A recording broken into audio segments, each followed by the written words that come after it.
Tell me if it starts to hurt, the dentist says before reaching into your mouth with a pair of orthodontic pliers and starting to pull your front teeth back into place. Evidently, your screams aren't enough of an indication of the extreme pain you feel because he doesn't stop pulling. After what feels like hours of excruciating oral surgery, you're finally standing outside the dentist's office texting with a friend. Come on, show me. It can't be that bad, reads the message from your friend. You're nervous to send her a picture, though, since you have a small crush on the girl and you don't want her to see you in this state. But after she asks you again, you decide to take a quick selfie and send it to her anyway. You snap a photo of your mangled mouth and jaw. The mess of wires had to be hastily applied to move your remaining crooked teeth back into place with globs of fast-hardening epoxy, and the result looks like a low-budget horror movie prosthetic. You send the message and wait. You watch the dots appear that indicate she's writing a response, then watch as they disappear without a reply. You sadly slip the phone back into your pocket and begin walking away. As you make your way home with your head hung in shame, you keep your mouth shut tight. You don't want any passers-by to see what you've become. You decide to detour through the park to avoid any people as much as possible, and as you walk, you decide to stop at a picnic table next to a small pond. You sit at the table and watch the ducks mill about in the water. They have it so lucky, you think. Ducks never have to worry about their teeth getting knocked out by a baseball and leaving them looking like a monster. The ducks suddenly all start moving away from your side of the pond, eventually taking flight and leaving completely. You get the sense that they're trying to get away from something, and you turn around, but there's nothing behind you. Oh, it must be me, you think. But then you get the sense that there is something behind you, and turn again. Still though, there's nothing. It's just you, the picnic table, and the empty pond. You turn back to watch the still water, but you can't shake the feeling that there's someone behind you, and turn again. Hello? Is anyone there? You ask, but no one answers. You turn back to the pond and you scream in fright at the thing standing before you and fall back off the picnic table. You get up out of the dirt and you don't wait to stick around to see who or what this thing is. You start to run as fast as you can, but you immediately hear it chasing after you. Instinctually, you take out your phone and start trying to take pictures of whatever it is that's behind you. You know no one will ever believe you, and you want some evidence of this thing. You manage to snap off a couple of pictures, but you can hear the creature gaining on you. You scream as your mouth begins to ache. Perhaps running this soon after your surgery is causing your damaged teeth to shift, and the pain is intense. It starts to feel like your mouth is full of jagged rocks, but you can feel that it is your teeth pushing out and stabbing into your mouth. You take one last picture before the creature leaps on you, sending you both to the ground, and your phone tumbling into the dirt. Early the next morning, a police perimeter has been set up in the park. The detective arrives and walks past the traumatized-looking jogger who must have been the one that discovered the grisly scene. An officer guarding the site lifts up the police tape so the detective can enter the crime scene that surrounds a body lying under a white sheet. The detective asks the officer if they've found anything yet, and the officer hands the detective a plastic bag containing a dirty cell phone. The detective puts on a latex glove and removes the phone from the bag. The screen is cracked, but it still works. There's numerous messages on the screen that look like they're from someone trying to apologize for not responding sooner, and asking where the phone's owner is and if they're mad at her. The detective opens the phone's camera app and starts looking at the last photos that were taken. It's a strange series of pictures. They seem to all be selfies that a young man was taking as he ran through the park. It almost appears as though there's a figure behind him, but it's hard to tell. There's a foggy white vignette on the pictures that gets worse the further he looks, slowly closing in until the last photo is nothing but a blurred milky white screen. The detective flips the phone over and looks at the lens, which you can see is completely covered in a hard white substance. The detective places the phone back in the evidence bag and kneels down next to the body. The police officer turns away. He's already seen the victim and doesn't need to again. The detective pulls down the sheet to reveal a truly shocking sight. The boy's mouth is a mess of teeth, far, far too many teeth. There are teeth growing out of every part of his gums at horrible angles, filling his mouth and jutting out at painfully odd angles. Who could have done this? What could have done this? The local police department may not have had any idea what the state of this victim meant, but the SCP Foundation did, because they had seen the same occurrence dozens of times before. In fact, they had seen it happen so many times that they had classified this anomalous entity as SCP-4910, but it had already earned a much more ominous nickname within the Foundation. It was known as the Grinner. Very little is known about SCP-4910, and eyewitness accounts of the creature are all extremely brief due to those who have interacted with it quickly succumbing to its effects. What is known is that SCP-4910 is a quadruped and appears to be made partially, or perhaps entirely, out of teeth. Those who encounter SCP-4910 quickly experience its primary anomalous effect, which is that it causes the extremely rapid overproduction of teeth in its victims' mouths. Existing teeth will quickly increase in size, protruding farther out of the gums than should be able, while new teeth will begin to sprout from any available space in the mouth, including the roof of the mouth and underneath the tongue. These new teeth will completely fill the mouth, which almost immediately inhibits their ability to speak or vocalize at all. The creature will then use this opportunity to attack and incapacitate the victim before starting to feed. Further adding to the mystery of SCP-4910's appearance comes from the effect it has on any nearby recording equipment. Cameras and other devices that come within SCP-4910's proximity will have their critical components compromised by a sudden appearance of a layer of dentin, which is the calcified material that partially makes up teeth. Interestingly, SCP-4910 seems to possess some level of intelligence, as it appears able to differentiate between normal civilians, who it hunts for sustenance, and members of organizations that seek to hunt down and contain or harm it, which it uses for an even more nefarious purpose. While the exact mechanics are still unclear, it seems as though SCP-4910 is able to infect certain anomalous organization members with its ability, causing them to act as a vector for the effect, who then spread it to even more victims. This effect is, of course, of great concern to the Foundation, and containment protocols for infected victims have been hastily put into place. Should a member of staff begin bearing a grin with too many teeth or multiple tooth-filled smiles, they are to be immediately immobilized by any means necessary, though preferably with a firearm that allows one to keep an appropriate distance and hopefully prevent any further spread of the effect. The infected individual is then to be doused in a hydrochloric chemical compound that will reduce the afflicted to a pulp-like substance. Once this pulp is no longer animate, it can be transferred to the closest incineration site for disposal. Should a member of personnel have an interaction with SCP-4910 and feel that they were exposed to its anomalous effects, they may be saved by taking immediate medical action. Oral surgery to remove the additional teeth has been found to be effective when the procedure is undergone in the first 1 to 2 hours following exposure, though the victim will suffer lifelong permanent physical issues from the procedure. Once 3 hours have passed, the effect will have spread to the rest of the body, with teeth appearing virtually anywhere. Unfortunately for the victim, should the infection reach this point, pain management has been shown to be ineffective, and there is nothing that can be done to alleviate their suffering, save for termination. SCP-4910 remains at large and has been given the Keter classification. Mobile Task Force Epsilon, codenamed Turfing Black, is the only MTF authorized to respond to sightings, and they have been given permission to engage the creature and utilize lethal force if necessary, due to the danger this anomaly presents specifically to the SCP Foundation. A body twists and turns into unimaginable shapes. Eyes glow in the dark. Shadowy entities appear around you, mimicking your every move. Would you like a stick of gum? In a small seaside town nestled just along the coast of New England, and at least an hour's drive away from any major city, there isn't much to do but brave the chilly ocean waters, crowd onto the rocky beach, or walk along the boardwalk. For most of the residents of this quaint little town, the choice is clear.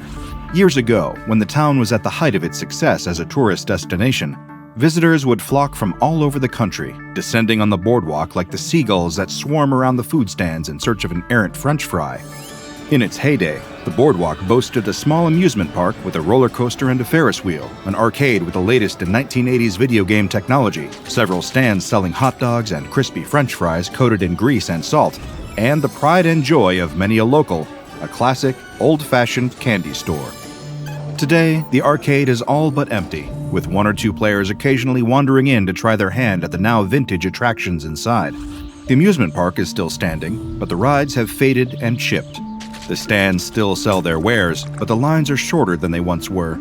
And at the center of it all, the beloved candy shop is struggling to hold on. The price of waterfront property has climbed, while tourism has dwindled.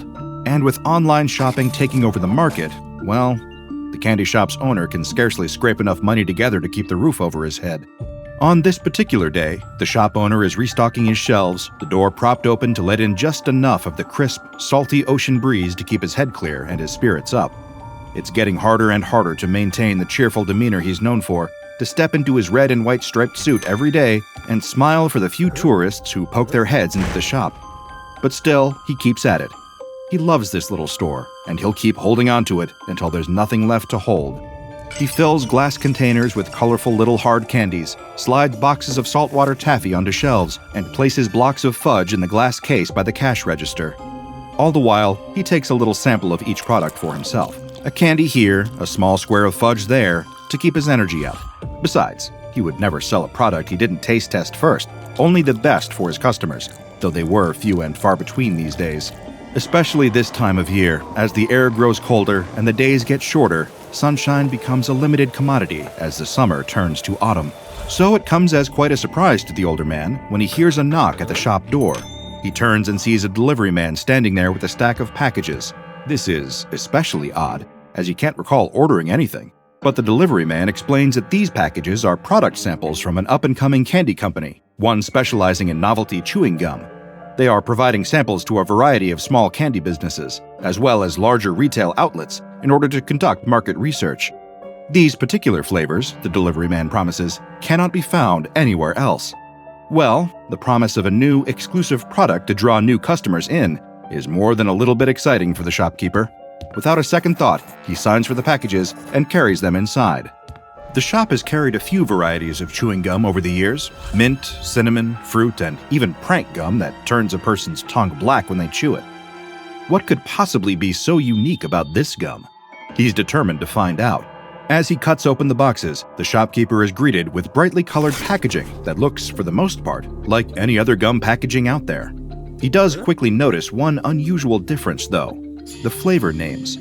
Each of them begins with the phrase, "tastes like," which is a clever enough branding choice, but the flavors themselves are odd.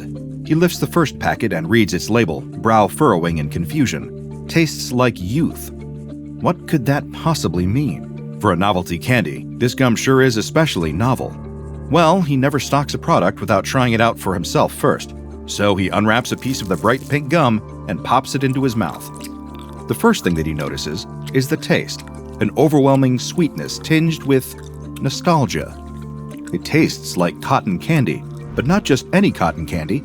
It tastes like the cotton candy he once enjoyed as a little boy on this very boardwalk, a flavor he hasn't experienced in 60 years. The next thing that he notices is that his eyes are aching all of a sudden. He takes off his glasses for a moment and is shocked by what he sees. Everything, clearly, without the aid of the lenses. His vision is like it was when he was a young man, before age had blurred the edges of everything in his line of sight. His joints have stopped aching, and he feels a sudden surge of energy, the sudden urge to run, to jump, to click his heels together. He rushes to the bathroom mirror, half expecting to see his younger face staring back at him. No, he still looks the same, but he feels decades younger. His mind reels, and he can't think of anything to do but laugh. This gum. It should be impossible, but this piece really does taste like youth. This might just be the product that saves the store. The invigorating effect lasts, all in all, for about a half hour. But during that half hour, the shopkeeper feels more optimistic than he has in many, many years, and the feeling lingers even after the gum's effects subside. But what other flavors did he receive? The delivery man brought 3 boxes, so what about the other 2? He opens the second box and pulls out a pack. Tastes like Mom used to make. Well, that's even more vague than the first one. But after the experience of the previous one, he's eager to discover exactly what that could mean. He unwraps a piece, studies its light brown color, and pops it into his mouth.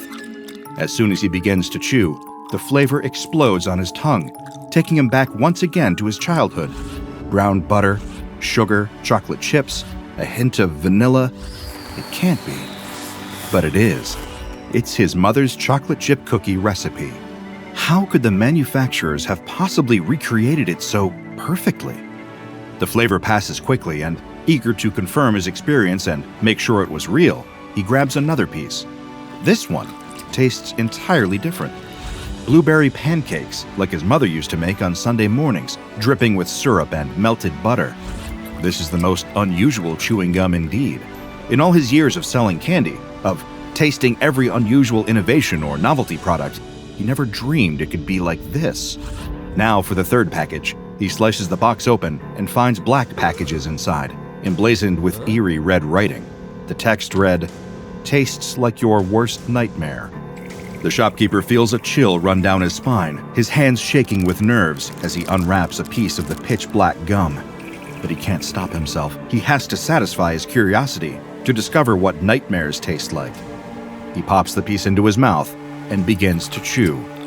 At first, he's almost disappointed. It doesn't taste like much of anything. Vaguely sweet, almost creamy, like finishing a glass of warm milk before bed. But as he chews, the shop around him begins to blur and warp, lights dimming until he is standing in the dark. The hairs on his arms stand to attention, and he becomes overwhelmed with the sensation of eyes on his back. Something's here, and it's watching him. He spins around and finds nothing there.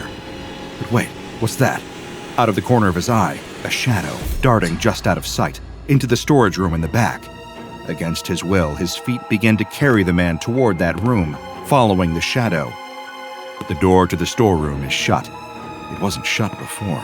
Something closed it when it darted inside, and it's in there now, waiting for him. His stomach turns as his hand reaches for the doorknob, turning it inch by inch. His nerves are screaming at him to stop, to turn and run.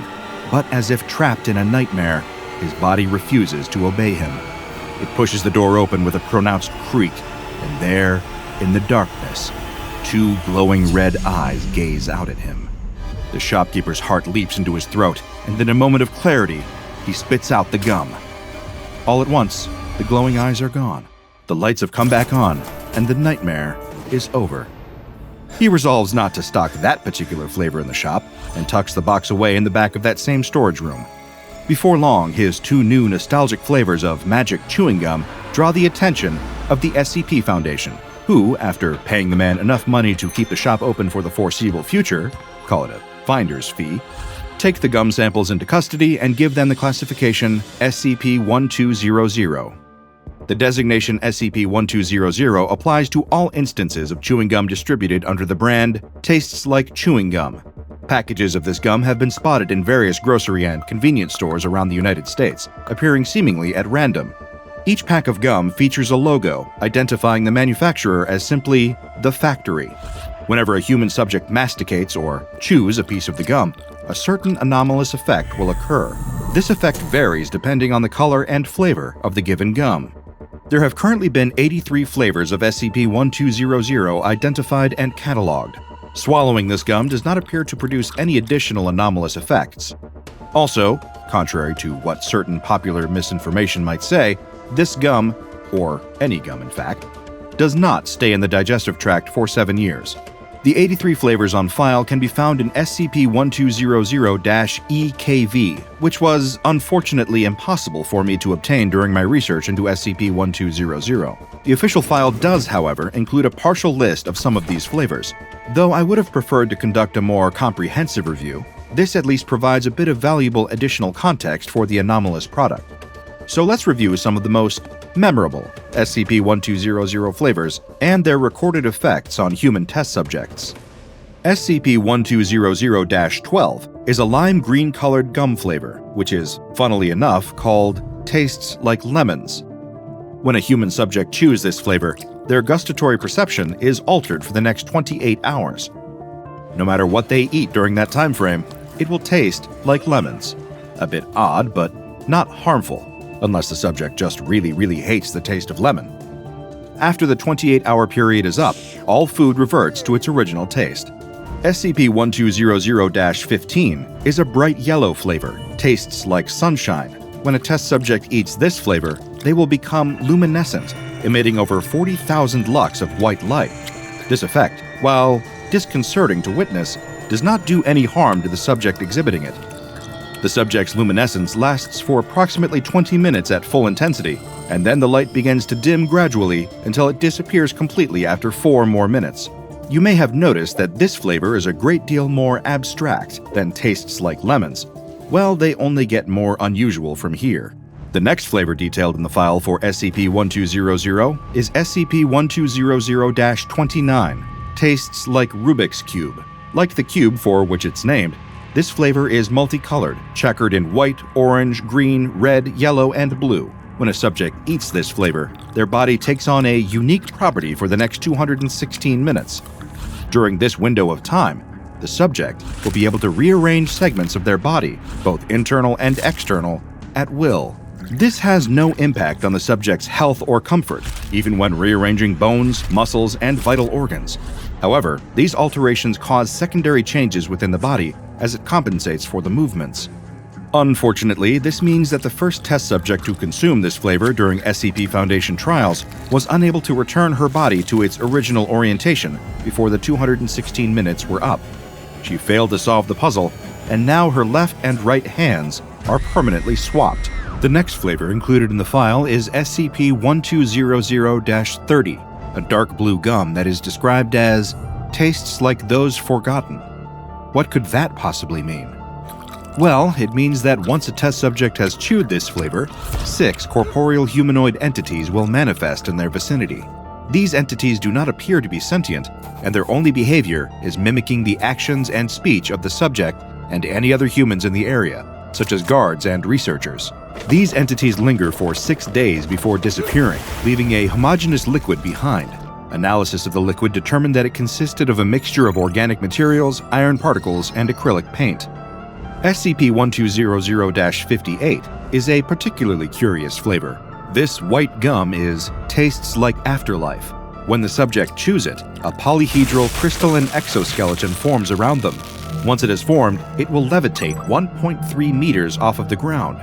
During the first trial, this object remained inert for a period of 62 days. When the 62 days were up, the exoskeleton broke apart, leaving the subject behind and completely unharmed. He was immediately interviewed about his experience inside the structure, and he described being transported to a green meadow, where he met his younger brother. This was especially curious considering that the subject does not have any recorded siblings, living or dead. Another notable aspect of this flavor is its effect's resemblance to SCP-1511, crystalline structures that transfer prisoners while showing them some manner of beautiful, false afterlife. The only other flavor included in the file is tastes like Moon's Shadow, a red gum that has been tested once on a female research subject. After she finished chewing the piece of gum, a series of incorporeal, translucent, leporine organisms began to emerge from the walls of the cell where the subject was being kept. During this entire process, the subject claimed to not see the entities, nor did she feel it when they approached her, reached her, and burrowed into her body. Video recordings of the incident were unable to capture these entities. 11 days after the experiment was conducted, the subject was found dead. Despite the lack of visible injuries, her cause of death was determined to be exsanguination. This is the only recorded fatality resulting from a sample of SCP-1200. There appears to be a link between this gum flavor and SCP-1284, though I have not yet been able to determine the nature of this link. On February 20th, 2003, the SCP Foundation was conducting an investigation completely unrelated to SCP-1200. The exact nature of this original investigation has been redacted from the file, but whatever it was, it's irrelevant to the subject at hand. It isn't the investigation, but what they discovered by complete accident that matters. Foundation operatives stumbled upon a secretive facility that was entirely dedicated to the production of tastes like those forgotten. When the Foundation entered the facility, they discovered an assembly line, as well as 28 anomalous entities dwelling inside. It would appear that these entities, referred to as SCP-1200-A, are part of the company's workforce. Instances of SCP-1200-A are animate humanoid entities whose physiology is composed primarily of wrought iron. They are also coated in several layers of paint, usually in a shade of white, pale blue, or yellow. These layers of paint are worn, faded, and flaking, and the metal beneath is beginning to rust. Whenever they were made, it was some time ago, and they have fallen into a state of disrepair. Each instance has no facial features on its head, and the only feature present is one large, circular opening, which seems to operate a bit like a mouth. In addition to discovering the facility and its anomalous workers, this discovery gave the Foundation some new insight into the production process for this particular flavor of tastes like chewing gum. The image that it painted was, well, troubling. When instances of SCP-1200-A are not contained, they will attempt to collect recently deceased human cadavers and transport them to the production facility. If they are permitted to do so, they will collect these bodies from freshly dug graves or even poorly guarded morgues and carry them back to the facility. There, an SCP-1200-A instance will take one of its chosen corpses and begin to regurgitate paint, biological matter, and small slags of iron into the body's mouth. I apologize for the stomach-turning imagery, but there is simply no pleasant way to describe this process. The instance will repeat this process over a period of several weeks until the body begins to liquefy under the influence of whatever matter the entity has pumped into it. The process only ceases when the body begins to liquefy, eventually leaving behind nothing but a thick, homogeneous liquid, which will suddenly disappear soon after. How it disappears and where it goes is unknown, but I can make an unpleasant guess. Chemical analysis of some of this liquid has identified it as the substance that makes up 80% of the sample of tastes like those forgotten. It would appear that this particular flavor of chewing gum and Soylent Green have a key ingredient in common: people. No other facilities have been discovered at this point, so it is uncertain whether the key ingredients in other gum flavors are quite as macabre. Following the discovery of this facility, the Foundation cross-referenced its communication archives for any potential mentions of the facility or facilities like it. This investigation uncovered a surprisingly relevant phone call hidden in the archives. The call was made on June 2, 1999, from a payphone about 2 kilometers from the facility discovered in 2003. The recording contains one single unidentified male voice, and a transcription of the call's contents is included. Herrick, this is Davis. I'm all done with the psychopomps here. We redirected the output to the location you wanted. Weren't any problems there. The goo should start arriving to you shortly. About your other order, Morton spotted some nano hives in Budapest. I'm heading out there tomorrow. They should do nicely for your task after some tinkering. Make sure there won't be any issues with my payment this time. If your contacts at the factory are unwilling, I can always find someone else. Call you in 2 weeks. Any discovery and seizure of SCP-1200 instances must be performed by the FDA under CFR Title 21. Once the instances are in the possession of the FDA, these samples will be replaced with non-anomalous duplicates, and the originals are to be transferred to Foundation Site 197. SCP-1200-A instances do not require food or oxygen to survive, and therefore are to be kept contained in individual reinforced containers, which are stored in the I-TL-1 wing of Site 197. 2 days after the SCP-1200-A base facility was dismantled, the SCP Foundation received a series of packages. These packages were delivered to several facilities, and all contained the same thing: a new, previously undocumented flavor of gum. This gum was completely colorless, and the packaging read, "Tastes like normalcy." Test subjects who chewed the gum said that it had no noticeable flavor at all, and no anomalous effects occurred. It seems that the creators of Tastes Like Chewing Gum took notice of the Foundation's investigation and decided to create a custom flavor, or lack thereof, for the organization. The identity of the company's higher-ups, or the gum's creators, is still unknown. Unfortunately, the trail has gone cold for now. But don't lose hope. It's possible more facilities are out there, waiting to be discovered. Keep that dream alive, investigators, and don't let me burst your bubble. Get it? Like bubblegum? Well, there's a reason I became a researcher and not a comedian.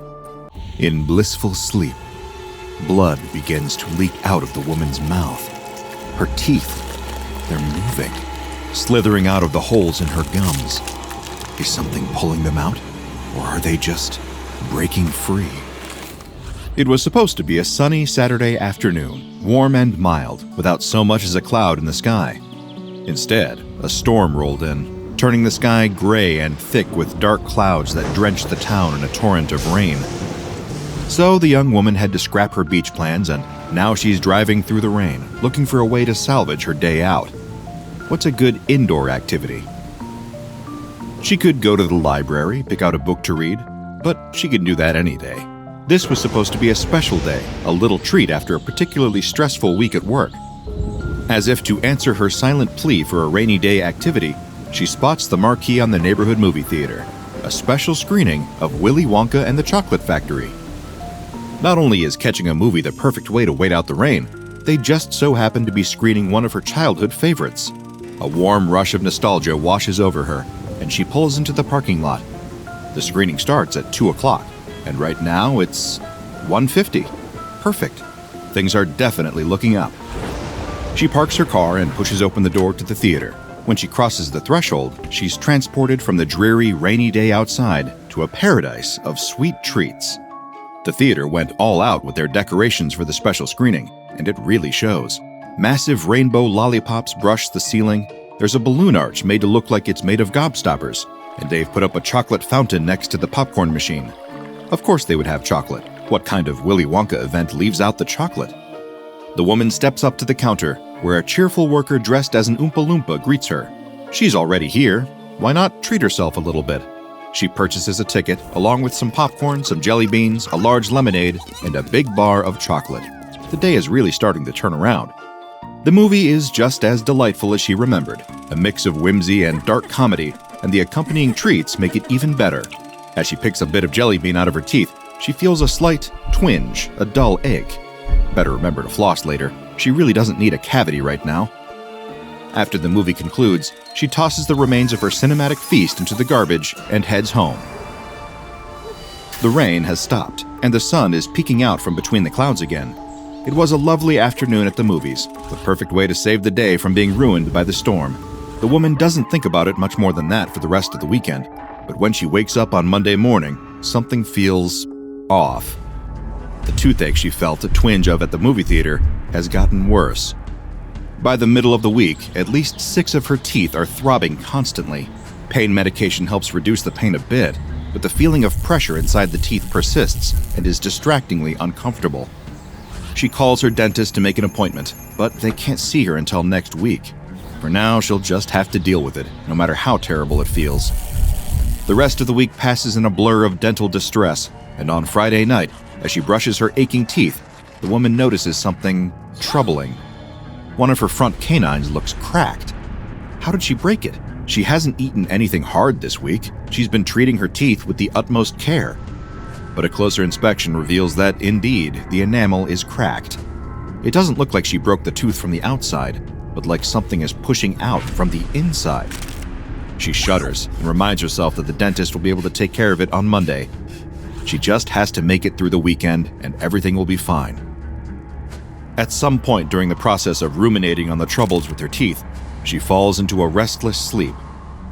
The next morning, she wakes up in a state of surprising relief. The pain is gone. She sits up in bed, stretches, and yawns. She catches a glimpse of herself in the mirror across from her bed as she does, and freezes in place.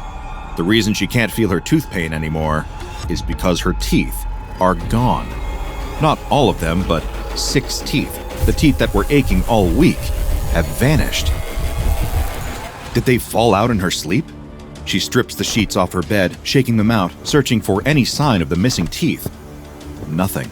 She feels like she's losing her mind. Teeth can't just up and vanish like that. But where could they have gone? Did she swallow them? Her mind races as she struggles to explain the unexplainable. Wait a minute. She can find out exactly what happened the previous night. She has a security camera installed in her room. She'd almost forgotten about the camera, which had been installed a year prior when an old roommate kept borrowing her clothes without asking. She never bothered to get rid of it. With a rush of gratitude for her past self, she pulls up the app on her phone that logs the footage and selects the folder for the previous night. She scans through the footage, seeing several hours of her sleeping body tossing and turning in bed. Then, in the video, her mouth opens. She watches carefully, her eyes widening, as she struggles to process what comes next. On her phone screen, clear as can be, she can see teeth climbing out of her mouth. 1, 2, 3, 4, 5, 6 of them, crawling across her face, down her neck, across the bedspread, and onto her bedside table. That would have been enough to leave her questioning everything she thought she knew about the world, but the video keeps playing. The teeth scuttle around her bedside table, then onto her desk, collecting paper clips, a hair tie, some brightly colored post-it notes, a safety pin, a scrap of string, and a barrette. With their chosen items in tow, the teeth crawl down off of the desk, over the carpet, and out of her bedroom door. How are they getting around? They're walking on what look like little tendrils, but she can't figure out where they came from. little tendrils poking through the cracks in the teeth. She shudders at the thought. While she slept, her teeth came to life and made a break for it? Where did they go from there? Could they still be in her apartment? She shakily opens the door to her room and peeks out. She half expects to see the teeth still in the hallway, but when she checks, there's nothing there. She combs every inch of her apartment next. She isn't sure what she'll do if she finds the teeth, the creatures they've become. Maybe try to capture them and take them to the dentist? But it doesn't matter. Her search is useless. They're long gone. The only evidence they were ever even there is a light speckle of blood on her pillowcase, the sheet, and across the carpet. It's such a small amount, she'd never even know it was there if she weren't looking for it. But now what? She's sitting here with 6 missing teeth, no idea where they went, and no clue what to do next. How could she begin to explain any of this to anyone? She can't, she realizes. So, after taking a moment to weigh her options, she deletes the security footage and leaves a voicemail for her dentist, telling them it's an emergency. She lost some teeth in an accident, she tells them. As for the truth, nobody ever needs to know. She wouldn't even know where to start if she decided to try and tell anyone what happened. Better to just put it out of her mind, get her teeth fixed, and try to move on. Later that night, back at the movie theater, the Oompa Loompa from the concession stand is tidying up in the hours after her shift. The limited run of Willy Wonka special screenings is over, and it's time to put all of the Candy Factory decor back in its respective boxes and switch off the chocolate fountain. She breaks down the giant prop lollipops, deflates the jelly bean balloons, and cleans up the chocolate that spilled onto the counter. Might as well sneak a bit of candy for herself in the process, and use the sugar rush to make the work go faster. It helps a bit, but there's still a lot to do for one employee at this understaffed theater. By the time she's finished, it's dark outside. Time to pack up her things, scrub off that orange face paint, and head home. As she walks through the back door, a shiver runs down her spine. What's that sound?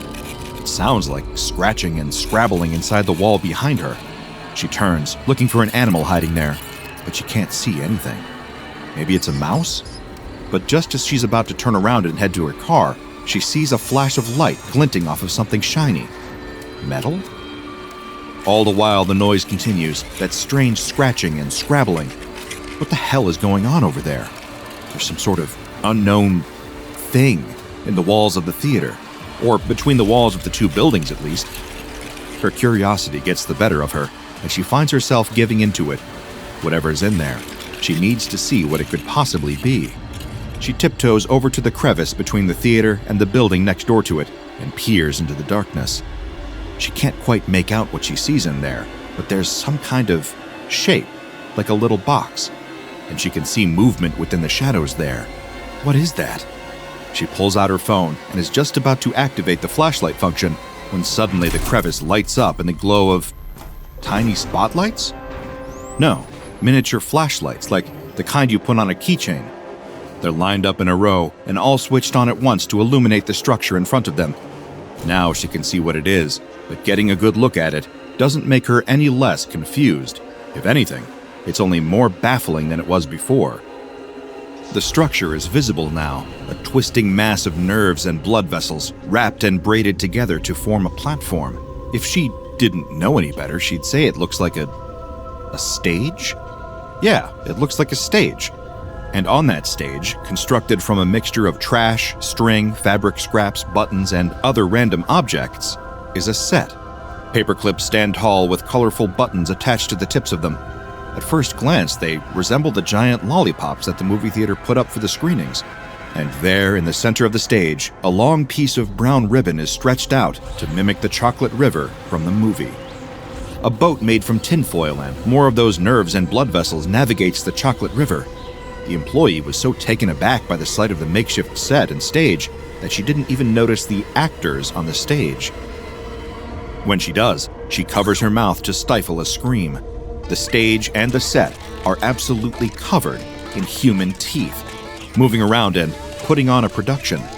On the boat, a tooth dressed in a purple jacket and orange top hat guides a tour group made up of other teeth dressed as the children and guardians from Willy Wonka. She opens the camera app on her phone, focuses it on the bizarre play unfolding in front of her, and begins to record.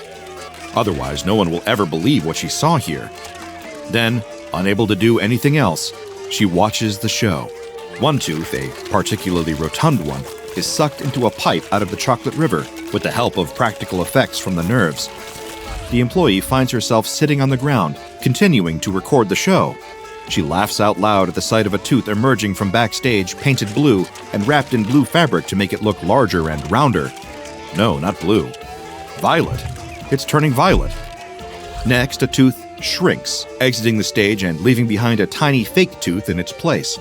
In between each transformation, another child leaving the chocolate factory tour, a group of orange-painted teeth comes out to perform a dance number. At first, the employee expects them to sing songs of disapproval too, but realizes quickly that these teeth don't have mouths of their own, and therefore can't sing. Still, it's all quite impressive. For the fizzy lifting drink scene, the teeth playing Charlie and Grandpa Joe are lifted up into the air by nerve tendrils, approaching a fan made from safety pins and aluminum foil. It's actually quite tense to watch, and if the employee had an actual seat, she'd be on the edge of it. Then, the show concludes, and an audience full of teeth that she couldn't see before stand up, clapping their tendrils together in a thunderous round of applause. It's the most bizarre thing she's ever seen in her life, but she can't deny that it was entertaining. The teeth then begin to clean up the set, striking pieces and tucking them away in the darkness. Once the set has been broken down, they all scuttle out of sight. And it's over. The employee drives home in a state of shock, uncertain about what to do next. She eventually decides to upload the video footage to the internet, titling the video, "Willy Wonka Performed by Teeth?" By the following day, it has a few thousand views and some skeptical comments. By the day after that, it has a copyright strike and has been removed from the internet. So much for getting the word out about the teeth. The employee never forgets about them, but she gives up on trying to tell people about what she saw. That tooth-based theatrical production is just for her memories now. Meanwhile, local dentists are noticing a pattern. Everyone who attended the screenings of Willy Wonka at that specific movie theater experienced dental issues, followed by sudden, unexplained tooth loss. It's such a concerning trend, it attracts the attention of the SCP Foundation, who began a thorough investigation. After some time looking into it, they designate the phenomenon SCP-3827. SCP-3827 is a cognitohazardous phenomenon that is known to affect certain movie theaters across the United States.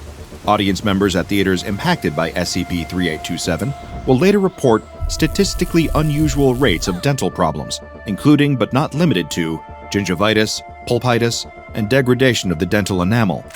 It is unknown what exactly causes a theater to be subject to the influence of SCP-3827, but the effects of the anomaly can be exacerbated by the consumption of high-sugar concessions by moviegoers, by screenings of films that prominently feature teeth in at least one scene, or a combination of the two.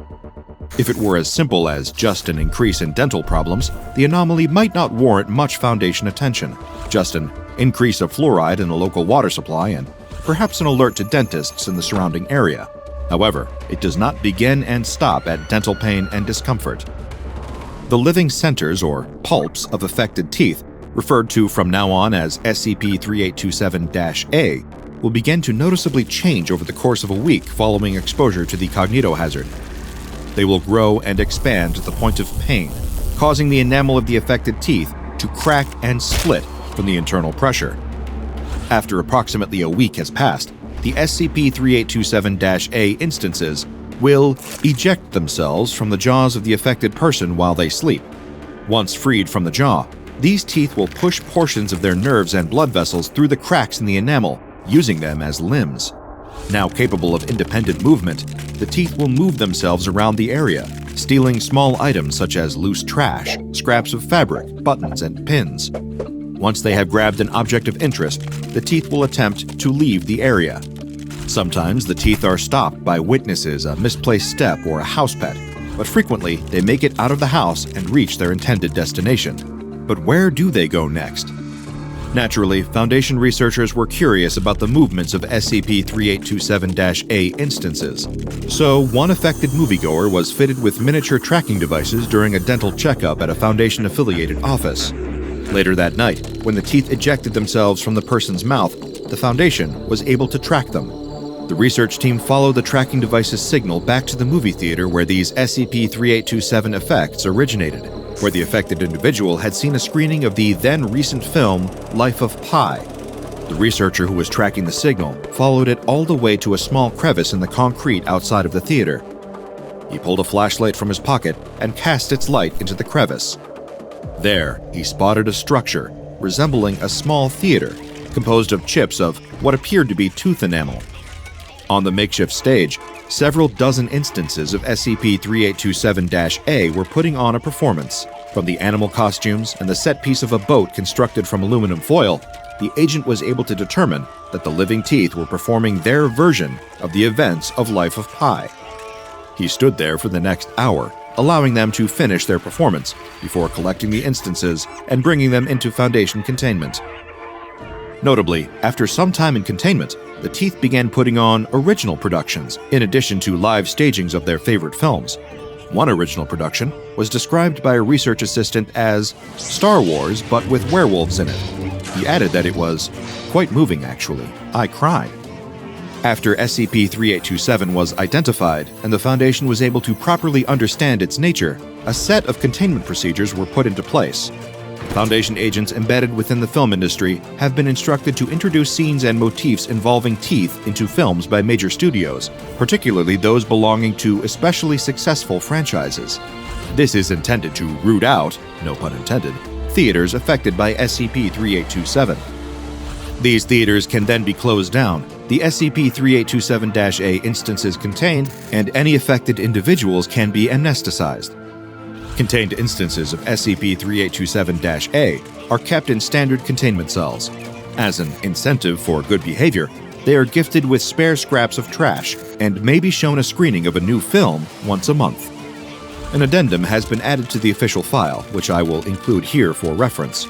Following successful Foundation interference with the production of the 2015 film Avengers: Age of Ultron, namely the inclusion of a short sequence depicting the character Iron Man knocking a tooth loose from the Hulk, Foundation agents managed to identify and close down 119 theaters affected by SCP-3827.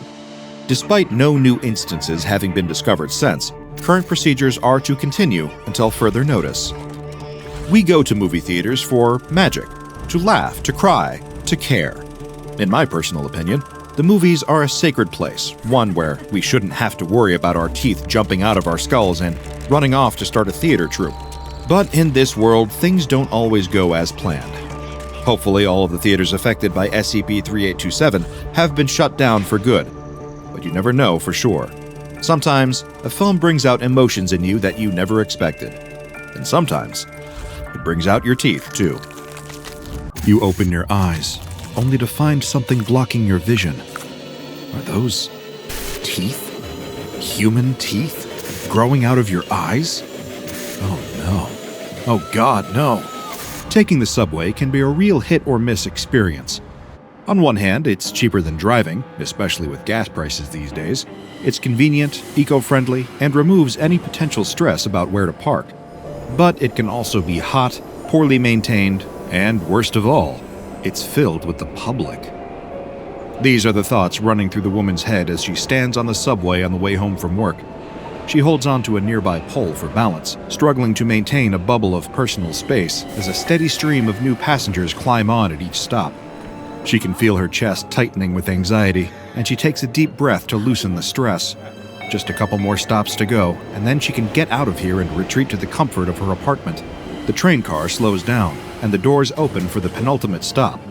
Great! After this one, she'll be home free. Of course, more people climb on. Everybody has places to go, she reminds herself. It's fine.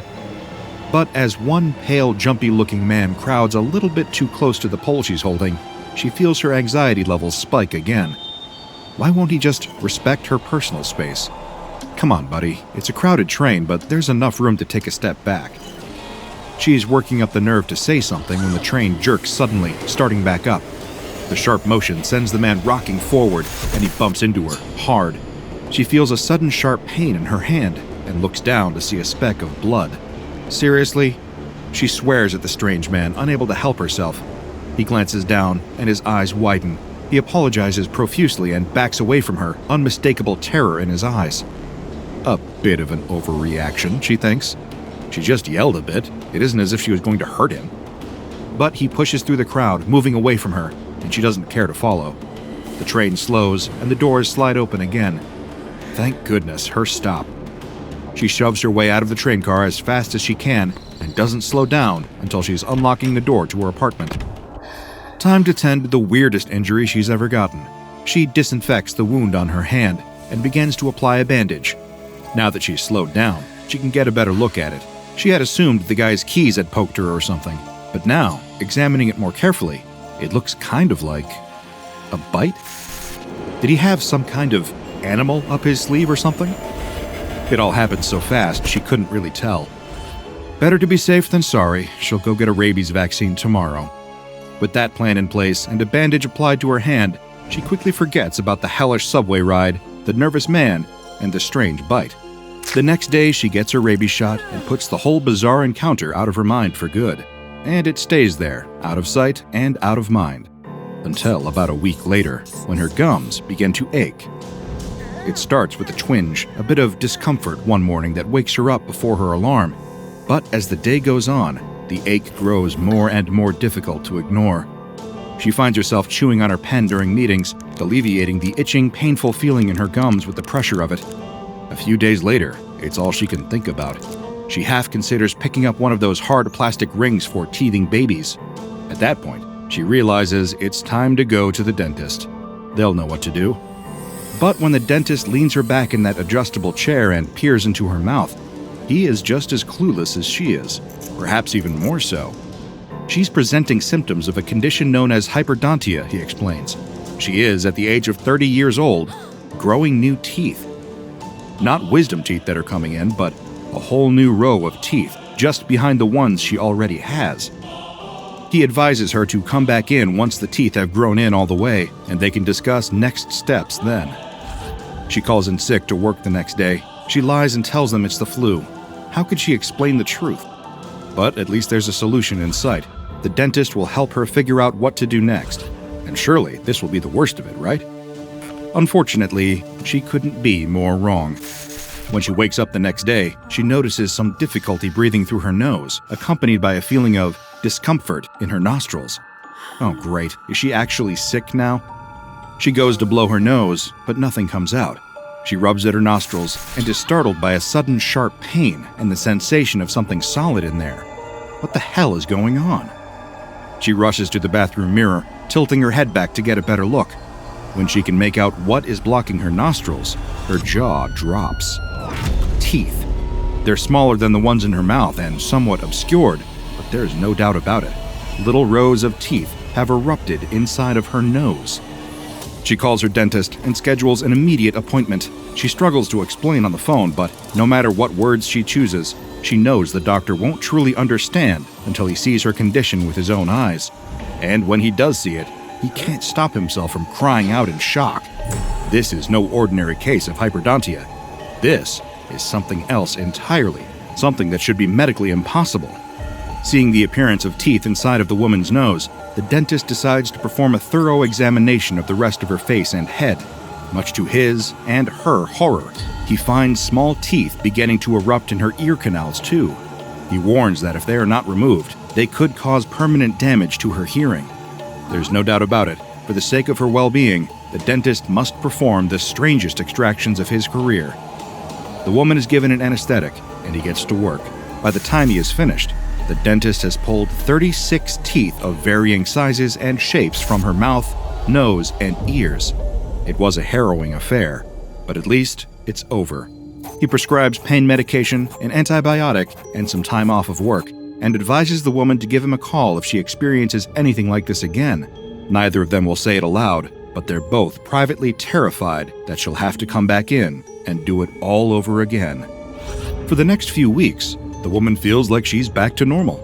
She's a bit shaken up by the experience, a bit exhausted, but otherwise it all seems to be resolved.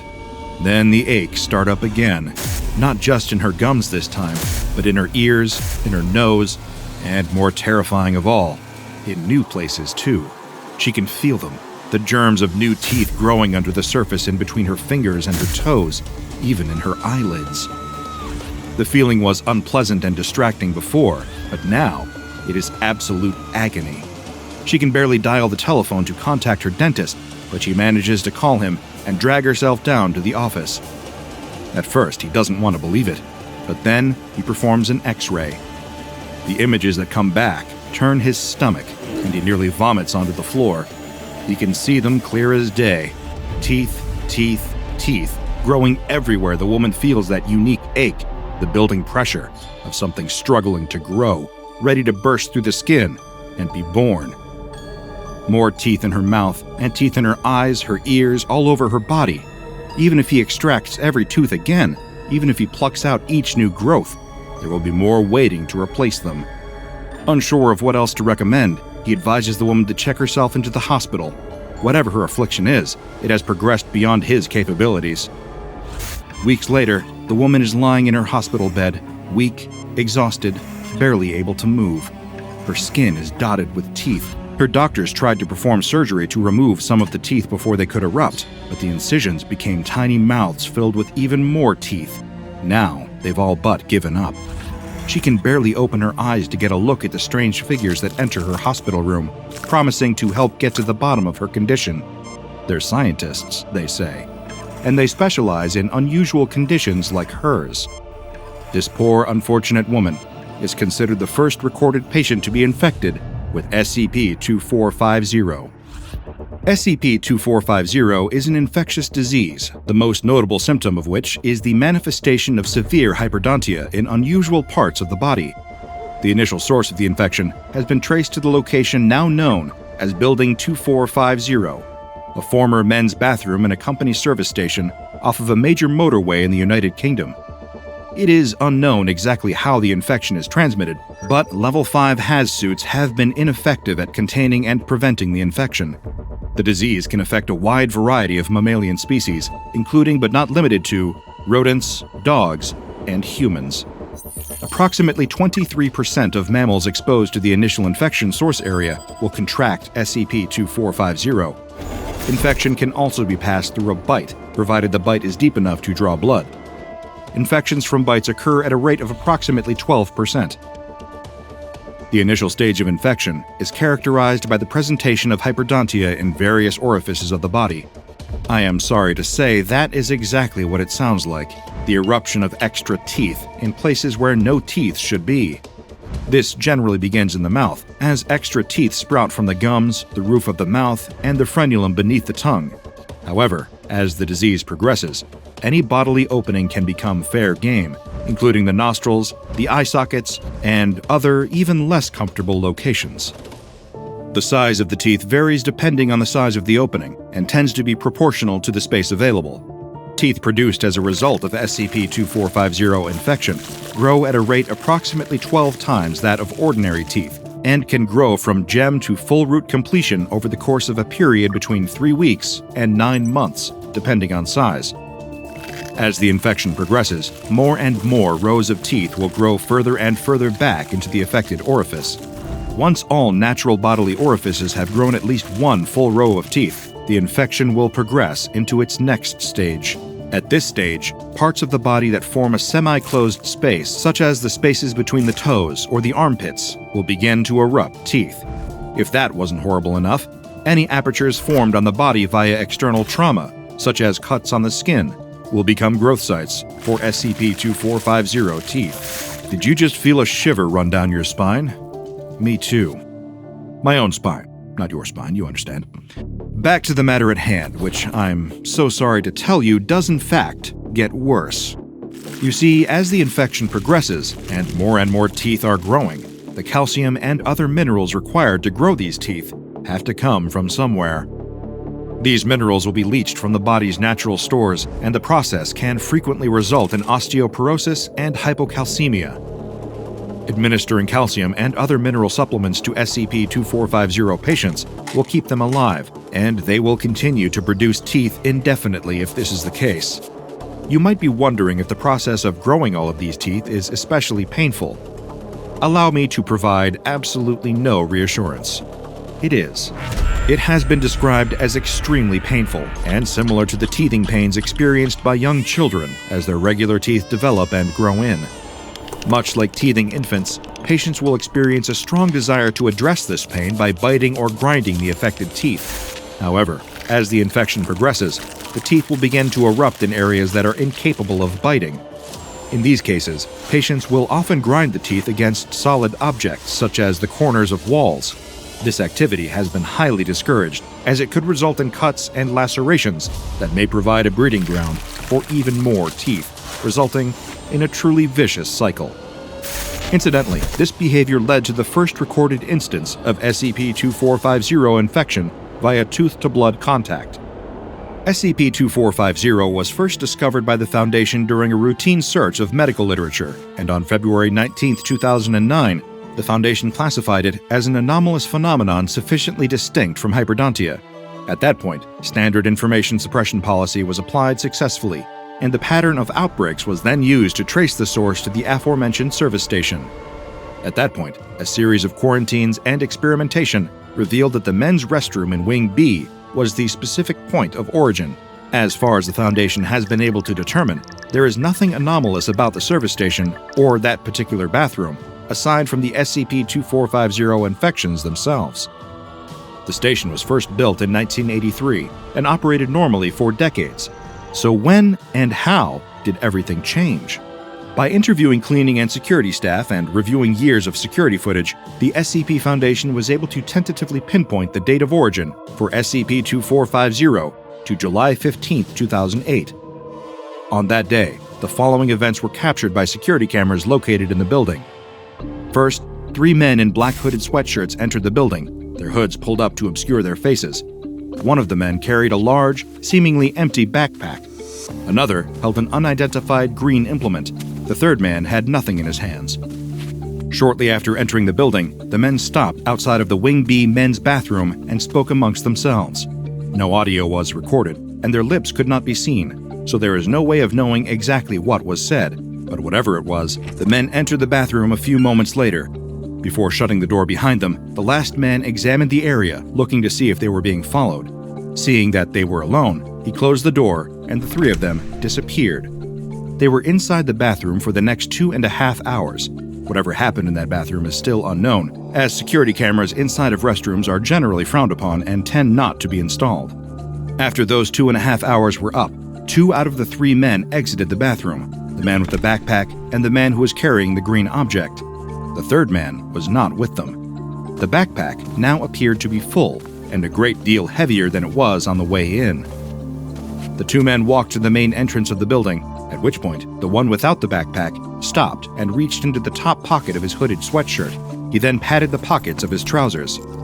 Whatever he was looking for was not there. He turned to head back into the building, but the other man placed a hand on his arm, stopping him. The 2 argued for a moment before leaving the building and getting into a car. Later analysis of the license plate revealed it to be a stolen vehicle. They drove off toward the south and out of sight. Subsequent attempts to track the men down have so far been unsuccessful.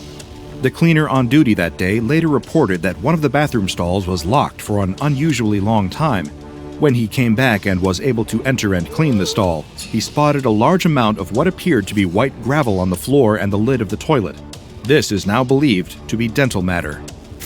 Speaking of unidentified objects, the green implement from the security tapes was later discovered and identified.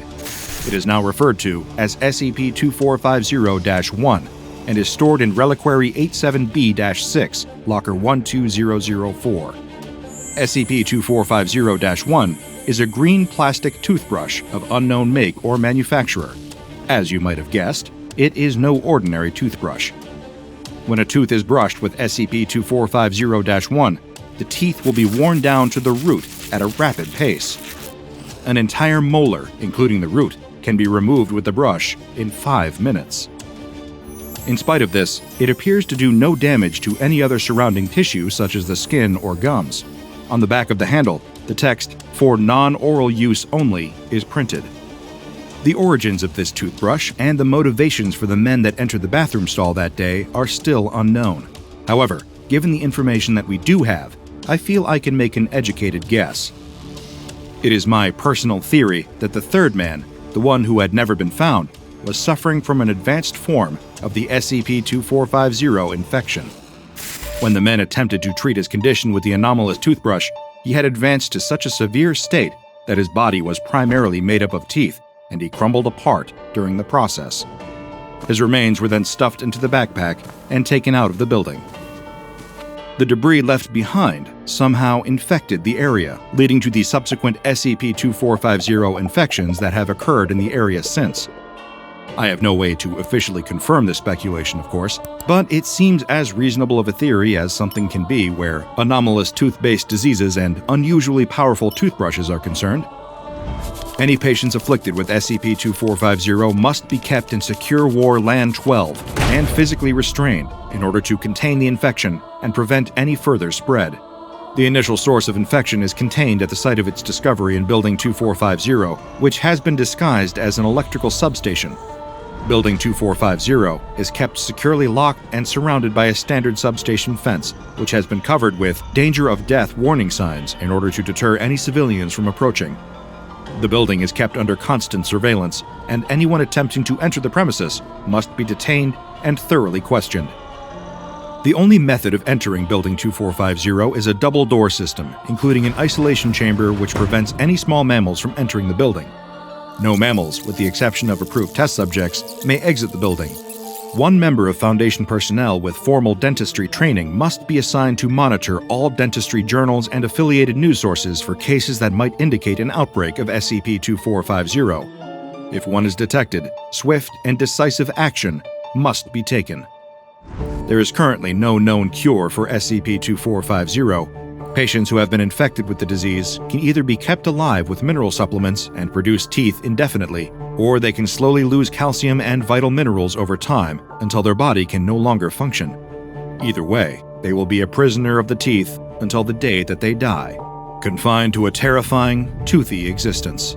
Though those who have already been infected are somewhat doomed, at least until a cure can be found, we can take some comfort in the knowledge that SCP-2450 can be easily avoided. Just stay away from the men's restroom in Building 2450 and try not to let anyone bite you, at least not hard enough to draw blood. Still, the images I saw while looking into SCP-2450 will haunt me for quite some time. In fact, I think I've had my fill of the topic. My gums are beginning to itch, so if you'll excuse me, I think I'll go eat some caramels and forget to floss. Can't let the teeth get too comfortable. It's never a nice feeling waking up lying amongst shards of broken glass in the middle of the road. The dawn sky above the biker looks almost peaceful. It's as if nothing had gone wrong at all, as if everything is right in the world. But slowly, the throbbing pain washes into his helmeted head, and the sound of the traffic surrounding him rises in his ears. A sea of onlookers gathers around as the cars blast their horns. Through the cracked visor of his helmet, the biker can see concerned faces, people calling emergency services, and a few women crying. His paramedic bike is toppled on its side about 40 feet from him. There are long black tire marks running up to where it lies, smoking slightly on its side. With a groan, the biker sits himself up and shakes his head. Bad idea. Looking around, though, it seems he's the only one injured. His bike had gone into the front of a car at the junction. The occupants of the car stand by nervously, offering him whatever little assistance they can. But there's no time for that, the biker suddenly realizes. He looks down at his watch frantically. It's 12:03 p.m. There's not enough time. He rushes over to the bike as fast as he can and lifts it back upright. A couple of onlookers try to grab his arms, trying to sit down to rest, but he can't. There's no time. He has just 3 minutes to get to St. Mary's Hospital in central London. Right now, he's at the junction outside Baker Street Station. He can still make it on time if he gets on his bike and goes now. The biker swings his leg onto the bike and kicks it into life. He takes a deep gulp and looks over his shoulder at the box on the back of his bike. He can't risk opening it here. The damage may already be done. But if the heart is still alive in that box, it is the only chance that a 10-year-old boy has for a normal life. If he doesn't get to the hospital in the next 3 minutes, his life could be over. The school children stand in a circle, looking down at the dead bird with a morbid fascination. Do you think it's alive? No way. The boy in the middle of the group goes to pick up a stick. With an air of false confidence, he walks up to the bird and gives it a prod. It makes a squelching noise. The other kids all reel in shock, making retching noises and laughing about it. It's only when their teacher comes out to call them inside that the group disperses, leaving the animal carcass alone, sitting at the edge of the playground, outside the view of boring adults. Each passing day, the kids wander over to the bird's body. It's kind of the best biology lesson they've ever had as they watch the animal slowly decompose. At first, its body just shrinks, goes flat almost. The feathers start falling out, and it loses all of its color. Then it starts to get puffy. Different parts of its flesh bulge out in weird places, as if they're being inflated like a balloon animal at someone's birthday party. But then, the maggots come. There are only a couple of tiny white crawling wrigglers in the bird's body at first, but a couple of days after that, it's infested with them. The creepy crawlies wriggle all over the body. But as the boy looks down at the dead bird, he spots something very peculiar, something they haven't seen in a biology class before. There's a red maggot, wriggling and crawling in amongst the rest of the creepy crawlies. It squirms like the rest of them, but even over the course of the school day, it quickly grows larger than any of the others. What do you think it is? The boy stares at it. It looks like a worm. And a worm is exactly what it was. The next day, when the kids return, they see that the red maggot is now much larger than any of the others feasting on the bird. With a slightly translucent body, cherry red coloring, and small white speckles on its skin, it looks unlike anything they've ever seen before. Actually, not unlike anything they've ever seen before. It looks exactly like something that all the kids recognize very well.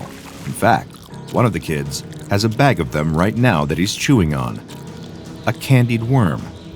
The kids stare in curiosity, first at the bag of candy that their friend has in his hand, and then down at the worm, slowly eating its way through the decomposing bird. As far as their eyes can tell, the two things are exactly the same, except of course that the one eating the bird seems to be alive. Kids being kids, the next thing that happened was sort of inevitable. One dares the boy to eat it. He almost retches in disgust. There's no way he's even touching it. And then, another one of the children throws down the poison chalice and dares him. The boy stands there nervously. He knows that he's not allowed to eat worms. That had been a lesson ingrained in him from a very young age. But his mother isn't here right now, and this thing doesn't look like any kind of worm that he's seen before. It almost looks a bit tasty. In exchange for eating the worm, another one of the children promises he'll give him 5 English pounds. The kids around the circle gasp. That's a lot of money. None of them have even got 2 pounds on them, let alone 5. Think of all the sweets you could buy with that kind of money. But the boy is adamant. He puffs his chest out, he stands up tall, and he nods firmly. 5 pounds, or he wouldn't do it. After some intense schoolyard debate, the deal is sealed. As the boy lies in bed that night, staring at the ceiling and grumbling, he knows that he is not happy about what his friends have done to him today. He's going to get them back for this. Only he's getting a bit of a tummy ache. Getting is the wrong word. He's had a tummy ache for most of the evening. What he's experiencing now is heartburn. It feels as if something is crawling in his chest. The boy just ignores it. It's probably just his worries about the worm inside of him. He chewed it up pretty well. There's no way that it's still alive in him, surely. His uneasy sleep is punctuated by rotten dreams. Dreams in which he finds himself lying on the floor and his playground lying on the ground at school, unable to move as people gather around him to poke him with a stick. He feels his skin covered with maggots. They even crawl across the surface of his eyes. In his chest, there's a searing pain. The boy wakes with a start as he feels his heart pounding, thudding against his ribs. It's agonizing. Adrenaline courses through him as he sweats off his face. Crying out for his mom, the boy lies there in bed, feeling the heart attacking his system. When you decide to become a surgeon, you have to accept that you're not going to get very much sleep most nights. In fact, it's more than that. You have to not only accept that you won't get much sleep most nights, but you also have to be at your absolute best when you've had no sleep and it's the middle of the night. With over 40 years under his belt, the surgeon doesn't need coffee anymore, even when the junior doctor offers it to him as he strides toward the operating theater. Instead, he asks them to fill him in on the situation. Who's his patient? What's going on? What needs to be done? The doctor accompanying him reads the notes in a calm but hurried voice. They haven't got much time on this one at all. At any moment, the boy's heart could give out. The surgeon asks what's wrong with the organ, and the doctor looks at his notes in apparent confusion. Apparently, over the course of the night, the boy has suffered a 72% reduction in the mass of his heart. The surgeon stops just on the other side of the door. He doesn't want to have this conversation in front of his whole team. He whispers to the doctor in a terse voice, What kind of infection does this boy have that his heart has undergone that rapid of a deterioration? It's not an infection at all, sir. Well, sir, it's a worm.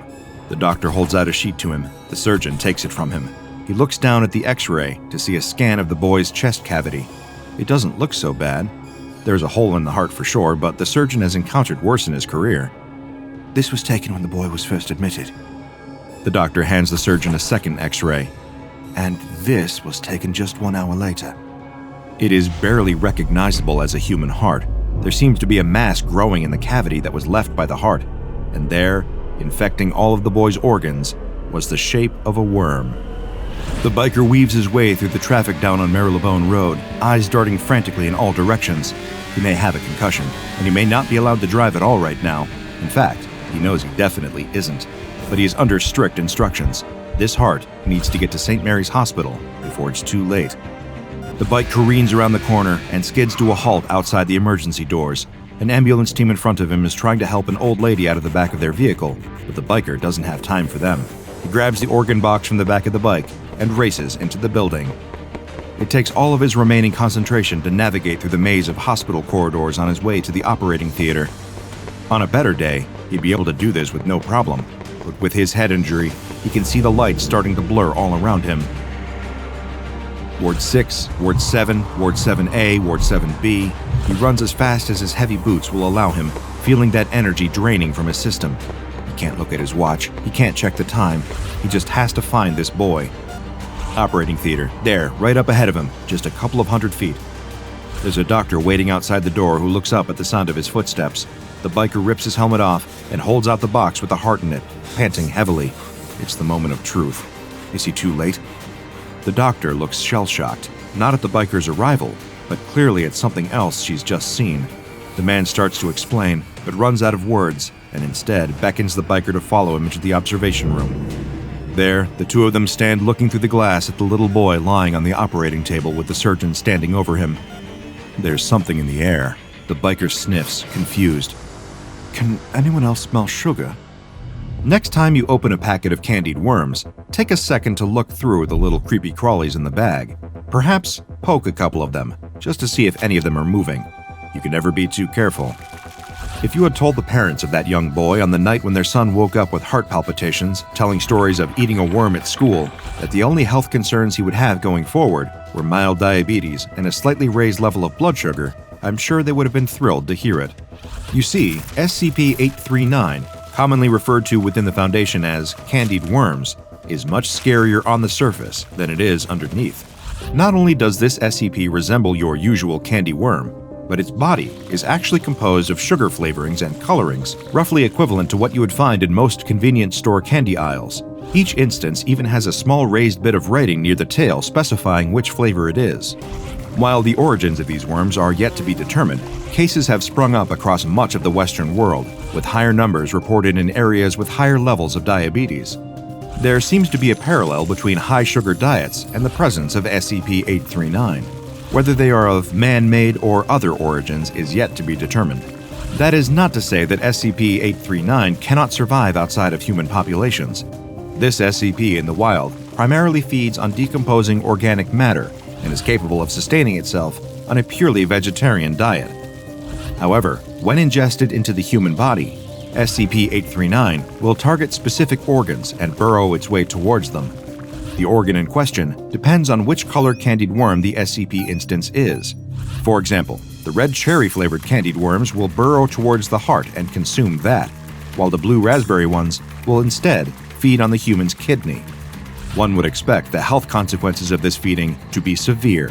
However, as the SCP feeds, it will also change its own shape and chemical composition until the worm itself becomes a substitute organ for the one that it is consuming. However, this substitute organ is not a perfect replacement, as other health consequences are derived from its presence. For example, the green apple-flavored SCP-839-3 targets the eye and replaces it with a jelly-green version of the human eye. While this eye is mostly capable of sight, subjects have reported mild hallucinations and blurriness of vision, as well as a greenish tint to how they see the world. Fortunately for the Foundation, SCP-839 reproduces sexually, meaning that individual instances require a partner in order to have offspring. This has made containment of this SCP much more feasible. Though they are a relatively low-priority entity in the broader scope of the Foundation, there are no known cases as of yet of any SCP-839 infections leading to death or serious chronic illness. Therefore, any instances that are captured by the Foundation are sent to Storage Site 839-1, where they are kept in a glass housing and regularly fed a diet of plant matter each day. Here, their reproductive activity can be closely monitored and controlled based on what research is needed. Those infected with SCP-839 instances can continue to live long and healthy lives, with only minor health complications arising. Therefore, the Foundation is comfortable allowing a reasonable number of cases to go unexamined in the world. So, like I said, for next time you open up a bag of candied worms, maybe just give them a quick poke. You could be saving yourself a trip to the hospital and a lifetime dependence on insulin. A man opens his mouth to bite a hot dog and suddenly freezes. His eyes widen, and the hot dog drops from his hand, falling to the ground. Ahead, a stampede of people is running toward him, screaming, crying out for help. Behind them, a man walks at an ordinary, casual pace, but something is off. His eyes have a glazed, unfocused look to them, and he keeps shoveling random items into his open mouth, swallowing them down. He eats a clipboard and pen, a discarded shoe, and as the first man watches in horror, the very hungry man grabs the ankle of a fallen member of the crowd and pulls him into his mouth, devouring him. The first man turns to run for his life, only to be knocked to the ground by the rest of the crowd, trying to escape. He struggles to climb back to his feet, and a hand reaches out to take his. When he makes it to his feet, he looks up and sees the hungry man pulling him in, mouth stretching open wide. The sky is a perfect, cloudless blue. The air is warm from the unbroken sunlight, but cooled to the perfect temperature by a gentle breeze, and there is a sense of electricity, excitement, and competition in the air. Throngs of people have gathered together in a makeshift arena, piled into plastic chairs and swarming around concession stands, all training their eyes on the arena's center. What are they here for? Some sort of Olympic Games? A baseball tournament? A horse race? No, it's something greater, something meatier. It is the annual Midsummer Hot Dog Eating Contest, and locals and tourists alike are coming together to see just who can cram the most pork or beef hot dogs and buns down their gullets in front of a roaring crowd. The announcer makes his way to the front of the arena, standing with his arms wide in front of the long table behind him. As he calls out the names of this year's contestants, they file in, each taking his place behind the table. There is the previous year's champion, a burly man with a bushy beard and twinkling eyes, and there is this year's surprise competitor, a skinny 19-year-old college student with a hungry grin. Then there are the lesser-known contestants, a local father who signed up after making a joke with his daughter, an uncle who scrawled his name on the sign-up sheet after a few too many drinks, a recently retired man checking off another item on his golden years bucket list. All have come to the event today with full hearts and empty stomachs, ready to see who the year's victor will be. The announcer riles up the crowd, encouraging them to cheer as loudly as possible to spur on their chosen competitor.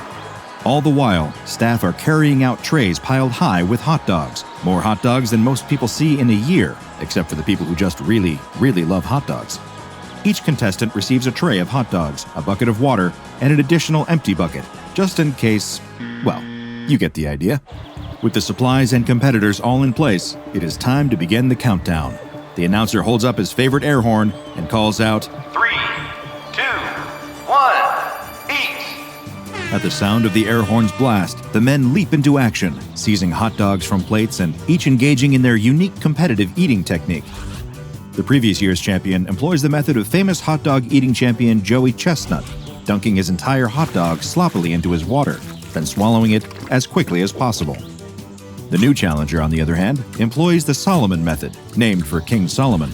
Much like the fabled king suggested doing with a stolen infant, eaters using the Solomon method break the focus of their feasting in half before polishing it off. One of the more casual competitors attempts a divide and conquer technique, eating first the dog itself and then the bun. Others employ no specific technique at all, attempting to devour the stack of hot dogs before them, using the same classic eating style they might employ at a family barbecue. This is a grave mistake. One by one, the less prepared competitors drop out, spitting into their buckets, wiping meat sweats from their foreheads, waddling out of the arena while groaning and holding their aching stomachs. Soon, only the two frontrunners remain. But what's this? A challenger approaches. An unassuming black man, clad in a shirt and dress pants, rushes into the arena, his face a mask of single-minded determination, and begins seizing the discarded hot dogs off the table, gobbling them up as fast as he can. The announcer and the rest of the audience watch in stunned disbelief. This is unprecedented, and as exciting as it is, definitely against the rules. This man is not a registered competitor, and he certainly can't join the contest in the champion stretch. Unsure of what else to do, the announcer beckons to the staff on the sidelines, ushering them back toward the table to clear the food and escort this surprise drop-in out of the arena. The audience watches with rapt attention as the staff members attempt to remove the stranger from his place at the table. He shakes his head violently, refusing to go, and snatches the hot dogs away from them, even as they try to clear the trays away. All the while, the remaining competitors standing are attempting to stay the course and finish strong in spite of the interruption. The new, younger man collapses, slumping down onto the table in a hot dog-induced stupor. He has tapped out. The victor is the previous year's champion, with a staggering ultimate tally of 38 hot dogs. As 4 staff members work together to wrestle the stranger out of the arena, the champion steps forward to receive his trophy. The crowd roars as he holds up his arms, grinning ear to ear and basking in yet another win. The announcer can still see the staff struggling with the stranger out of the corner of his eye, but this crowd wants to see their champion crowned, and the show must go on. So he grabs the Hot Dog King sash, the crown made from gold-plated hot dogs, and even the massive gold trophy. He crowns the winner, placing the sash over his shoulders. Then, as the music swells triumphantly, courtesy of the local high school marching band, the announcer holds up the trophy, sunlight glinting off its shiny surface. It represents so many things: achievement, celebration, the ability to eat just so much meat and not get sick, and now it is time for it to be awarded to the man who earned it. The announcer stretches his arms, handing over the trophy to the contest winner, when all of a sudden, another hand grabs hold of its handle, ripping it from the announcer's grasp. The stranger has returned, somehow freeing himself from the multiple security guards who escorted him away, and he has taken the trophy for himself. But he isn't just attempting to crown himself the Hot Dog King.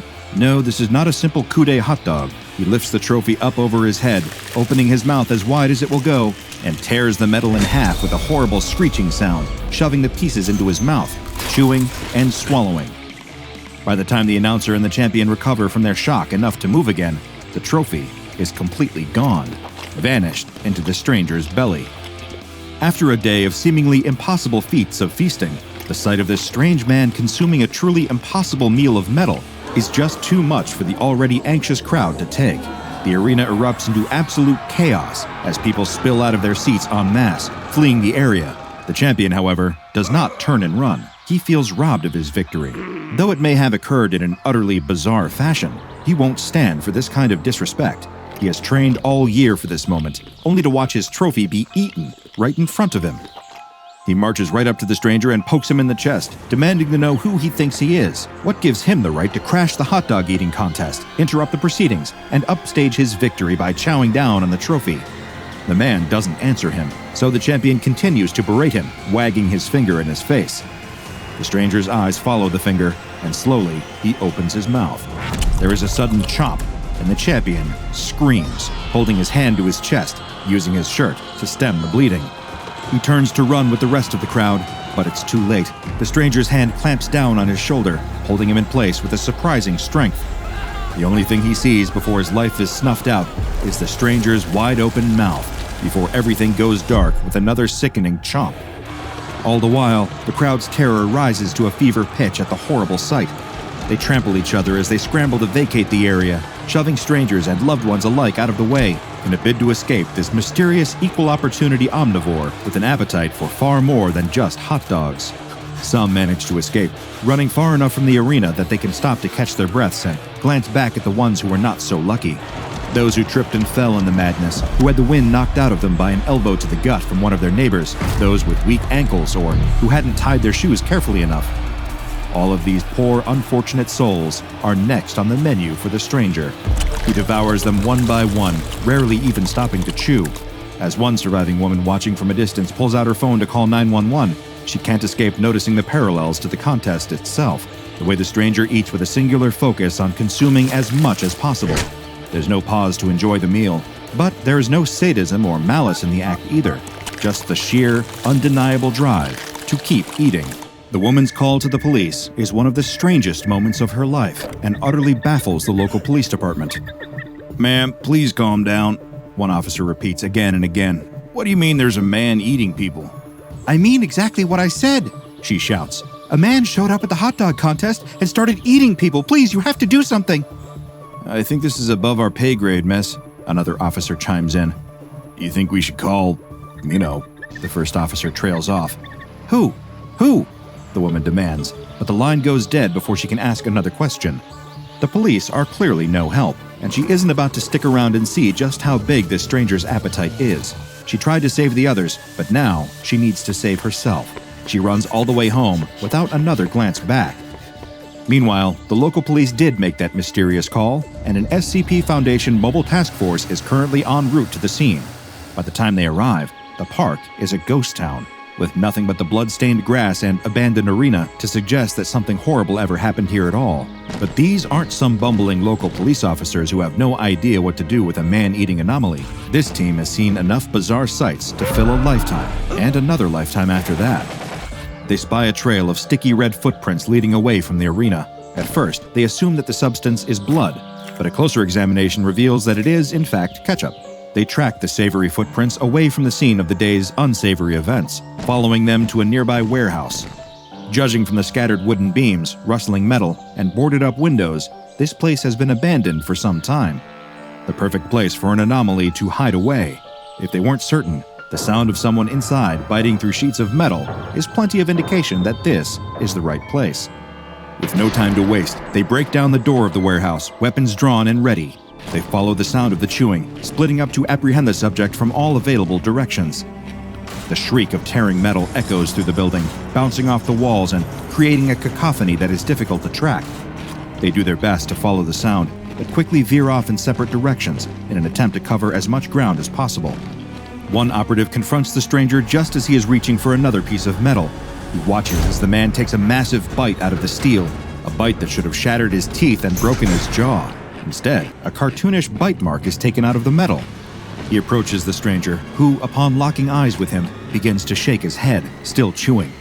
The MTF operative ignores this visual cue, approaching the man and attempting to physically restrain him. This, like the confrontation with the champion before, is cut off with a fateful chomp, and the operative screams ringing out through the warehouse, alerting his teammates to his unfortunate fate. The screams suddenly go silent, and another MTF operative stops cold, listening as the sound of chewing draws nearer and nearer.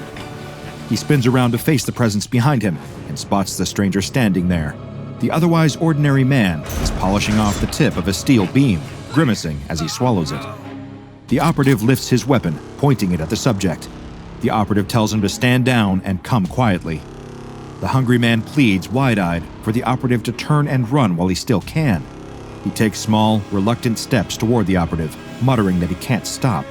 The operative brandishes his weapon again, barking another order for the man to stop. Before he can make another move, the stranger snatches the weapon out of his hand, opens his mouth, and swallows it. He winces as he does, but does not stop until the weapon is completely devoured. All at once, he lets out a loud belch, his knees buckle, and he slumps to the ground. He rubs his stomach, wipes his brow, and sighs heavily. "I'm so sorry about that. I was just so hungry I couldn't help it." The man shakes his head sadly. "I hope you can get a new weapon. And I'm sorry about your friend, too."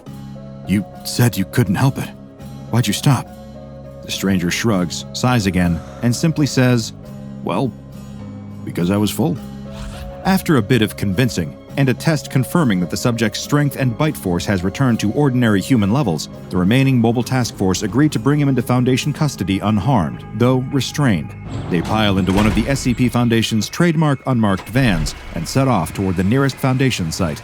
About 1 hour into the trip, the subject begins to lament his growling stomach, asking if they could possibly stop somewhere for a bite to eat.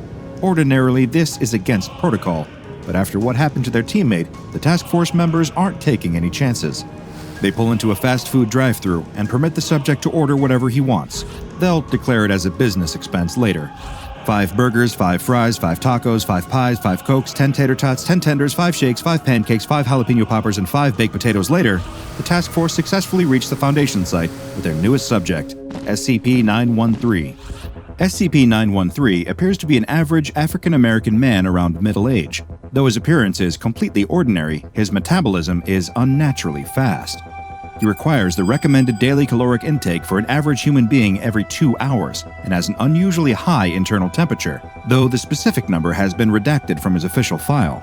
If he does not meet his calorie requirement for a given 2-hour period, he will enter a trance state in which he is unable to control himself. In this state, he will break down and ingest any solid matter in his line of sight. This includes matter that would ordinarily be indigestible, including wood, plastic, and metal. In this state, his appetite does not distinguish between living and non-living subjects.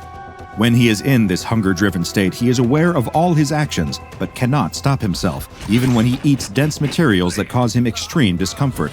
If this state hits while the subject is sleeping, he will be forced awake. In addition to his anomalous appetite, SCP-913 can rend objects at an estimated force of 3,000 newtons and can bite objects with an estimated force of 5,000 newtons when eating them. Whenever he is not in his trance state, he cannot replicate this strength. An examination of SCP-913's liver tissue showed that it is capable of producing new enzymes in response to foreign material, allowing his body to digest matter that should be highly dangerous to consume. These enzymes metabolize the substrate at an efficiency of approximately 98%, detoxifying any drugs or toxins consumed by the subject during the hunger state or otherwise. This includes, but is not limited to, amnestics and anesthetics. When SCP-913 was first discovered, he was wearing a shirt and dress pants, both with the brand name Doctor's Orders sewn onto their tags. SCP-913 has no tattoos aside from one on his right calf, which reads, Mr Hungry, from Little Misters by Dr. Wondertainment. Just in case you aren't aware, the Little Misters are a line of humanoid anomalies created by the mysterious Dr. Wondertainment Corporation, including the fish-headed Mr. Fish, the candy-coated Ms. Sweetie, and Mr. Life and Mr. Death, who is every bit as existentially upsetting as he sounds. The purpose of these creations is currently unknown, though, like many Dr. Wondertainment products, their existence invites endless speculation. SCP-913 must be contained in a customized humanoid containment cell lined with 1-meter-thick carbon steel. 913 is to be provided standard furnishings for his containment cell, coinciding with the usual necessities for a comfortable humanoid dwelling. He may be given pre-recorded entertainment materials, such as concerts, films, and television shows upon request. The cell may be accessed via a reinforced carbon steel door. Once every 2 hours, SCP-913 is provided with one nutritional supplement as specified in Document 913-2. I attempted to locate a copy of 913-2 for further details on said nutritional supplement, but access to it appears to be limited to researchers assigned to SCP-913. While the subject is sleeping, nutrition is provided to SCP-913 via a central venous catheter that must be changed once every 3 months.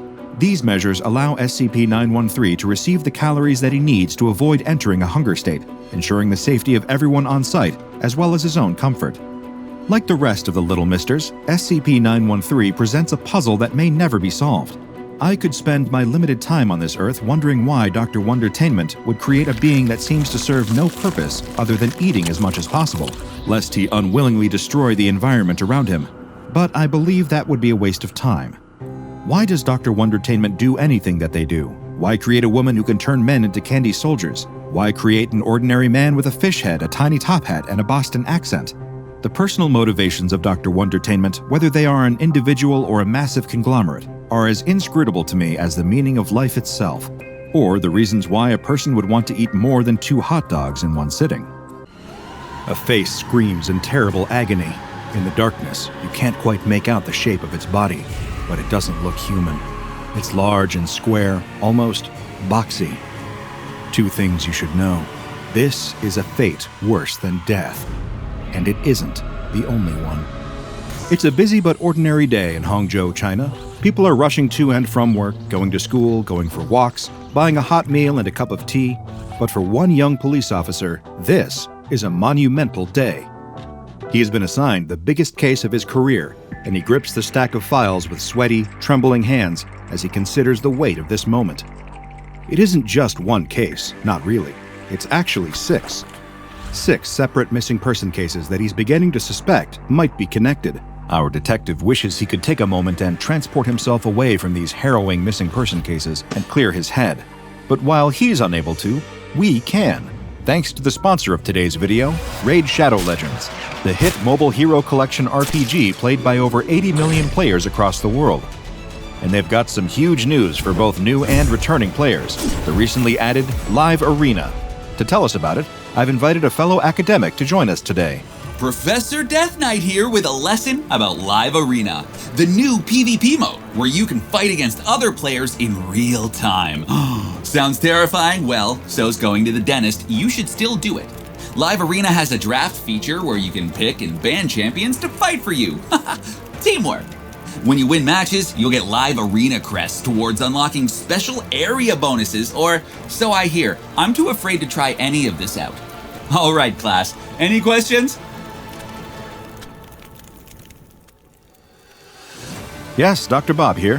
What's your personal strategy for Live Arena? Well, everyone thinks I'll go in fighting, but nobody expects my charm. My best strength is the gift of gab. So when they try to attack, I'll just be like, nice weather we're having, eh? Nobody will see it coming. That doesn't sound like a very effective strategy. Do not pick me for Live Arena. Seriously, don't. I'm too young to be bone meal. Well, thank you for your... Class dismissed! Do we have a bell? Oh, we should totally get a bell. Class definitely not dismissed, but there's a bunch of brand new content in Raid Shadow Legends related to the animated limited series Call of the Arbiter, including a free legendary champion, the mighty orc warlord Artak. All you have to do to get him is log into Raid for 7 days between now and July 24th. Easy. New players, use my link or scan the QR code right here and get a free starter pack with this cool in-game loot. So just hit my link in the description and I'll see you on the battlefield. And now, back to the case at hand. The detective was beginning to suspect that the 6 separate missing person cases might be connected. At first glance, they seem unrelated. The victims have very little in common, except one thing. They all worked at the same office. An office that closed 1 month ago, a casualty of international corporate downsizing. No one from his police department has bothered to look into this angle, assuming that it will lead back to more dead leads. But the young officer can't shake the feeling that there is important information waiting for him in that abandoned office building. So, after finishing up his lunch and dabbing the nervous sweat from his brow with a handkerchief from his pocket, he sets off toward the old office building in hopes of cracking the case wide open. As he makes the trip, he considers some other possible theories. Maybe the missing employees skipped town, overwhelmed and depressed from their unexpected job loss. But would they really let their families worry like this? Some of them have wives, husbands, children, all of whom would notice their absence and assume the worst. No, this isn't a simple case of a group of colleagues all vanishing to blow off steam in another city somewhere. Something bad happened. He can just feel it.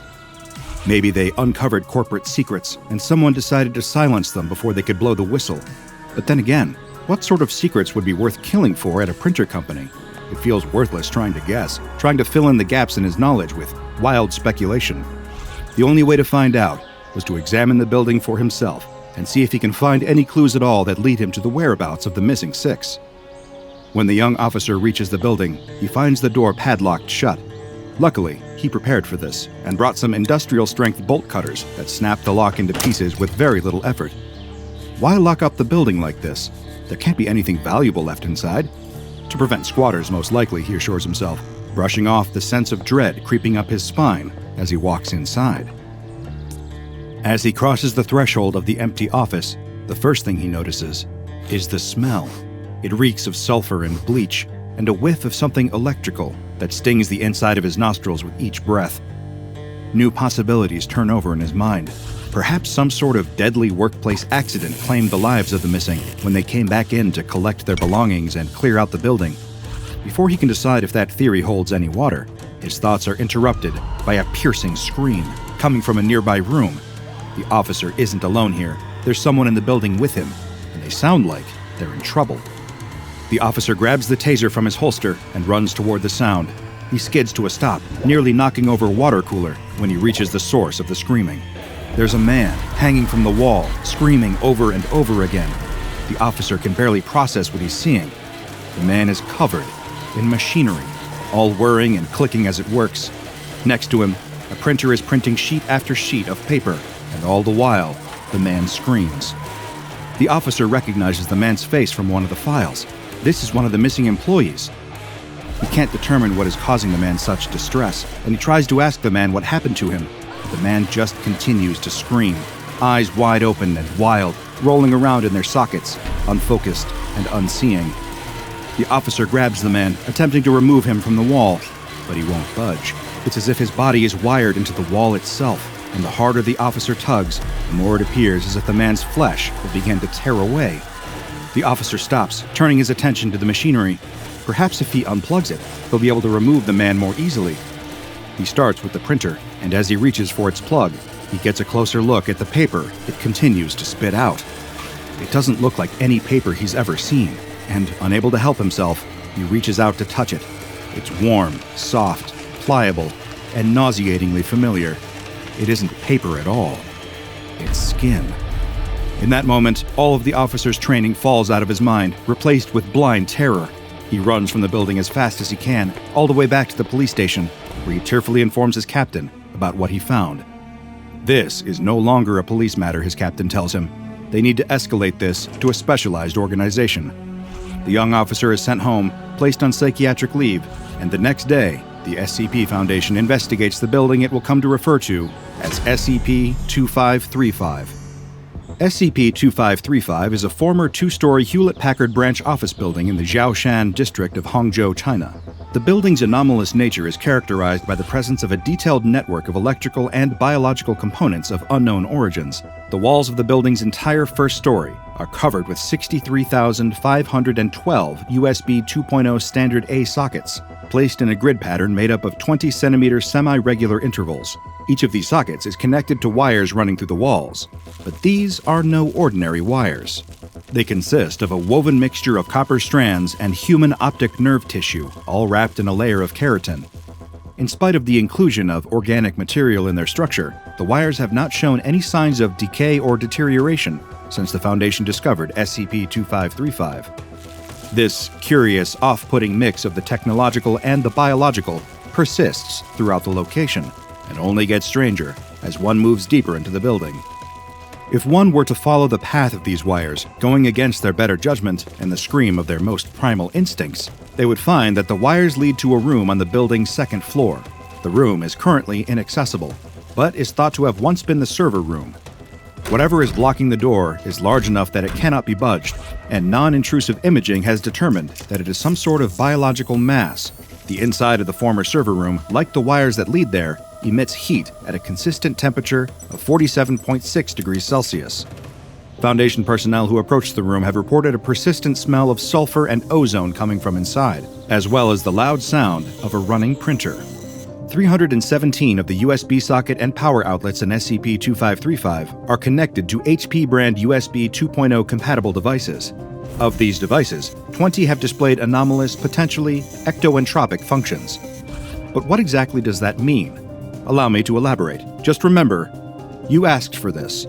Don't blame me if you aren't able to stomach the details.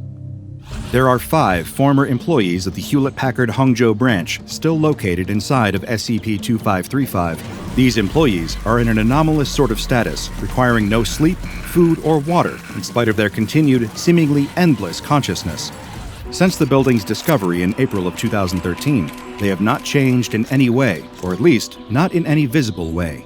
All attempts to remove these former employees from their, let's call them predicaments, have proven unsuccessful. Allow me to discard any euphemism and explain just what exactly became of these unfortunate workers. First, there is Guo Pingping, the former branch manager. He can be found in the bathroom near the receptionist's desk on the first floor. Guo's head has been forced into the feed tray of a DP DeskJet 1112 printer, which is plugged into the wall. This is troubling for a number of reasons, one of which is that the internal dimensions of this particular DeskJet model's feed tray are not large enough to accommodate a human head, and its components are not strong enough to crush a human skull into a shape that would fit. Nonetheless, Guo's head is firmly lodged into the feed tray. One would assume this would have killed him, but his body continues to move, kicking and thrashing about as if he is in pain. The former assistant branch manager, James Gu Yonggun, is located in the employee pantry on the building's second floor. His body is attached to the wall in a vertical position, held there via 92 20-inch USB 2.0 M-M cables. 5 additional cables have been used to secure the actuating unit of an HP DeskJet 2540 all-in-one printer to Gu's lower jaw. The arm of the actuating unit is also attached to a single HP-10 original ink cartridge in the color black. This ink cartridge is attached into Gu's throat at a continuous rate of 1 stroke per second, and in defiance of the known properties of ordinary ink cartridges, has yet to run out of ink in the years since its discovery. Gu appears to be partially conscious, but is unable to communicate intelligibly when addressed. The former Human Resources Department head, Angel Lee Hui-min, is still in her former office on the second floor, though she no longer performs the duties of her old position. She is still, in a sense, in human resources, or rather, is a human resource. I apologize. Sometimes I have to make a joke to cope with the dark subject matter at hand, but Angel's fate is no laughing matter. Like Gu, she is attached to the wall via a series of USB cables. There is an additional cable, one of unspecified length, inserted into her lower abdomen, which is slightly distended, as though filled with a foreign object. Though a proper analysis has not yet been conducted, the variety of sounds and motions originating from the area seem to indicate that there is a fully operational HP USB single-station thermal receipt printer lodged near her small intestine. As a consequence of this, a never-ending stream of thermal receipt paper is pouring from Angel's mouth at all times, causing her considerable pain and distress. Wang Liang, the former head of the IT department, is permanently placed near the water cooler on the first floor. Like the others, he's bound to the wall by several USB cables, 37 to be exact. There are 12 HP ScanJet 200 scanners pressed against his body, all switched on and running at all times. Next to him, an HP DeskJet 1112 printer is attached to the wall and constantly printing out sheets of something. A closer inspection reveals that it is not paper, but rather sheets of skin. He is conscious, but no successful interview with Wang has been conducted due to his nearly constant, wordless screams of agony. The fifth human subject found in SCP-2535 is Chen Yupeng, who once worked as a trainee technical writer. Now he spends his days in the branch manager's office on the second floor of the building. His body has been wedged into the paper tray and backup paper tray of an HP LaserJet Pro 500 multifunction printer, which has been plugged into the wall via a standard power cable and a 3-feet USB 2.0 M-M cable. His head sticks out of an aperture cut into the side of the printer. The printer itself functions normally, printing copies of the HP Standard Print Quality Diagnostic page and the HP LaserJet 500 Technical Repair Manual, alternating between the two. Since SCP-2535's discovery, it has not run out of either paper or ink. Chen himself is unconscious and shows signs of severe blood loss that, under ordinary circumstances, likely would have resulted in death by now. During a preliminary inspection of the building, one Foundation operative discovered a Canon Pixma E480 printer in the first-floor janitor's closet. This printer was dented and heavily corroded, most likely from the application of liquid bleach, and was also covered with human teeth marks. It has spent the most recent several years attempting to print a 91-page document, but has been unsuccessful due to an apparent jam in its paper tray and feed mechanism. The seams of the printer occasionally ooze human blood, which DNA testing has matched to Yan Xiaoxia, former creative consultant of the Hangzhou branch. SCP-2535 must be sealed away from the public under the guise of health and safety concerns. At least 2 agents are to be stationed in a nearby building at all times for the purposes of observation. Wherever possible, the inside of SCP-2535 must be soundproofed. All material generated by the building's anomalies must be collected and disposed of on a daily basis. So far, these containment measures have been sufficient to keep civilians away from SCP-2535. As far as the friends and family of the missing employees know, their loved ones were never found. It's better that they think of them as lost or dead, rather than learn what truly became of them. As I was poring over the file for SCP-2535, something curious caught my attention. This is not the only anomaly cataloged by the SCP Foundation concerning a branch of the Hewlett-Packard Corporation. I considered leaving well enough alone, but I've never been particularly good at that. When another path presents itself to me, no matter how dark or foreboding it may seem, I cannot resist the urge to see where it will lead. In this case, the path led me to SCP-2211. SCP-2211 was a collection of 4 anomalies discovered in the Shanghai offices of Hewlett-Packard. Notice that I said was rather than is. More on that later. First, allow me to describe the nature of each anomaly. SCP-2211-1 is a 932 megabyte video file titled simply longsmile.wmv. When played, the video depicts a pair of lips on the right edge of the screen. The lips hold a closed-mouth smile for a moment, then open to reveal teeth. At this point in the video, the camera pans to the right, revealing more and more teeth, seemingly forever. Though the length of the video file is listed as 55 seconds, testing revealed that the file will continue to play, revealing endless, maddening rows of teeth for more than 150 straight hours. It will possibly run even longer than that, but testing was through before that could be seen. The video has no audio track. When longsmile.wmv is played for longer than 59 minutes and 20 seconds, the device used to play it will begin to secrete a small amount of human saliva. A sample of saliva was collected for DNA testing, but the results were inconclusive and did not match any known human being on record. SCP-2211-2 is a 2.0 megabyte audio file entitled EYEE-79.wav. Each playthrough of the audio file is different, but tends to contain bursts of modulated static that go on for 2 to 10 seconds before being cut off for around 0.3 seconds of silence at a time. Like Longsmile, this file can play for a seemingly infinite amount of time, in spite of its listed length of 3 minutes and 3 seconds. When SCP-2211-2 is played for longer than 59 minutes and 20 seconds, the device will begin to secrete a clear fluid, identified as a mixture of water and sodium chloride, amino acids, glutathione, ascorbic acid, and human collagen fibers. Essentially, the device will begin to leak human tears. SCP-2211-3 is a 599 kilobyte file titled r.exe. When this file is run on a computer, it uses up a great deal of memory, causing the device to overheat and its built-in fans to speed up. In spite of the overheating and any damage it might cause, the computer will continue to run until disconnected from its power source. When the file is run for longer than 59 minutes and 20 seconds, air coming through the built-in fans will begin to emit a strong smell of earwax, though no physical traces of earwax have been found. SCP-2211-4 is a USB adapter-powered coffee reheater. When it is plugged into the USB port of a computer, any liquid placed into the container will be heated to approximately 65 degrees Celsius and will also transform into human mucus at a rate of 1 milliliter per minute. This effect is the same whether or not the computer is on. DNA analysis of the mucus revealed that it is a match with the saliva produced by SCP-2211-1. All of this would have been bizarre enough, a series of files and devices that produce human biological material and are seemingly all connected, but something else happened. All instances of SCP-2211 were kept in a pair of containment lockers. However, on June 10, 2014, this containment was breached. I have included a surveillance log transcript that captured the incident. It occurred as follows. Sound of banging metal detected near second floor of Wing B.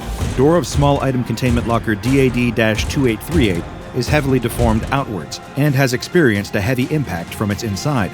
The sound of banging metal persists for the next 3 minutes as the door of containment locker DAD-2838 begins to burst outwards. Security teams are deployed to cordon off the area and manage the situation. Containment locker DAD-2838 is fully breached from the inside when a segmented humanoid arm emerges, extending to reveal numerous joints along its length. Security teams begin opening fire on the arm to little effect. While the video feed shows that the arm terminates in a 7-fingered hand, personnel present on the scene reported a number of fingers ranging from 5 to approximately 30. The arm repeatedly strikes and breaches the containment locker containing SCP-2211-4, approximately 5 meters from containment locker DAD-2838. It subsequently reaches for SCP-2211-4 and pulls it back into containment locker DAD-2838. No further activity detected. Arm presumed to have dematerialized. Following this incident, the containment locker was examined, but no traces of the many-fingered arm were found inside. Further examination of the locker's contents revealed that SCP-2211-1, 2, and 3 had vanished from their storage media. The files were gone.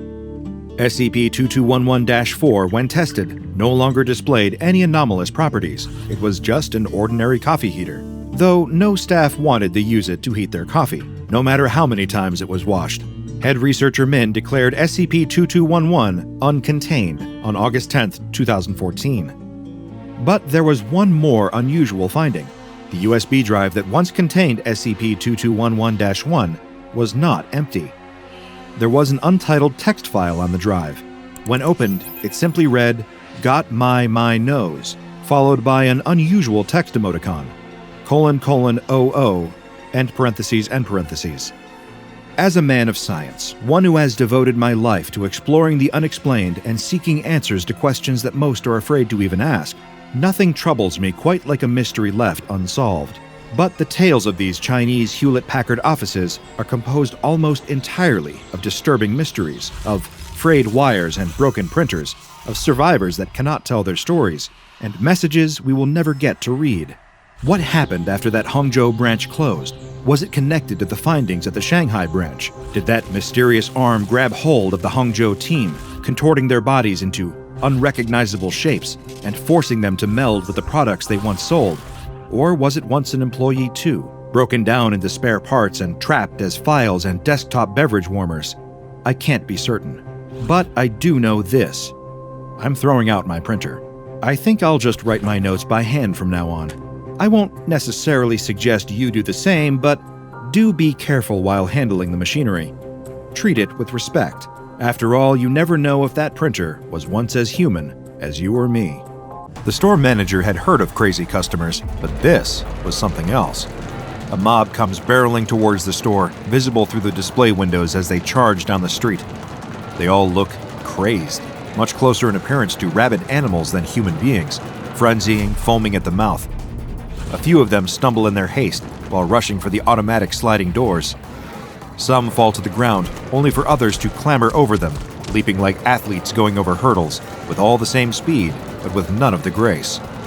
To the staff inside the store, they look like a pack of zombies, all apparently infected by the same virus that had given them such a ravenous hunger. For savings! "I thought Black Friday was a week ago," the trainee remarks as the doors slide open and the first of the mob spills inside. "Welcome to the Mattress Madness Megastore, everyone. If you could kindly form an orderly..."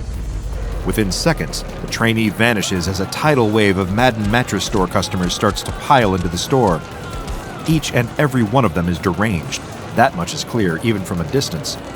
Across the store manager watches as his colleagues are shoved and tackled out of the way, just from their misfortune of standing too close to the entrance. It's only as one of the mob wanders closer that the store manager notices their eyes. Both lids stay shut, somehow closed, despite the crazed customer standing upright. They aren't screwed tightly. It's clear this person isn't forcefully keeping their eyelids clamped down. Instead, they're gently sealed as if the customer is still asleep, or sleepwalking. The whole situation was astounding. First thing in the morning, just at opening time, a horde of sleepwalking customers barged their way into the Mattress Madness Megastore, moving and fighting retail staff as if they were all still awake and fully aware. And as if that isn't bizarre enough, it quickly turns out these people aren't here because they're eager not to miss out on great deals on their bedroom furniture. To the store manager's horror, the mob has come to the Mattress Madness Megastore for breakfast. He watches an elderly woman, eyes closed, shuffle up to a luxury cashmere pillow-top California king-size mattress and proceed to eat it. And not bite by bite either, not even ripping off pieces to chomp through like so much cotton candy. In a far more horrifying fashion, the old lady eats the mattress whole. The store manager feels his blood run cold at the sight of her mouth widening unnaturally, unhinging like a snake eating its prey. Except in this bizarre, unaired nature documentary, the snake is a human being, and its meal is a perfectly good bed that moments before had been resting on a stylish ottoman frame.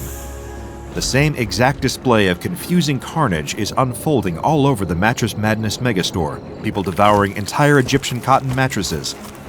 Some had even already devoured their respective meals and were already moving on to any accompanying pillows or cushions, feeding on them in much the same way.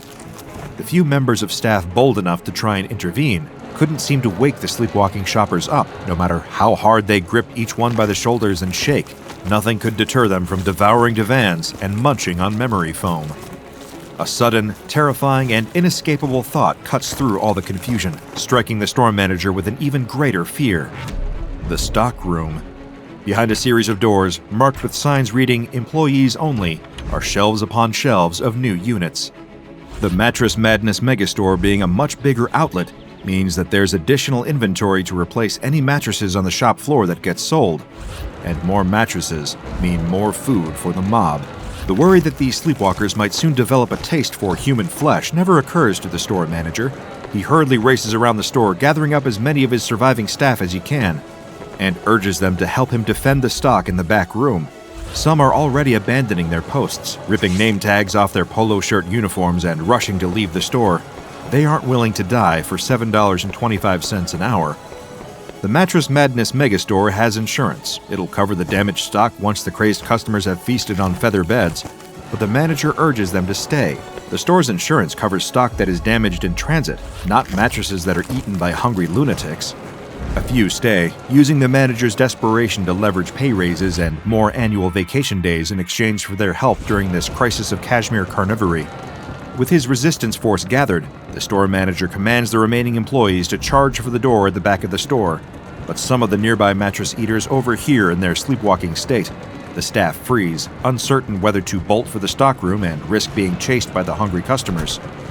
They need a distraction, a sacrificial lamb to grab the horde's attention. And with a solemn expression, the store manager realizes what he must do. This isn't a fight he'll make it out of alive. He leaps up onto a twin innerspring and calls out to the crazed customers. "Attention everyone," he bellows. "I'd like to announce that all our mattresses are half off for the next 5 minutes." The crowd goes even more rabid, all eager to eat the pillowy pedestal the store manager is standing upon.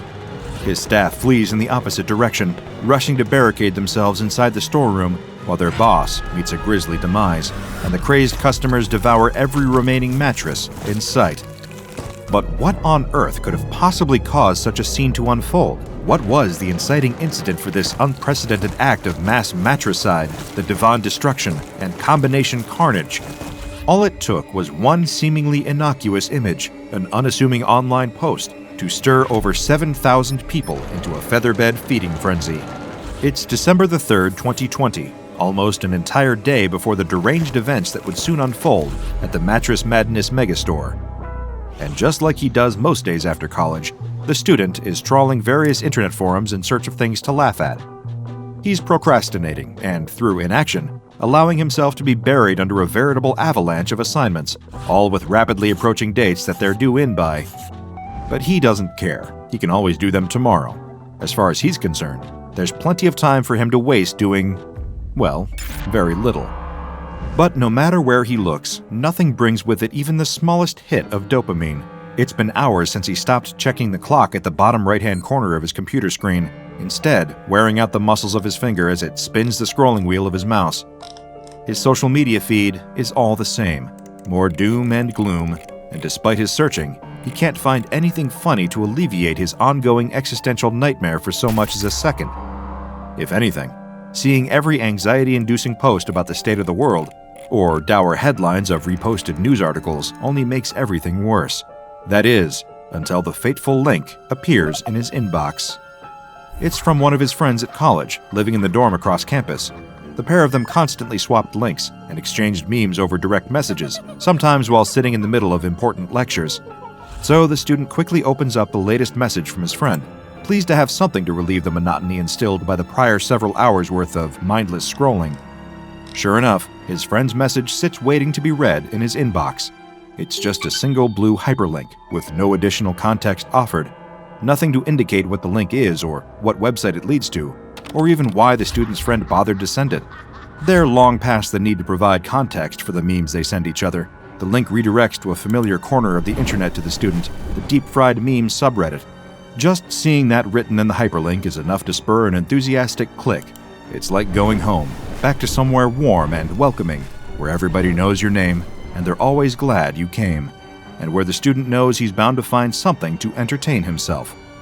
A deep-fried meme is usually a heavily edited image with a number of different filters added to it.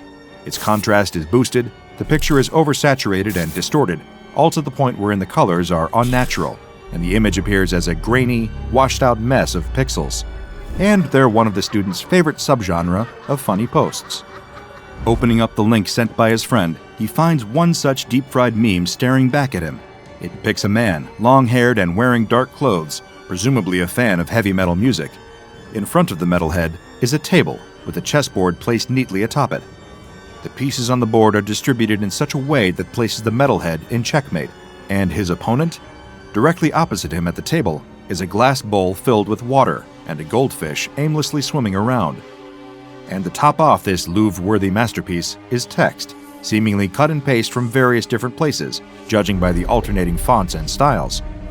The words have been placed into a sentence that reads, "Tell me your secrets, fish." And the student explodes with laughter, as if answering his prayers for some humorous entertainment to avoid working on his college assignments. His friend had appeared out of the blue and delivered a perfect deep-fried meme. But that momentary boost in serotonin levels quickly subsides, and the student knows how these exchanges work. This has to be reciprocal, a mutual trading of memes, like for like, akin to swapping trading cards in the playground at a younger age. And so he searches the subreddit for a token worthy of returning to his friend. He clicks on a search filter, sorting the results from the top posts of all time to the most recent posts of the day. These were fresh, hot off the presses, or out of the deep fryer in this case. And the newer they were, the lower the chances that his friend had already seen them. Scrolling through, the student is met with a few underwhelming attempts that weren't worthy of the prestige expected by the deep-fried meme subreddit. They'd be better suited for posting on r/cringe. But then, it appears, the perfect, deep-fried, crispy golden brown, cooked to perfection picture to send back to his friend. The distorted image is a photograph of a bed, specifically a king-size mattress, on what looks like a polished wooden bed frame, although it's not easy to tell thanks to just how grainy the picture has been made. Whoever edited this meme knew what they were doing, and has nailed the absurdist, bizarre humor that the student and his friend thrive on. A label over the mattress simply reads, "King size," and the meme is captioned in a classic top text, bottom text format with the phrase, "A feast fit for a king." And the pièce de résistance, the crowning touch that makes this meme worthy of the student's lofty standards, is the title given to it by the original poster. It sums up the meme perfectly, succinctly in 3 words: "Eat your mattress." The student erupts into uncontrollable fits of laughter, so much so that tears start to stream down his face. His stomach almost feels like it might explode at just how fine he thinks the post he's found is. Through giggles that hit like the aftershock of an earthquake, he copies the link to the Eat Your Mattress meme into a message and hits send to share the hilarity with his friend. Little does he know, he's just condemned his friend to the same fate that now awaits him. As soon as he falls asleep, it'll happen. And the student and his friend aren't the only ones either. The post spreads, either sent directly from one person to another or seen by those just browsing the deep-fried meme subreddit and happening across the Eat Your Mattress photo. Not all of them find it funny. They don't have to. They aren't even required to share it, to pass it on to someone else and help the post spread like wildfire. They've looked at it, and that's enough. Come the next day, an estimated 7,000 people across the world have seen the same meme, and it affects them all in the exact same way, becoming a directive, a command planted in their subconscious, one that they will act on without even realizing. It's been only a few hours since all the carnage erupted at the Mattress Madness megastore, but by now, the SCP Foundation has swept in and taken control of the scene. A cordoned section of multiple blocks, under the cover story of a dangerous gas leak. It's enough to keep civilians and prying eyes away without asking too many questions. But as for the Foundation personnel themselves, they've got plenty of unanswered questions of their own. 2 members of the cleanup team are reviewing the store's security footage, baffled by the sights of the chaos that unfolded there earlier that same morning. On the screen, frenzied customers are eating entire mattresses, stretching their mouths wide open and swallowing them whole. They watch as the store manager appears to make an attempt at a noble sacrifice to distract the horde of ravenous customers so his employees can rush towards the storeroom. But the manager is fine. Once the horde has eaten all the mattresses out on the store's main floor, they start trying to break into the stockroom out back, where the other employees have used layers upon layers of cellophane-wrapped mattresses to barricade the door. By the time the Foundation arrives, the customers have already forced their way into the stockroom and have devoured around half the mattresses, while exhausted employees try to wake them from their sleepwalking state. The Foundation sees to it that everyone affected is rapidly administered with memory-wiping amnestics to forget all about the ordeal. Their next job is to try and track down the source of whatever caused this unprecedented outbreak of mattress eating. But being experts in all things anomalous, it doesn't take the Foundation long to start pursuing possible explanations. Having already confirmed this wasn't a viral anomaly, their next course of action is to investigate possible mimetic causes, and sure enough, a common factor quickly presents itself. The mob that attacked the Mattress Madness megastore, along with subjects who have engaged in similar acts of mattress eating across the world, all have one thing in common. Each one has been exposed to the Eat Your Mattress post on the Deep Fried Memes subreddit. It takes some deduction on the Foundation's part to figure out the cause. After all, the meme in question is similar to a number of others posted in the same subreddit. As a result, the Foundation's online detection software, or web crawlers, initially fail to flag the mattress meme as an anomalous image. Once they do, it is designated as SCP-5126. But with a cause established, the pieces start to fit together. The Foundation's researchers soon realize what the image does. Another reason it was initially missed is that its effects only occur once the subject that has seen it falls asleep. The student is one such subject who lived through this. He dozes off in his gaming chair well past the middle of the night, hours after he's first seen SCP-5126. While sound asleep, without waking up once, he starts to seek out his mattress, laying unoccupied on his bed on the other side of his cramped dorm room. He and all the others who have seen SCP-5126 then consume their mattresses, including in many cases their pillows, any cushions, and even plush toys. Their bodies stretch unnaturally to accommodate the meal, only to return to normal once they have done the deed.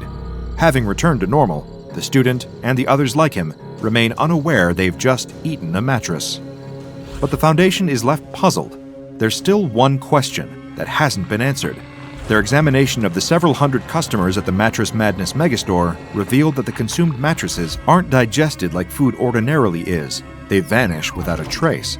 So this naturally begs the question, where are all these eaten mattresses going?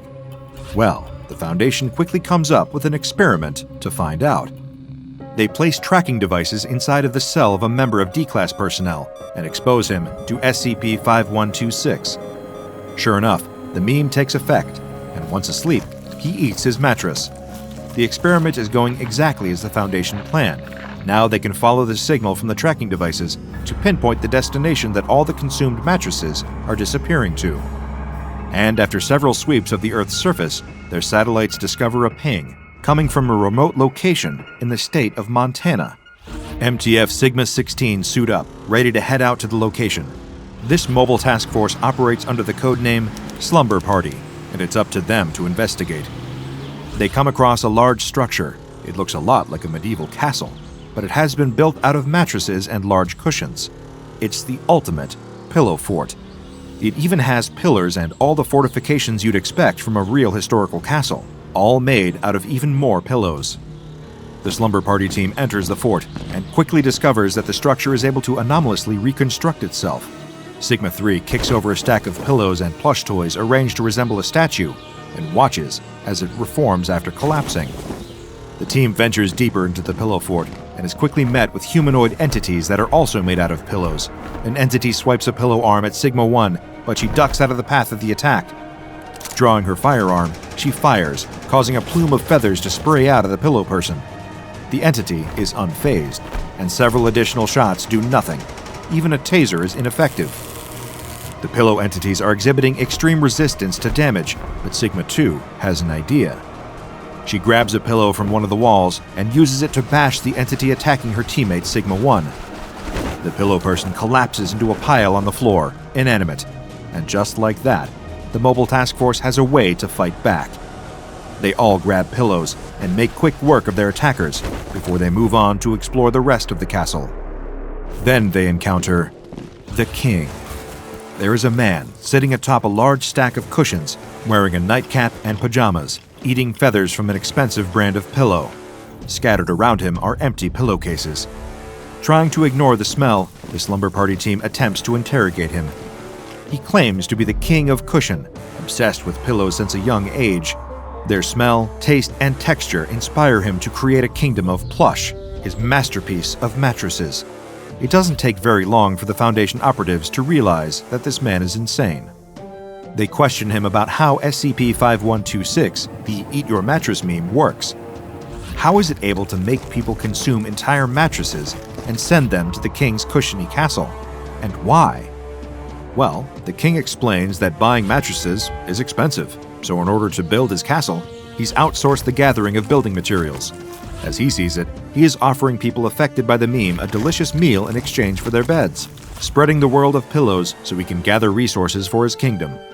Suddenly, he challenges the slumber party team to a pillow fight for having tracked him down. The king of cushion takes up a pillow in one hand and charges towards the mobile task force, armed and ready to do battle with them all. He is quickly incapacitated by Sigma-1's taser and drops to the floor defeated. Now designated SCP-5126-A, the King of Cushion is transported back to the SCP Foundation for analysis and containment. Their testing reveals he possesses no anomalous properties whatsoever, and the king actually requires his stomach to be pumped thanks to the copious amounts of pillow feathers he's been eating. The Foundation gets to work dismantling his pillow fort and moving all the components into storage.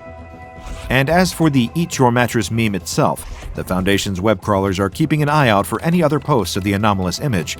And don't worry, if you find yourself giggling at a funny deep-fried image that jokingly implies you should eat your mattress, the Foundation will ensure you don't remember it happening, and they'll even throw in a replacement for your swallowed mattress at no added cost. Now that's a bargain. The boy screams as his body transforms. His bones warp and twist as feathers emerge from his pores, and his skull sharpens into a long, hard beak. He's in a living nightmare. And who could have guessed it all started with an innocent attempt to play hooky? It's an ordinary Monday morning, and all over town, children are waking up and reluctantly dragging themselves out of bed for school. Some are oversleeping, hitting the snooze on their alarms, and getting a bit of extra shut-eye before their exhausted parents notice, wake them up, and rush to get them to school before the first morning bell. In one particular bedroom, a young boy is awake but still in bed, brainstorming as fast as he can. He is determined to skip school today however he can. He usually doesn't mind school very much, but today, all he can think about is the math test he didn't study for and the mean classmate who likes to knock his books out of his hands. But he can't just ask to skip school for no reason. He has to come up with a plan. He runs to the bathroom, splashing hot water in his face to give him a flushed appearance and a warm forehead. Then he hops back into bed and begins to loudly cough and sniffle until his mother comes to check on him. He complains that he doesn't feel well enough to go to school, and sure enough, when his mother feels his forehead, it is hot to the touch. She agrees to let him stay home from school for the day, provided he stays in bed and gets plenty of rest. He promises that he will, and she leaves to go to work. On her way to work, the boy's mother remembers that there isn't much for him to eat while he's home alone all day. At least, there isn't much that he would want to eat while he's sick. She decides that she can be a little bit late to work for the sake of her son's health, and pulls into a nearby grocery store. She rushes out of her car and into the store, making a beeline for the soup aisle. She reaches for her usual go-to brand of chicken noodle soup, but finds the shelf completely bare. That's right, it's flu season. Of course, the soup is sold out. Oh great, this is exactly what she needs. A sick kid at home, one can of chicken noodle soup left at the store, and the machine won't even scan it. She smacks the side of the machine in frustration, and the screen reads invalid code, transaction cancelled. With a heavy sigh, she glances over her shoulder. No one is watching. She tried to pay for the can to do the right thing, but the machine wouldn't let her. So she grabs the can and runs out of the store before anyone can spot her. While his mother is out, the boy is at home raiding the pantry for snacks to sate his not at all sick appetite. He fills up on Oreos and toaster pastries, cheesy crackers, and chips. When he hears his mother's car pulling into the driveway, he quickly wipes the crumbs from his face and jumps back into bed, just in time for his mother to find him there, resting like he promised he would. She gives him a kiss on the forehead and tells him that she'll heat up some chicken noodle soup for him to eat. She's in a hurry to make it to work, though, so she'll need to leave it in the microwave for him. She pours the contents of the soup into a bowl, adds a bit of water, and pops the bowl into the microwave for a few minutes. She calls up to her son, letting him know that the soup will be ready when the microwave dings. Then she rushes out the door and heads to work for the day, confident that her son will be fine through her shift. If he happens to need anything, he can call her and let her know. The boy hears the microwave ding, but his stomach is too full from his rummage through the pantry for him to want any of the soup, in spite of its heavenly aroma. Instead, he creeps into the living room and sits down to play video games until his eyes start to hurt. As he boots up his gaming system, he thinks for a moment that he can hear a strange noise coming from the kitchen. A soft, clucking sound, like the chickens he saw on his grandparents' farm. But he quickly forgets about the sound as the screen lights up, and he disappears into the world of his favorite game. He plays for hours, until the grumbling of his stomach interrupts his concentration. He's suddenly very hungry, and remembers the soup his mother left in the microwave. It is certainly cold and unappealing by now, but he can just reheat it first. He punches the buttons on the microwave and waits for the soup to be ready. Again, he can hear strange noises coming from the microwave, but he doesn't think anything of it. The microwave dings, and he pulls out the bowl of soup, grabs a spoon, and digs in. A little while later, the boy's mother pulls into the driveway in a panic. She left work early when her phone rang with a call from her son. She answered, asking what was wrong, but he wouldn't answer her. All she could hear on the other end was rustling, heavy breathing, and some pained grunting. Fearing the worst, she drove back as fast as she could, running several red lights along the way. Now she fumbles with her keys as she unlocks the door, terrified of what she will find. She grips her phone in her other hand, thumb hovering over the buttons, ready to dial 911 if the situation calls for it. She pushes the front door open, calling her son's name. He doesn't answer, and her stomach drops. Suddenly, she hears the loud thud of something heavy being knocked to the ground. Something is terribly wrong here, and even though she might find her worst nightmare, she has to face whatever is waiting for her inside. She runs into the kitchen and finds it a mess. The bowl of soup is shattered on the floor, congealed, cold soup pooling on the tile. The kitchen table is turned over on its side. The kitchen chairs are in disarray. But the strangest sight is the dozens of tiny, white, fluffy things on the floor, counters, and furniture. She picks one up for a closer look and finds herself even more confused than before. It's a feather. They're all feathers. She calls her son's name again, praying for a response. This time, she receives one, though not the one she hopes for. She hears the sound of shuffling footsteps up above, followed by a strangled sound like a scream caught in someone's throat. She sprints up the stairs as fast as her legs can carry her, throwing open the door to her son's bedroom. There, she finds him. But this is not the bright-eyed boy that she left behind when she left for work. His arms are covered with a thick layer of white feathers, the same feathers that are beginning to poke through the skin of his face. The top of his head has elongated into a floppy comb of excess skin, the same sort of excess skin that is wobbling below his chin. And his mouth, it doesn't look like a mouth anymore. It's pointed and hard, and his lips click together when he speaks, or rather, clucks. His bare feet are scaly and red, with claws protruding from his toes. He flaps his wings frantically, eyes wide and wild, clucking and running back and forth across the room. When he looks at her, she does not see recognition in his gaze. Her son, her beloved boy, has turned into a chicken. Unable to do anything else, the mother calls an ambulance. At first, the paramedics that arrive on the scene think the call was some sort of elaborate prank, but when they set eyes on the boy, they agree that something truly bizarre is going on. They speed to the hospital with the chicken boy in tow, but sadly are unable to save his life.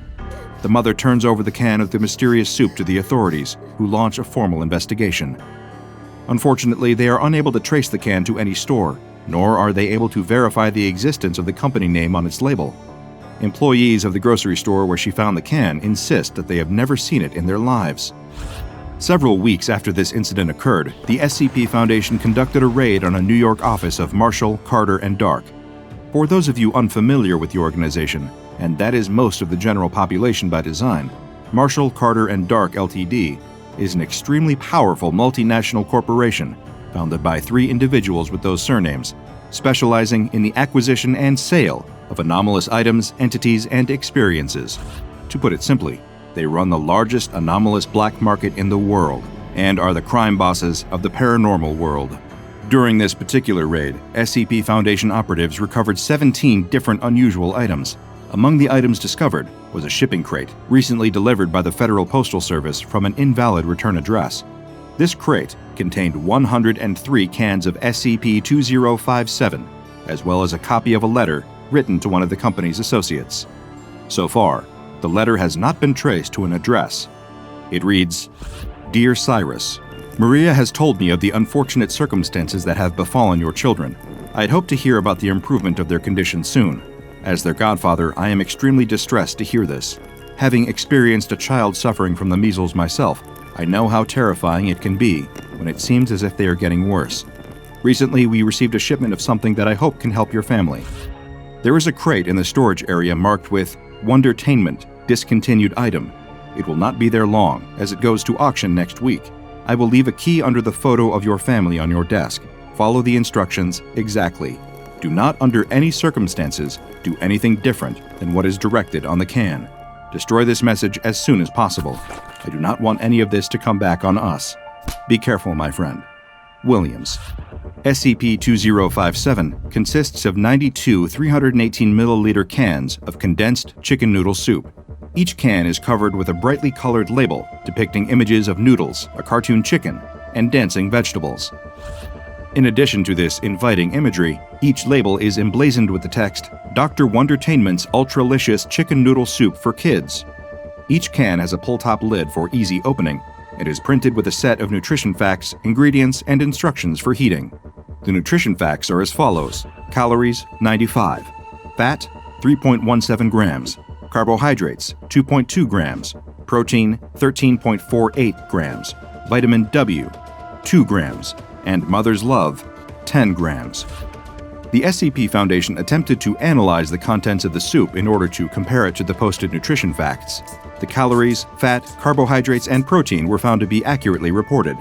Vitamin W was present in the reported amount as well, though it was not a compound that the Foundation scientists had ever encountered before. Mother's Love, as it is an intangible concept, was not able to be identified or measured in the analyzed soup samples. The ingredients are listed as ultralicious chicken stock, enriched Chinese egg noodles, finest cooked chicken breast, farm fresh carrots, crispy crunchy celery, sweet Vidalia onions, no paint thinner, fresh mountain spring water, vitamin W. Contains less than 2% of the following ingredients: a pinch of salt, a smidgen of chicken fat, sprinkle of spice extracted from rare plants, a dash of high-quality unicorn tears.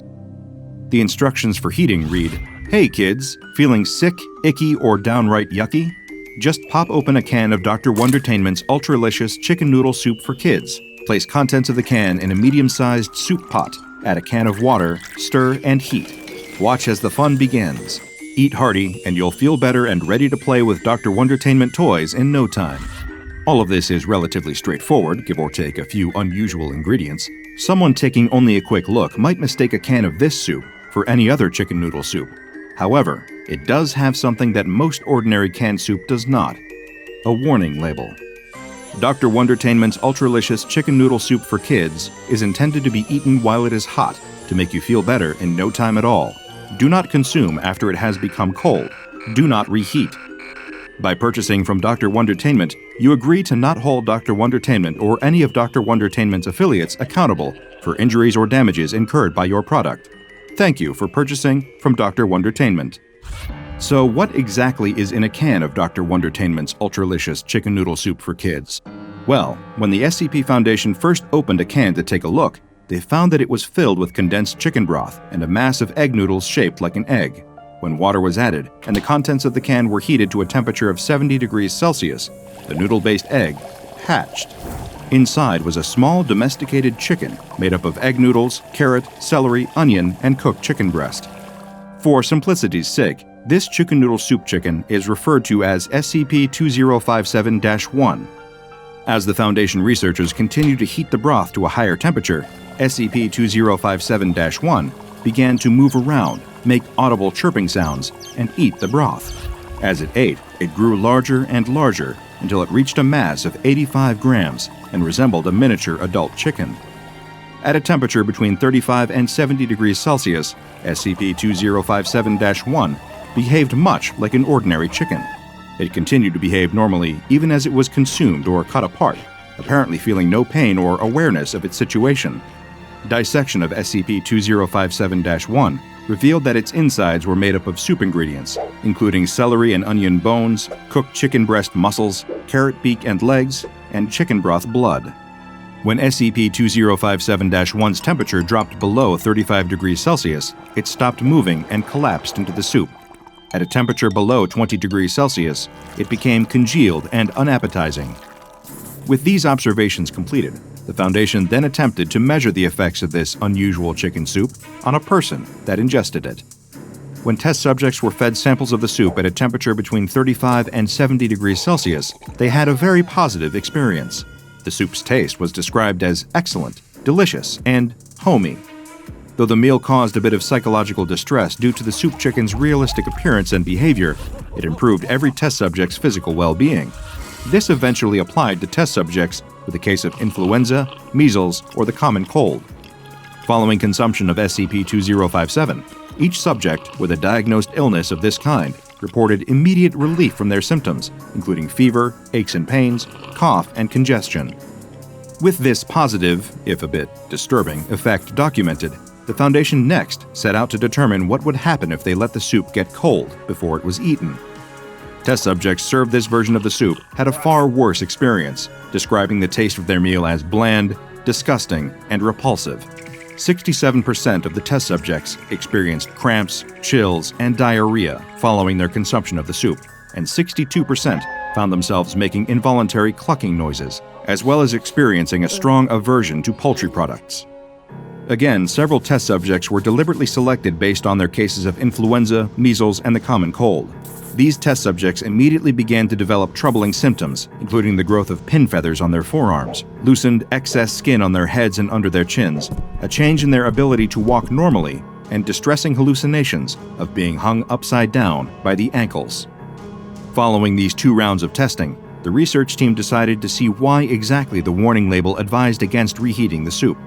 D-Class 45782 was selected as the test subject for this particular experiment, and was instructed to reheat a bowl of cooled SCP-2057-1 in a microwave on high for 2 minutes and 30 seconds.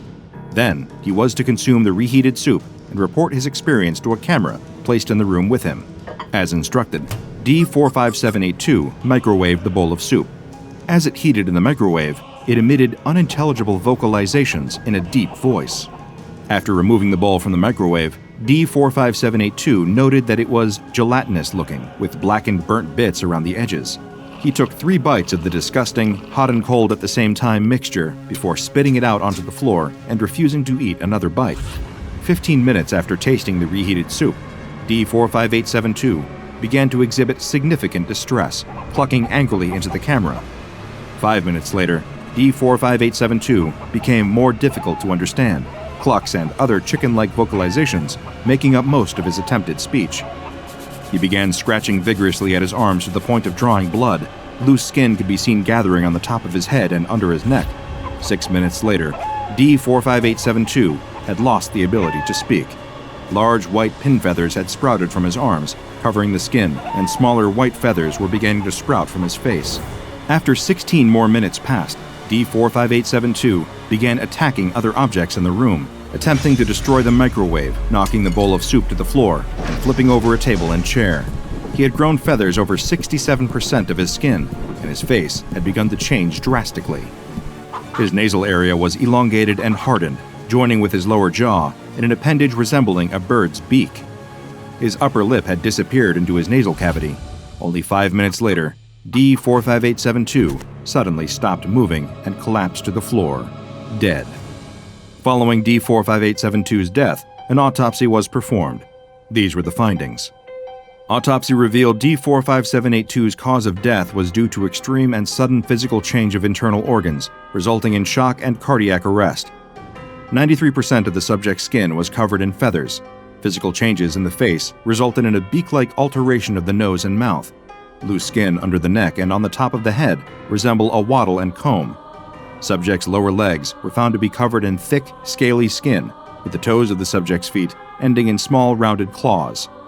The subject and instance of SCP-2057-1 were incinerated after testing and autopsy. Whenever not being used for approved experimentation, all cans of SCP-2057 must be stored in a standard, large-volume storage locker in Containment Area 27 and kept at a temperature of 25 degrees Celsius. Because SCP-2057 is in limited supply, all experiments must first be approved by at least 2 personnel with 2-1103 clearance, as well as receiving the go-ahead from Dr. Applegate. There are still 41 cans of Dr. Wondertainment's chicken soup unaccounted for, and the Foundation has been unable to track them down so far.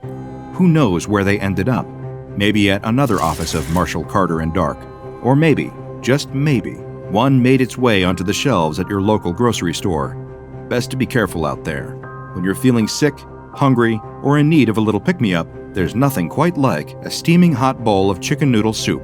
Just make sure to read the label carefully and always follow the printed instructions. If you ignore them, you might just find that your chickens have come home to roost. After all, as the saying goes, you are what you eat. A bear mauling you to death, being stalked by cougars in the dead of night, only to be eaten in your sleep. Wandering off the path and getting lost for days, the elements slowly withering you away to nothingness. There are plenty of ways you can die in the wilderness, but few would expect death to come as a result of a simple bodily function with a decidedly anomalous twist. Springtime in the Sierra Nevada is undeniably beautiful. The unpredictable storms of winter are a thing of the past, but the oppressive heat of summer hasn't yet crept in. The highest peaks of the mountains are still spotted with snow, but in the foothills, the wildflowers sprout from the earth, blooming in a tapestry of yellow, pink, purple, and orange. Crystal-clear waterfalls roar down the rocky mountainsides, water set free from its slumber by the melting ice as the world wakes up from a long hibernation. The summer vacation crowds haven't yet flooded the hiking trails and ski slopes, but a few groups of early adventurers can be spotted hiking through the mountains, taking in the sights and breathing in the fresh, fragrant air. Among these springtime visitors are a pair of young men, one with blonde hair and one with dark hair, each wearing a small backpack and carrying a canteen of water, not a scuff to be seen on their brand new hiking boots. These two young men are on their senior spring break from college, gleefully taking the hiking trip they have been talking about since they were paired up as roommates their freshman year. Neither of these young men is especially experienced in hiking, but they have both spent dozens of hours in the library reading up on wilderness survival, on the best ways to pitch a tent and start a fire with nothing more than a stick and 2 rocks. The lighter-haired of the two especially prides himself on his knowledge of foraging for edible wild plants, a skill he is excited to put to the test on this trip. His dark-haired companion is a bit more suspicious of wild plants, frightened by the stories of foraging gone wrong and unfortunate explorers confusing a delicious mushroom for one that stops the heart in minutes. He has filled his bag with provisions, with granola and jerky, dried fruits, and cans of beans that he hopes his friend will share with him, rather than risking his safety by gambling on a wild root or berry. Still, his concerns about foraging are soon forgotten as the two proceed further along the trail, passing sparkling waterfalls, bighorn sheep grazing on wild plants, and a bird that just might be a bald eagle soaring by overhead.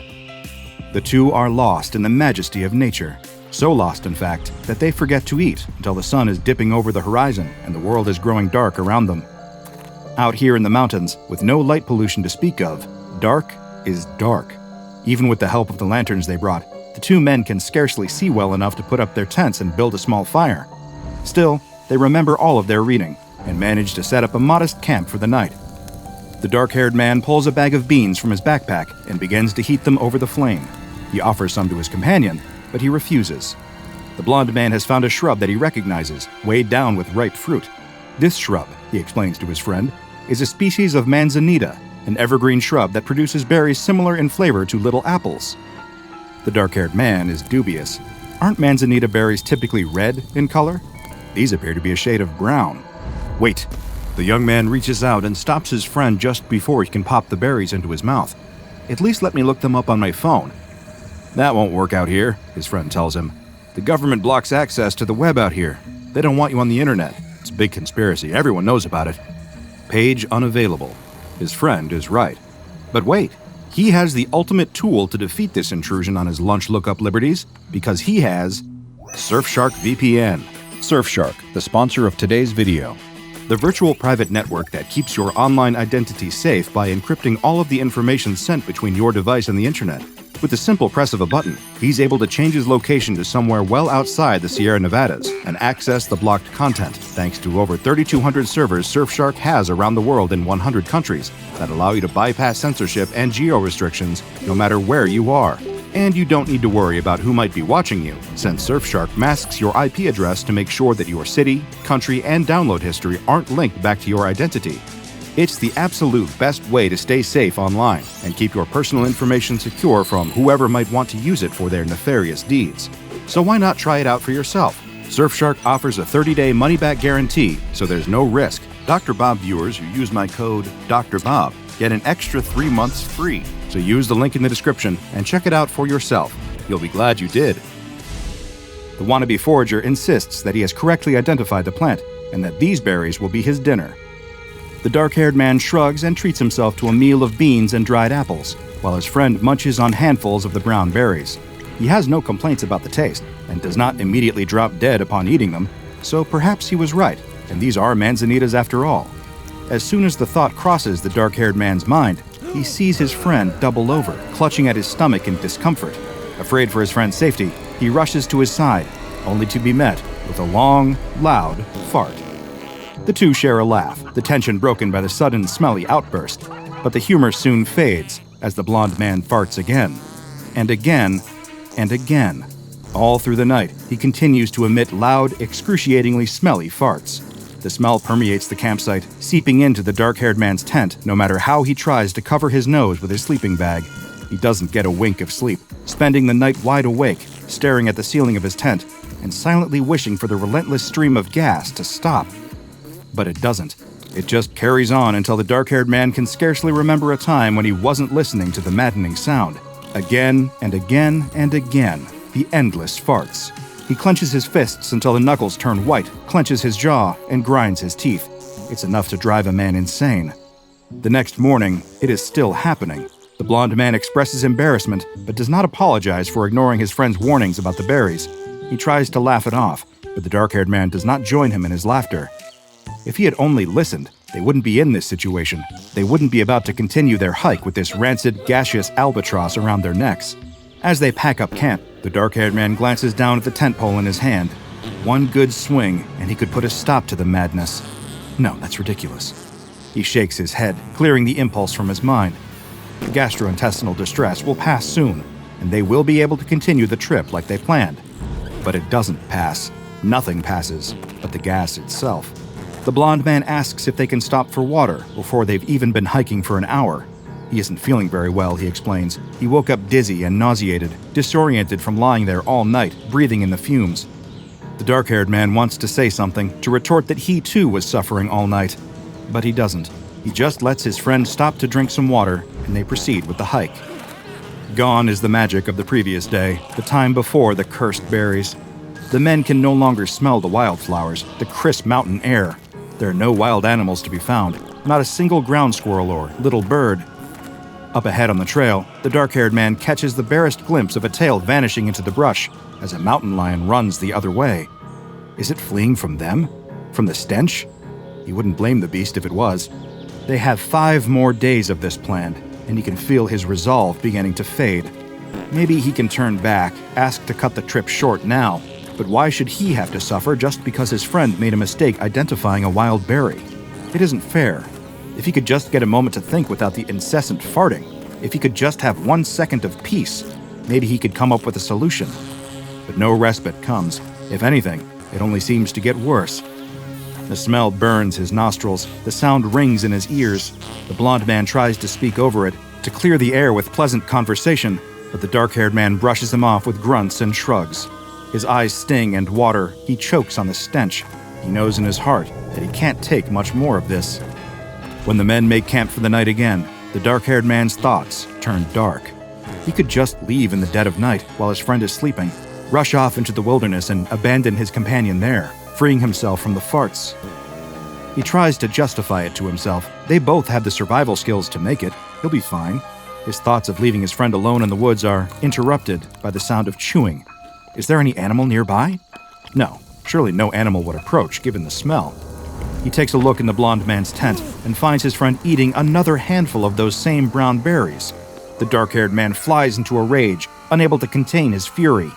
How could he do this? How could he eat more of them after what happened the first time? Doesn't he understand what this is doing to him, what it's doing to the both of them? How could he be so selfish? The blonde man insists that it's fine, that the farting can't possibly be related to the berries, because manzanitas don't cause that sort of thing. At this, something in the dark-haired man snaps. He can't take it anymore. He turns away from the tent, throwing up his hands and telling the blonde man to find his own way back. They'll split up from here. The blonde man emerges from his tent, begging his friend not to cast him out. He's certain the farting will stop any day now. At this, it seems to grow louder and more potent. The dark-haired man spots a large rock by the campfire, small enough to hold in his hand, hefty enough to do some real damage. He picks it up and turns to meet his friend. Without thinking, he swings the rock at the blonde man's head. For the first time in days, the sound of farts goes silent. The air smells sweet, like flowers, leaves, and campfire smoke. He did what he had to do.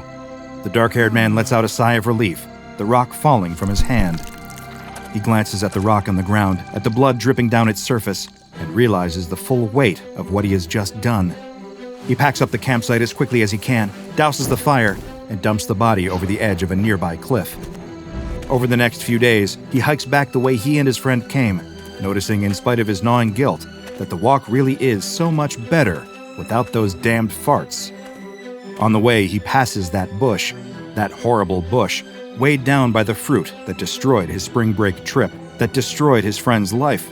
He opens his backpack, tearing a page from one of his books and grabbing a pen. He scribbles a warning, "No matter what, do not eat these berries," and affixes it to the bush.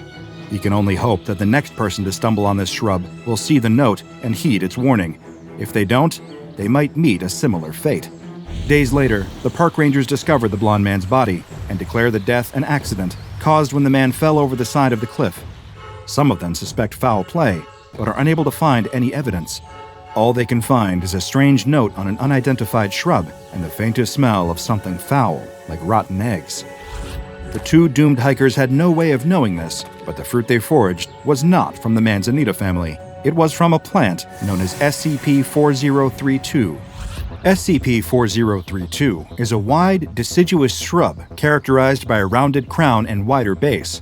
It produces a distinct, small, round brown fruit that has been designated SCP-4032-1. Whenever any animal or human consumes an instance of SCP-4032-1, this meal will result in intense gastrointestinal distress. I will try to describe this as delicately as I possibly can, but as I have learned over the years in my line of work, the truth is rarely delicate or polite. 1 hour following the consumption of an SCP-4032-1 instance, the person or animal will begin to emit an excessive amount of flatulence, consisting of elevated hydrogen sulfide levels and a small but detectable amount of methane gas. Perhaps you are familiar with an old rhyming song about the wonders of beans, the magical fruit. These berries function quite similarly. The more one eats, the more one does, in fact, for want of a better word, toot. However, unlike the second part of the bean-based rhyme, these fruits do not cause their unfortunate consumers to feel better, nor should they be eaten at every or any meal. The Foundation first discovered SCP-4032 on April 2, 2018, after a man named Anthony Green happened upon the plant in the foothills of Northern California. Hungry enough to forget his better judgment, Anthony ate some of the fruit and became immediately concerned for his physical well-being as SCP-4032's effects began to take hold. Fearing he had unknowingly consumed a poisonous plant, he made a distress call to the local search and rescue team. This call was intercepted by Foundation operatives, who swiftly arrived at the scene to bring both Anthony and the plant itself into custody. The affected individual will continue to produce this flatulence until they have expired.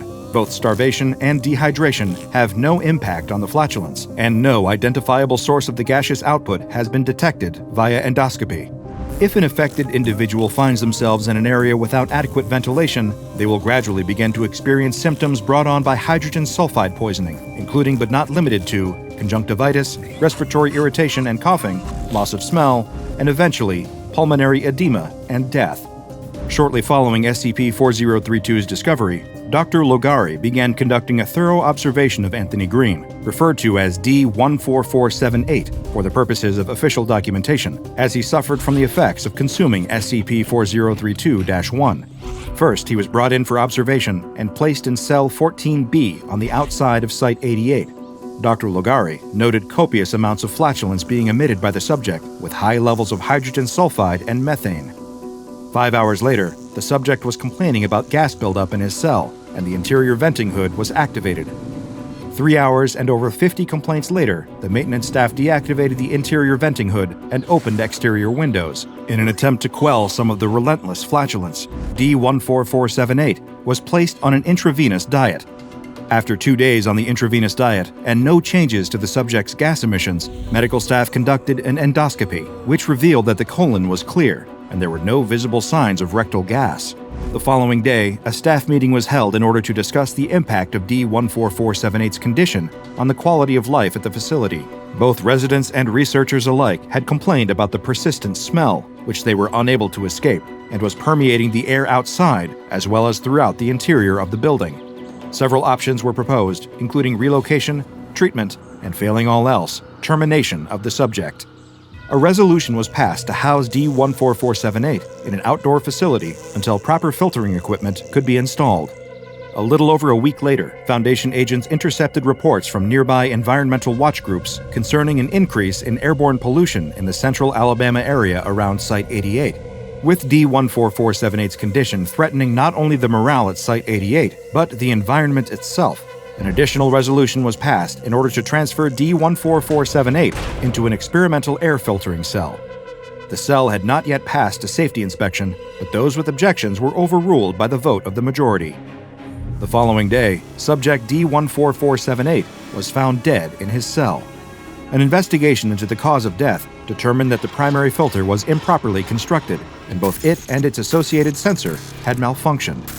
There was one silver lining to this unfortunate incident, however. The effects of SCP-4032-1 mercifully ceased following the subject's death. The post-mortem report was filed with the Ethics Committee, and Dr. Lugari was placed on temporary administrative leave. Meanwhile, a large order of scented candles was placed by the staff of Site 88, and soon, the unpleasant odor was replaced with the smells of lavender, vanilla, sugar, and pine.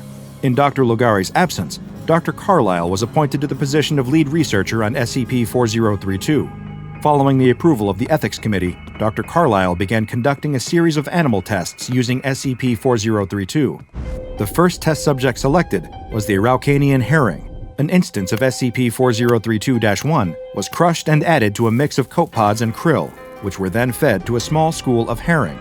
15 minutes after the consumption of SCP-4032-1, the herring's usual flatus production increased dramatically. This caused great distress to the school of fish, as this species ordinarily uses flatulence as a means of communication. Samples of the flatus were taken and analyzed, and were found to contain hydrogen sulfide and methane, though the levels of both were lower than they had been in human subjects. 3 hours after their initial feeding, the herring were euthanized and taken for autopsy and chemical analysis. There was no post-mortem evidence found of SCP-4032-1's effects. Next, a flock of chickens was selected for testing. They were offered a handful of SCP-4032-1 directly, which they refused to taste. The fruit was then crushed and added to chicken feed, which was fed to the chickens with great success. 2 hours after eating SCP-4032-1, all of the chickens began to emit gas containing low levels of methane and hydrogen sulfide.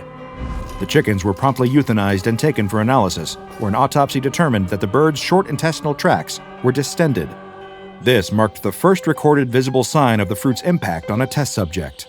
The next animals selected for testing were brown-throated three-toed sloths. This particular species was chosen due to its lack of flatulence, as these sloths tend to absorb flatus and release it through their lungs, rather than rectally. The fruit was offered directly at first, but the sloths rejected it. The fruit was then crushed and ground with a mixture of tree leaves and fed to the sloths. Whatever happened next has been redacted from the official Foundation file, but it was disturbing enough to bring a grinding halt to any and all future testing of SCP-4032 on large mammals. Any potential animal experiments involving SCP-4032 must be approved by the Ethics Committee in order to prevent another, quote, sloth incident. SCP-4032 has been contained in a cordoned-off portion of the research gardens at Site 67, which consists of the area around SCP-4032's original location. This land was purchased by the Foundation, and a research facility disguised as a personal estate was constructed there. SCP-4032, along with several other anomalous plants, is kept in the garden portion of the site. All instances of SCP-4032-1 are to be gathered from the ground on a daily basis and incinerated on-site. Any employees found to be using the berries for unapproved personal purposes will be suspended or terminated from their positions. If any animals wander onto the grounds and consume the berries, they must be captured and euthanized, and their bodies incinerated. Though there is currently only one known specimen of SCP-4032, the Foundation has a contingency plan in place should any additional specimens be discovered. If this happens, Mobile Task Force Alpha 67 Weed Whackers will be dispatched to the specimen's location, where they will uproot it and bring it back to Site 67 to be contained.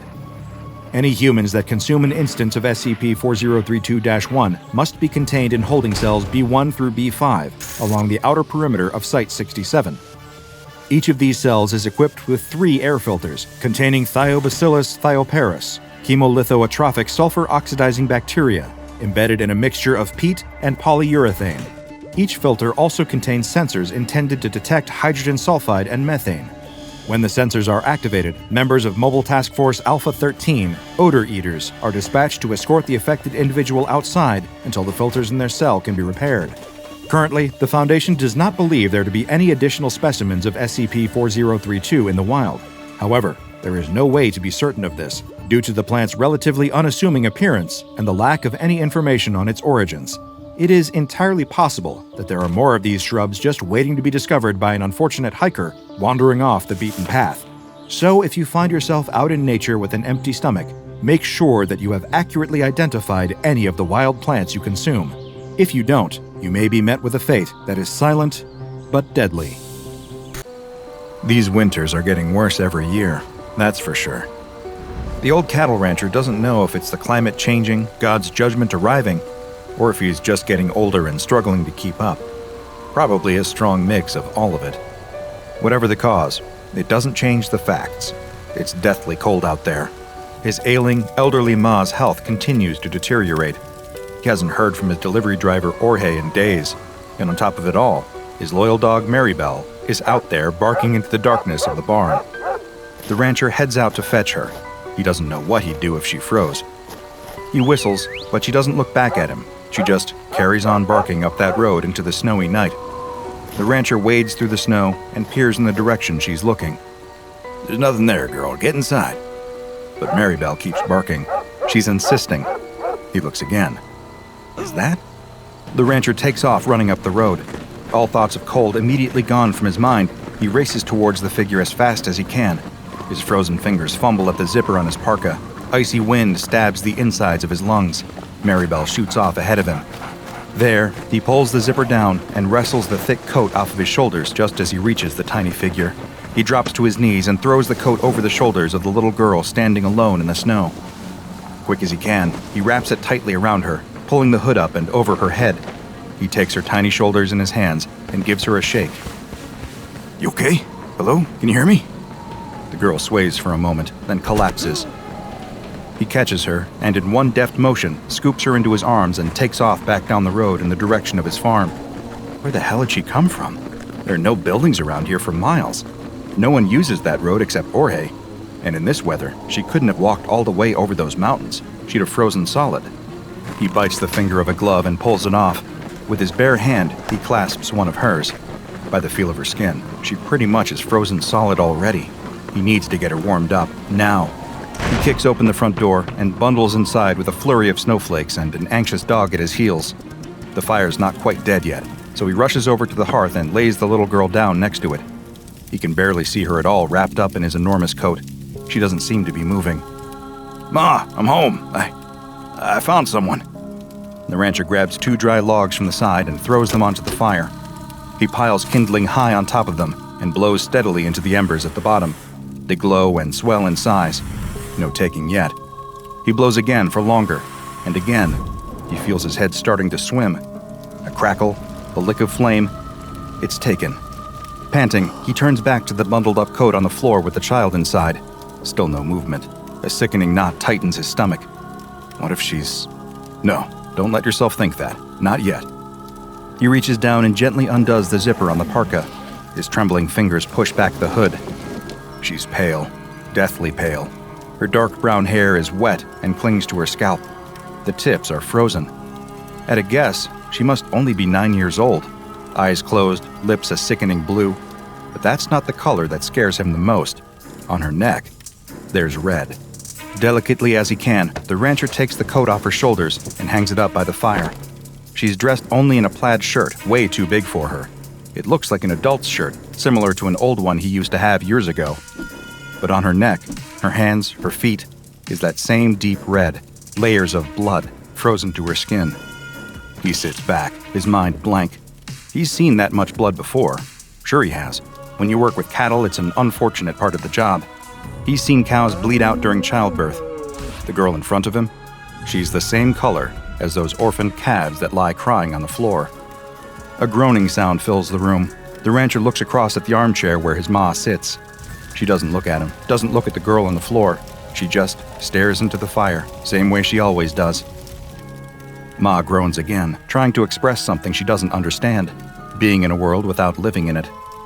Ma, it's okay. Sorry if I startled you. We have a guest with us. But she just keeps on groaning and staring into the fire. The rancher buries his head in his hands and lets out a deep breath.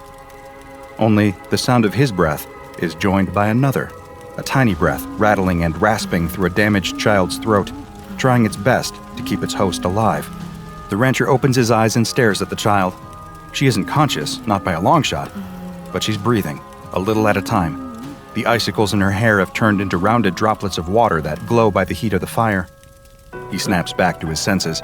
He's not doing her much if she's just lying there soaking wet. He runs off upstairs and grabs some towels and a fresh flannel shirt to wear. After several minutes of drying her off, he's confident enough that he's got most of the water off. There's still a lot of blood caked to her skin, but as far as he can tell, there's no wound anywhere that it could have come from. Brow furrowed, he leaves her under a bundle of blankets and fills up the kettle with water. Hanging it carefully over the fire, he walks over to the cabinet and fishes out a tin of cocoa from the top shelf. Hasn't been used in years, but should still be fine. He would make it with milk, but she's probably dehydrated. Lifting the kettle's lid with the poker, the rancher pours the brown powder inside and waits for it to boil. The little girl's eyes are open now. She's staring into the flames. Her lips are looking a little more pink, her skin a little more blotchy. You're safe here. Just stay by the fire and warm up a bit. You like cocoa? The little girl drags her eyes away from the flames. Her expression is mostly blank. She looks too tired to be confused. I don't know. I think you will. Ma always gave me cocoa. Okay. And with that, the farmhouse falls silent. The little girl stares into the fire. The rancher watches her, finally feeling the wave of exhaustion crashing over him. His ma has fallen asleep in her armchair.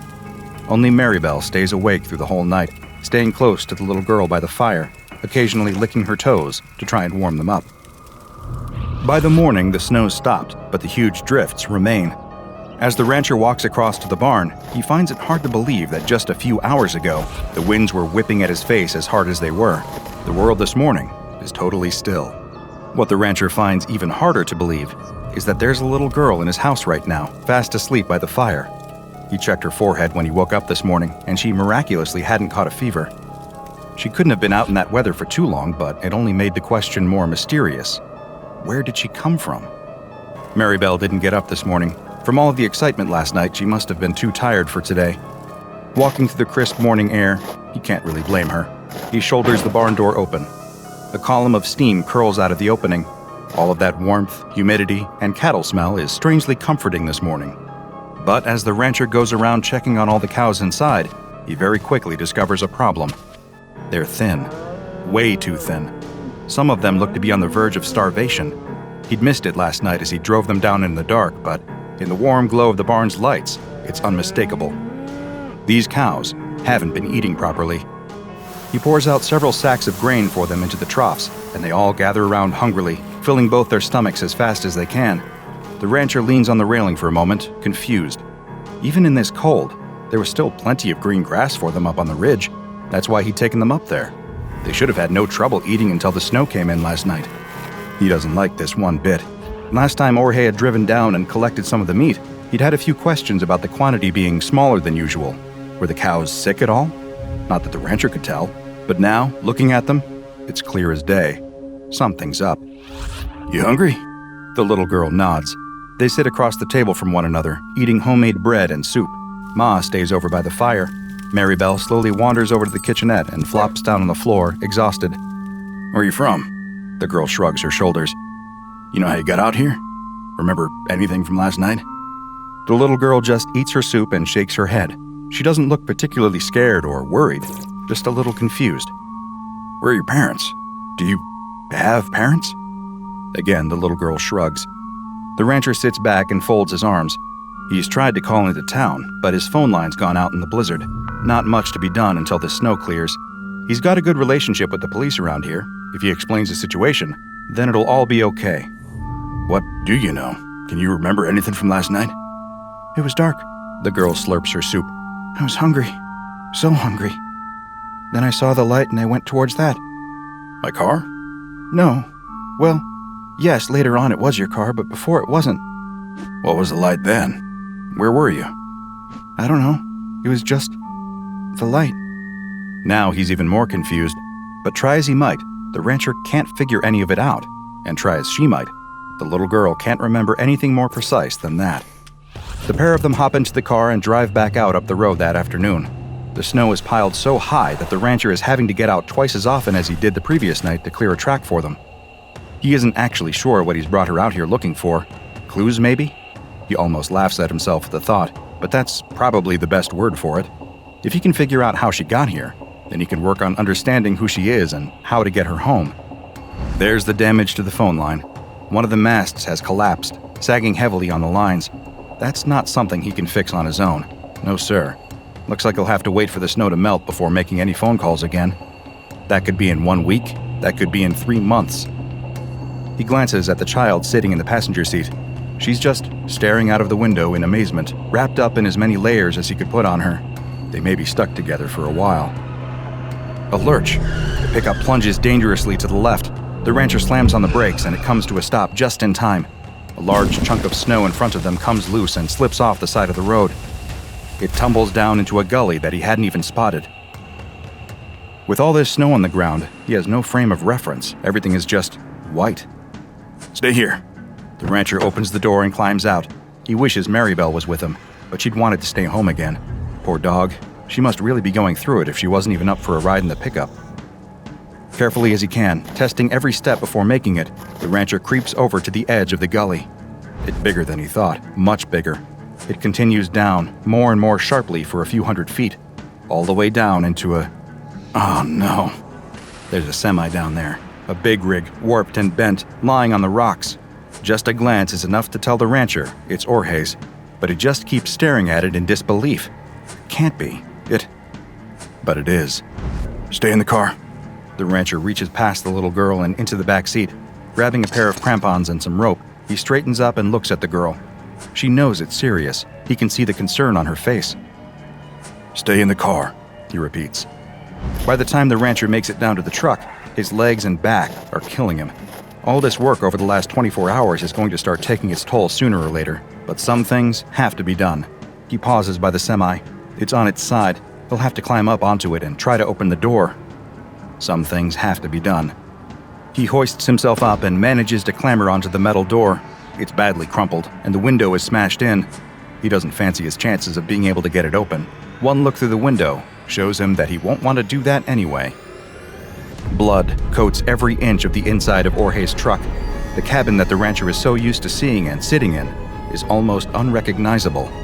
Smashed glass is sprinkled across every surface with a dark brownish-red layer of gore frozen into everything else. There, in the midst of it all, still wearing a seatbelt, is Jorge's body. It dangles like a limp carcass at a butcher shop, like the cows he hangs in the slaughterhouse. And like those cows, a large chunk of Jorge is missing. His fat stomach is gone, not just cut open, but gone. The tops of his thighs, too, and much of his chest. So much of him is just missing. Open arteries and lifeless nerves dangle in place. That must have been a hell of a crash. The rancher reaches over and pulls Jorge's cap down over his eyes. Not much else to be done right now. No way he can clean this mess up by himself. But as the rancher climbs up the valley, his mind starts to connect some dots that leave a sick feeling in his stomach. He's seen that much blood somewhere else, or rather, on someone else, just last night. He slams the door to the pickup shut and starts to drive back down the track. Since the snow stopped, all of the drifts that he'd cleared earlier remain clear. It's only a few minutes' drive back down to the farm. He doesn't say a word the whole way, and neither does the little girl. She clearly senses something's up. The sick feeling in his stomach remains. He pulls up the handbrake, and the two of them sit in silence outside the farmhouse. There's a truck in that valley. Did you know that? Yes? Is that where you came from last night? I don't remember. Was he... The rancher stops. Jorge didn't have any kids. What were you doing in his truck? I don't know. Did he... Was he... The rancher can't bring himself to accuse his best friend of the words that almost left his mouth. Do you think you might not remember because something bad happened to you? I don't know. The rancher closes his eyes for a long moment. Silence fills the pickup. Come on, let's get inside. But inside wasn't the safe haven he'd been hoping for. Ma's been throwing up. Not just once, but a few times. She's distressed, groaning aimlessly for someone to come and save her. Maribel is pacing around the room, yelping and whining. The rancher immediately goes upstairs to get some rags to clean up with. Perfect timing, as usual. But he stops in his tracks when he comes back down. His ma stopped moaning. The little girl is kneeling by the armchair, holding the old lady's hand. The room is calm. The little girl gently places the frail hand back on the armrest and comes over to take the rags from the rancher. Returning to the old lady, the girl goes about mopping her up as best she can. Maribel slumps back down on the floor. And that is how the four of them exist for the next few days. Ma gets sicker steadily, but the little girl stays by her side all day long, caring for her in every way. The rancher's glad of that. It gives him the time he needs to help his cows outside.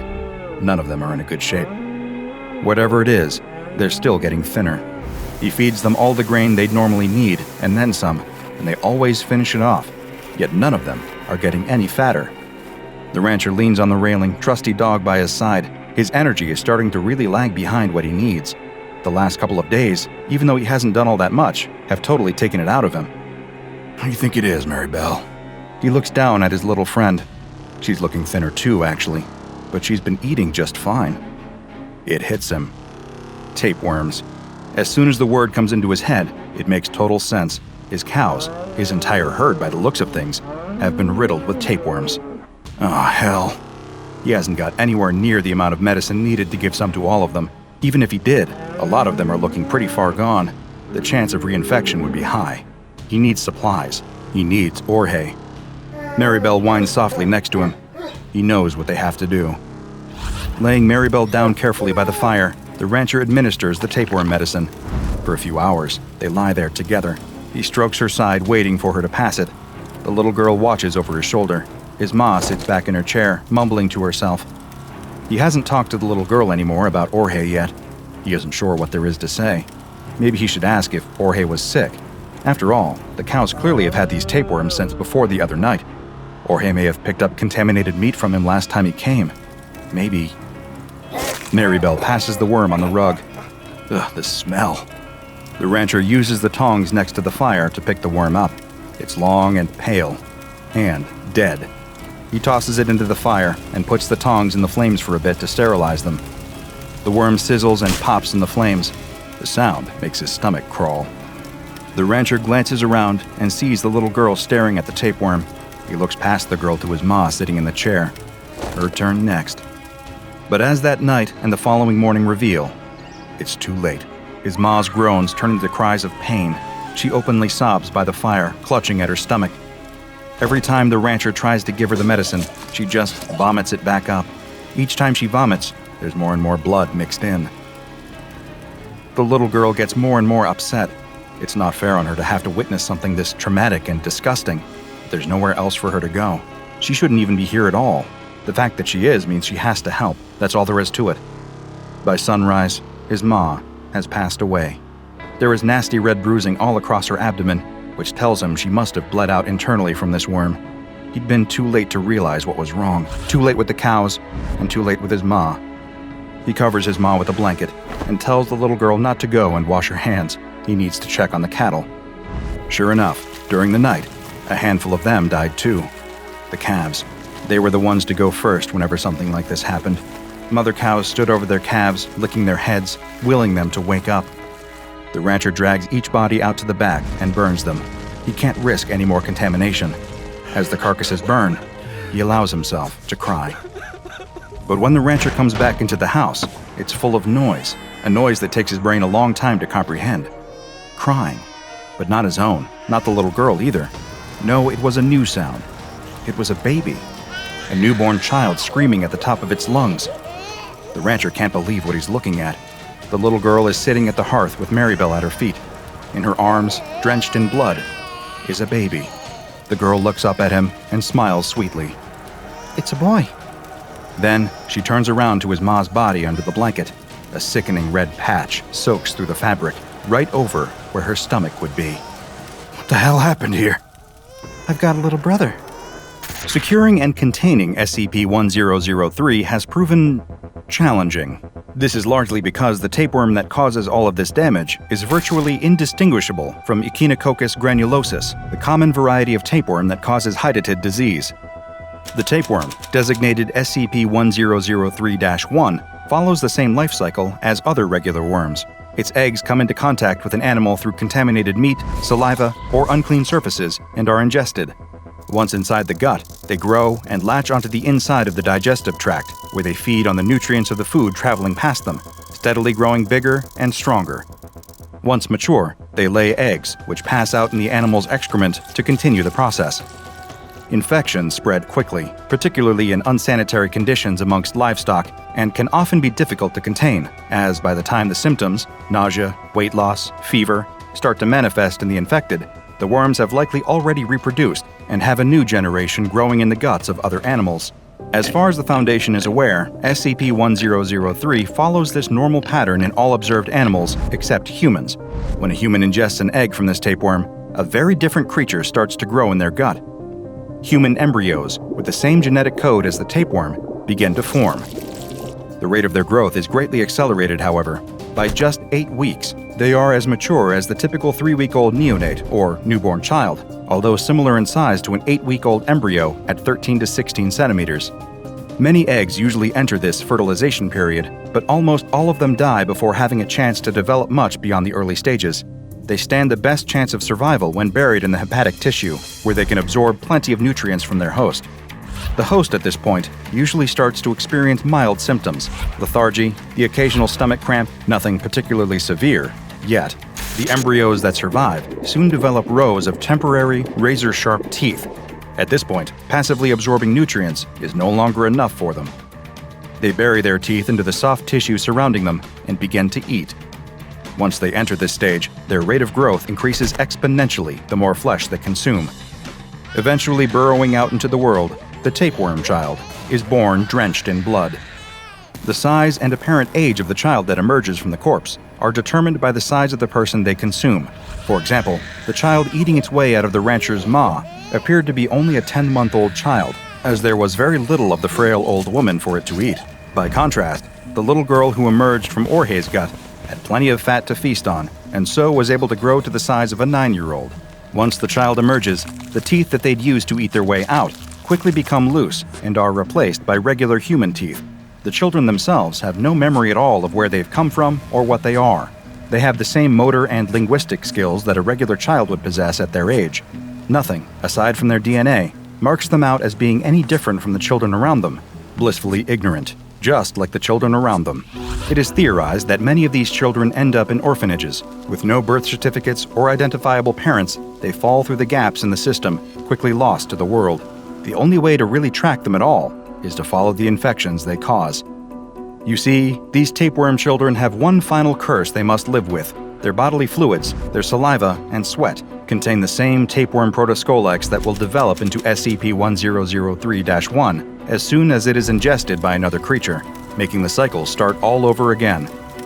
If you want to track down a tapeworm child, and I highly advise that you don't, all you have to do is follow the trail of nasty stomach infections, internal bleeding, and freak pregnancies amongst the outcasts of society. It, unfortunately, will not take long. There are currently 10 instances of SCP-1003-2 in containment. The children live in Bioresearch Area 13 under strict supervision.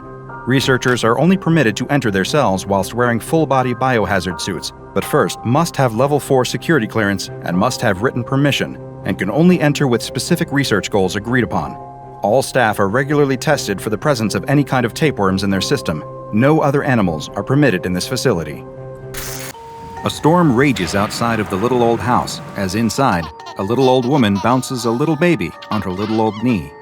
The baby coos and laughs as the old woman makes funny faces and noises for the child, trying to keep it entertained as they wait for his parents to return from their much-needed night out by themselves. The old woman herself needs a rest now, though. She's forgotten how exhausting it can be to watch a child. "Okay, that's enough. It's time for both of us to take a little nap before your parents get back." She gets up and takes the baby into a nearby room that looks as though it was a nursery at one time, but it hasn't been used for many years. As she goes to set the child into the crib, a strong gust of wind blows through the room. She places the baby down and rushes to the window and closes it shut. It must have been left cracked open by mistake. Brr, the room is cold from the wind, but she has just the thing to fix that. She moves to a small closet and opens the creaky door. The little old woman strains to reach up to the top shelf and feels around. Ah, there it is. She pulls down a baby blanket, a soft baby blue with colorful animals printed on it. It looks as though it's been up there for a long time, and she gives it a good shake before walking back to the crib. "Look what we have here. It's your daddy's own blankie." She gives it another shake. "There we go, good as new." She leans into the crib and wraps the small helpless child in the blanket before giving him a gentle kiss on the forehead. "Now you get some sleep. Your mommy and daddy will be back before you know it, and we want to show them what a good babysitter Grammy is, don't we? That way I get to see you all the time." The little old woman switches off the light and exits the room, leaving the door cracked just a few inches. She heads back to the couch and plops down on it. Almost as soon as she does, though, the baby starts crying. With a sigh, she gets back up and goes back to the nursery. "What's the matter, little dear?" she says as she turns the lights on. "Oh no!" She rushes to the crib. "You've kicked your blanket off. You must be freezing." She grabs the blanket from the end of the crib and tucks it around the baby once again. "There you go, that's better." The old woman leaves the room and quietly closes the door shut, leaving it open just a few inches. The moment she turns around to go back to the couch, though, the crying starts again. With a sigh, she opens the door and goes back into the room. Once again, the blanket is stuffed at the end of the crib where the baby has kicked it off. "Fine, don't want a blanket? That's fine." She picks the baby up out of the crib and rocks him in her arms until it stops crying. She sets him back in the crib. "There you go. No blankets, just please get some sleep. Grammy's tired." The old woman takes the blanket out of the crib and leaves the room. She closes the door most of the way and, incredibly, this time the child remains silent. The old woman resumes her place on the couch and starts to yawn. Just as she does, the wind outside picks up and howls loudly. The old woman shivers. She looks next to her and spots the baby blanket. She picks it up and examines the cute animal print, remembering when her own son was a baby wrapped in it. She smiles at the happy thought and throws the blanket around her shoulders. She leans back on the couch and finds that her eyes are growing very heavy. She'll rest them for just a moment. She won't fall asleep, she'll just rest. "Mom, it's us, we're back. Thanks again for..." The couple both scream when they enter the house to find that the old woman is lying face down on the floor in a pool of blood. The source of the blood is obvious. Chunks of flesh from her shoulders and upper back have been torn out, leaving jagged holes, as if she were mauled by an animal. As the man runs to the old woman, trying to do anything he can to help her, the woman runs to the nursery to find that the baby is sleeping peacefully in his crib. The woman picks up the child, tears streaming down her cheeks, and returns to the living room to see her husband kneeling beside his dead mother. Both the husband and wife are so shocked by what they have found that neither notices the baby blanket lying on the couch, or that the cruel, blood-covered mouth on it is slowly fading from view until it disappears completely. There is little in life that is more comforting than a favorite blanket. Perhaps you've had the same one since you were a child, or you have a heavy one that you like to wrap yourself in when you're feeling down, or maybe it's just one that's especially fluffy and warm that you'd do anything to keep. Today's anomaly plays on those very feelings, using them against its victims to become one of the more insidious predatory anomalies in the SCP Foundation archives. This is SCP-799, also known as the Carnivorous Blanket. SCP-799 is a type of creature that can vary in shape, size, and appearance, but, as the name implies, always takes the form of a blanket of some kind. The exact material the anomaly is made out of is unknown, but it is a very soft fiber that in many ways resembles a high-quality merino wool blend, though one that retains heat even more effectively than its natural counterpart. SCP-799's weight can vary from between half a kilogram all the way to 6 kilograms, and while examples have been found in nearly every color imaginable, It seems predisposed towards pastels and will frequently have patterns featuring stylized, friendly depictions of various animals. Both the pastel colors and the childish patterns are especially common in instances of SCP-799 that weigh less than 2 kilograms and would colloquially be known as baby blankets. While SCP-799 is undoubtedly a living organism, there is some debate as to whether it is itself an animal or perhaps a type of fungal colony. Instances of 799 are incapable of locomotion, lying motionless for long periods of time, and require little in the way of nutrition. What small amount they do need, they appear to be able to gain almost entirely from the organic particles present in normal household dust, such as animal dander and dead human skin cells.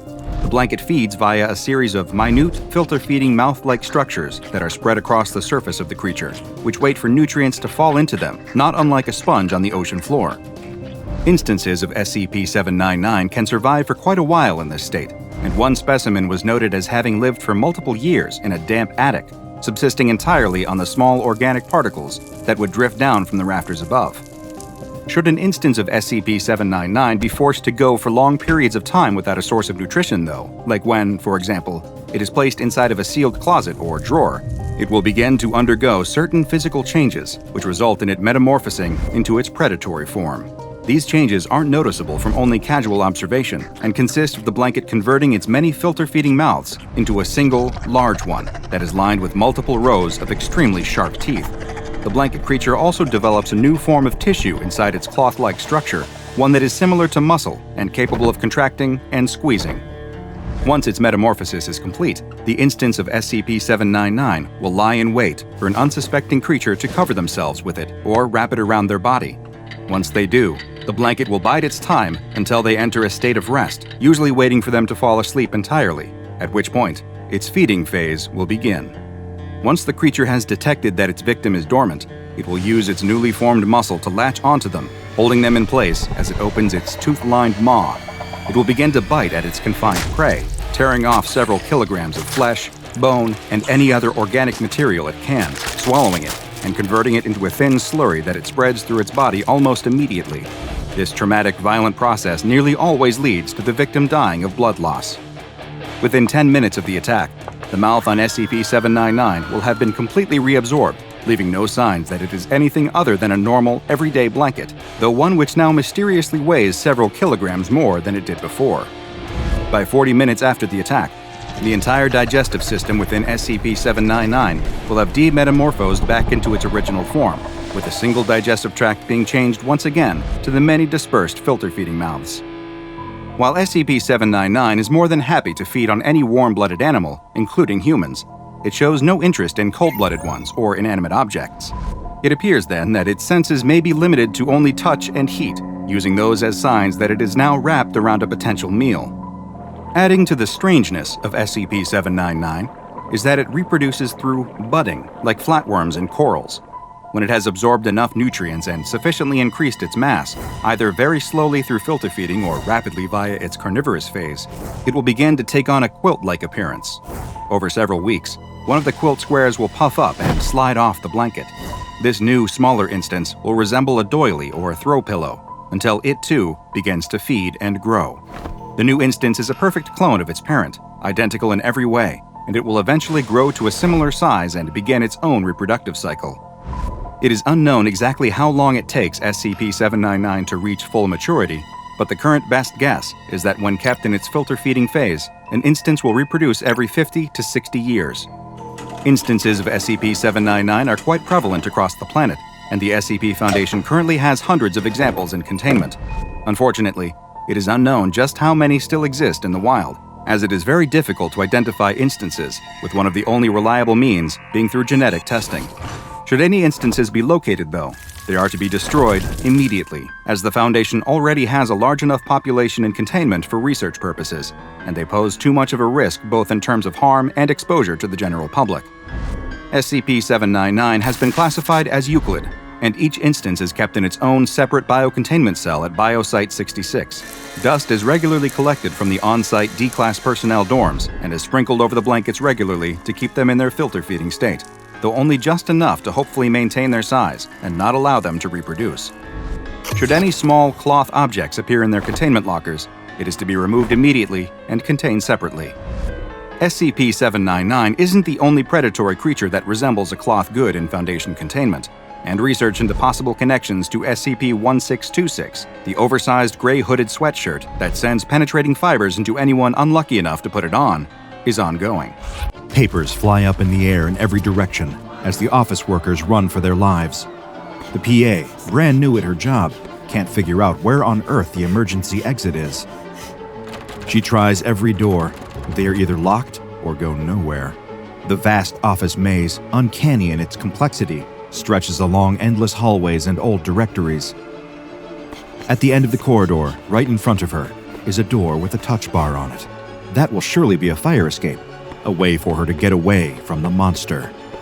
She throws her whole body weight against the bar and tumbles through the door, landing in a janitor's closet. No way out except back. Lying there, sprawled amongst the mops and cleaning products, the PA rolls over and stares back down the corridor. Somehow, she still holds the Starbucks iced latte in her hand. A forked tongue appears around the corner, followed by a flattened nose, long razor-like teeth, and a pair of blank, reptile eyes. The hulking anaconda winds its way along the carpets, licking the air, tasting the scent of the PA's perfume. She is powerless, lying there crouched in the cramped janitor's closet as the enormous snake slithers towards her.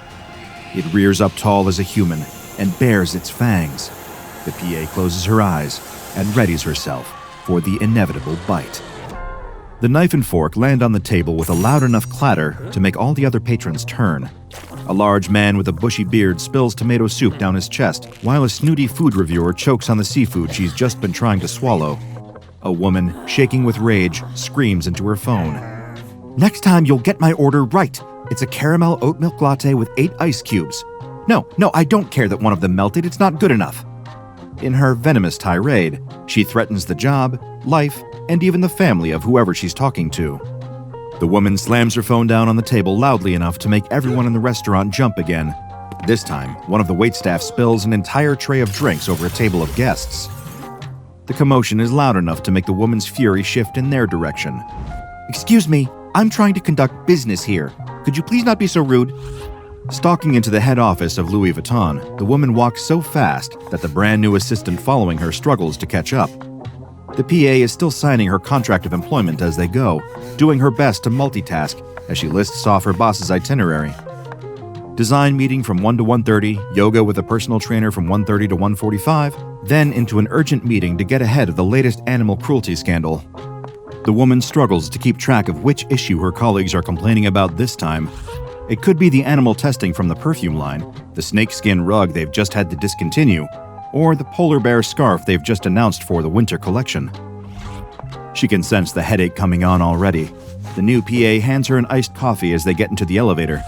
She takes a sip and decides she doesn't even want it, throwing it in the trash as soon as they reach her floor.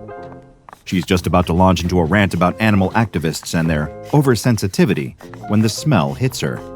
Opening the door to her office, she's punched in the face by the stench of rotting fish. Lying on the floor of her office is a 600-pound tuna fish staring blankly at the ceiling. The woman is so shocked that, for once, she stops yelling and just stares in surprise. In her 35 years in New York, never once has anyone so much as said the word no to her, let alone pulled a stunt like this. She turns around to face her personal assistant and asks for her name. It's Melanie. The poor girl is terrified. She asks Melanie why there's a fish in her office, and before the girl can even muster up a reply, the heartless corporate overlord fires her on the spot. She hadn't even signed her contract yet.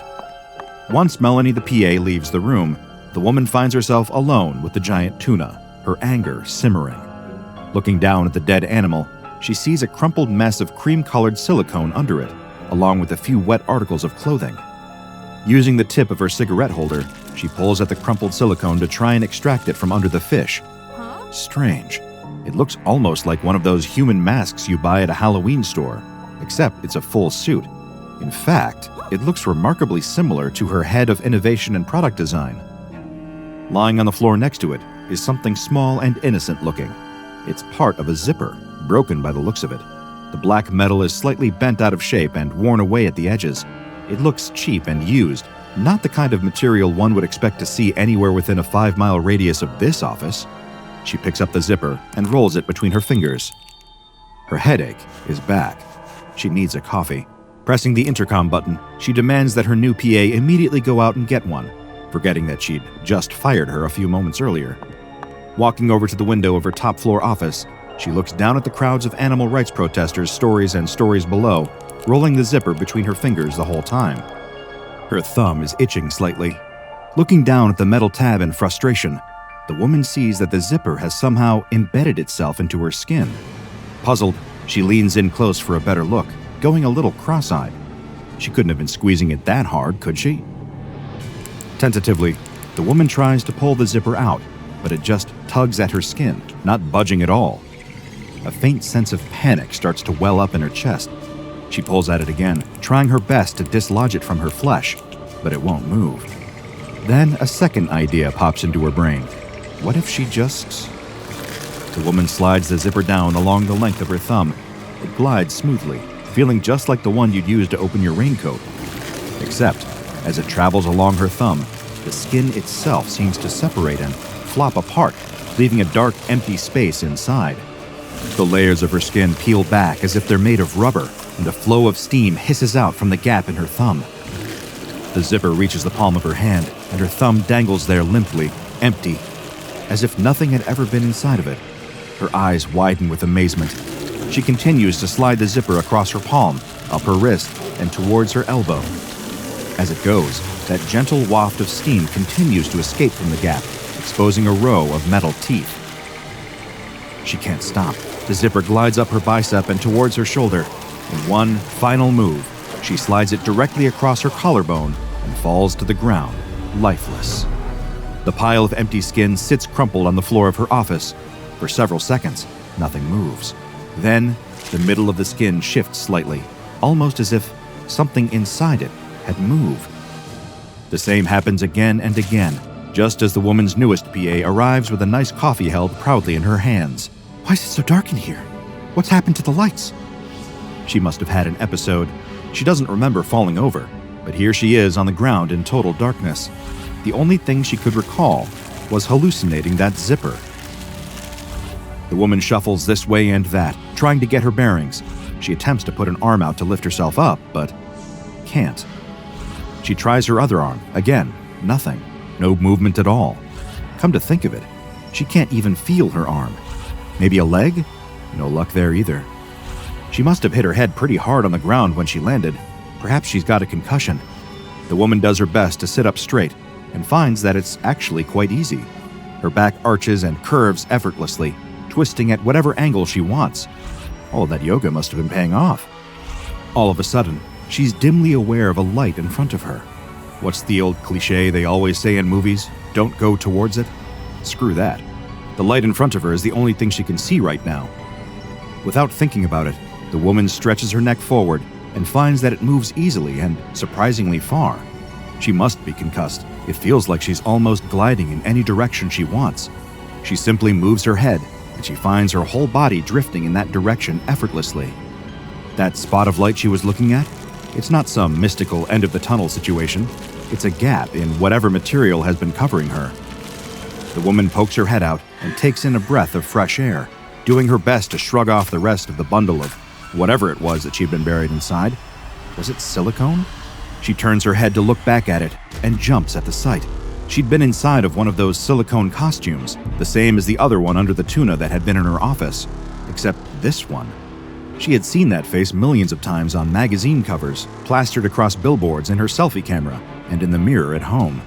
She's looking at the crumpled husk of herself. A scream fills her head, and she darts her gaze around suddenly to see a PA standing in the doorway, with a nice latte trembling in her hand. Yes, some good news. The woman opens her mouth to talk to the PA, but the words don't come. She tries her best to squeeze her lungs and articulate her vocal cords, but the best she can manage is a soft hissing sound. That's when she spies her reflection in the mirror on the wall and sees the dead reptilian eyes and enormous curved fangs of an anaconda looking back at her. Pandemonium fills the office of Louis Vuitton as the anaconda weaves its way around the corridors, passing the reception desk and through the break room, approaching anyone it finds and asking for help. The snake tries its best to look very calm and innocent, assuring people that it poses no threat to them. However, that's a very difficult thing to do when every time it opens its mouth, all anybody can see is a set of enormous teeth pointing straight at them. Within a couple of minutes, everybody seems to have evacuated, leaving the snake on her own, winding her way through the corridors, trying her best not to panic. That's when she spies her PA lying helpless in the janitor's closet. Relief washes over her as she sees that the girl has nowhere to run. This should be easy to talk to her then. The snake rushes over and stands tall, looking down at the girl. She opens her mouth, leans in close, and takes the iced latte from the girl's hand. Placing the cup gently on the carpet, the snake slurps a bit of the coffee through the straw. It's absolutely vile, clashing horribly with the hypersensitive taste receptors on her tongue. She tries to spit it out, but discovers that snakes have very different mouth anatomy than hers, and that motion isn't so easy. Besides, she realizes if she's going to have any hope of convincing this girl of who she really is, taking a drink from that Starbucks cup is probably her best chance to do it. Coiling herself up to look as small as possible, the snake sips away at the coffee and looks at the PA in what she hopes is a reassuring way. Very slowly, she can see the cogs starting to turn in the girl's face as she realizes what's happened.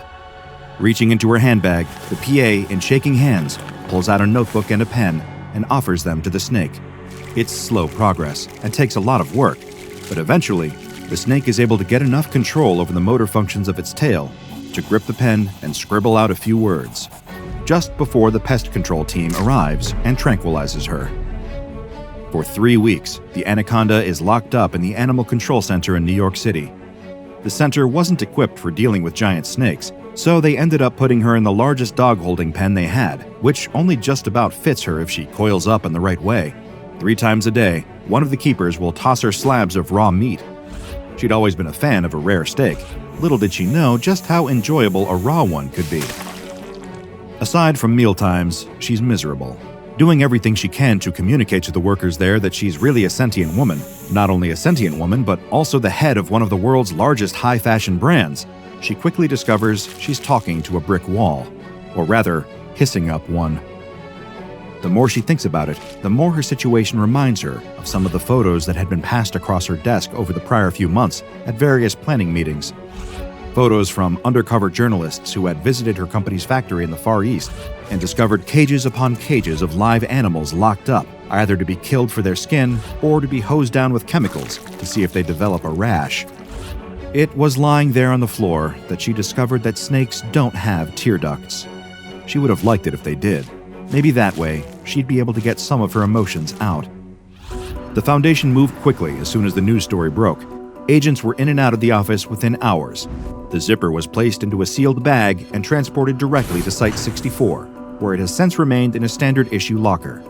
A series of testing sessions were established to ascertain exactly how SCP-3660 functioned. As soon as the zipper is pressed against the skin of a human being, it embeds itself. Test subjects report no feelings of pain and discomfort, just confusion. That's how the zipper has been able to press itself in so deep. Only a handful of subjects have reported feeling a slight itching sensation and the desire to pull at the tab to relieve that feeling.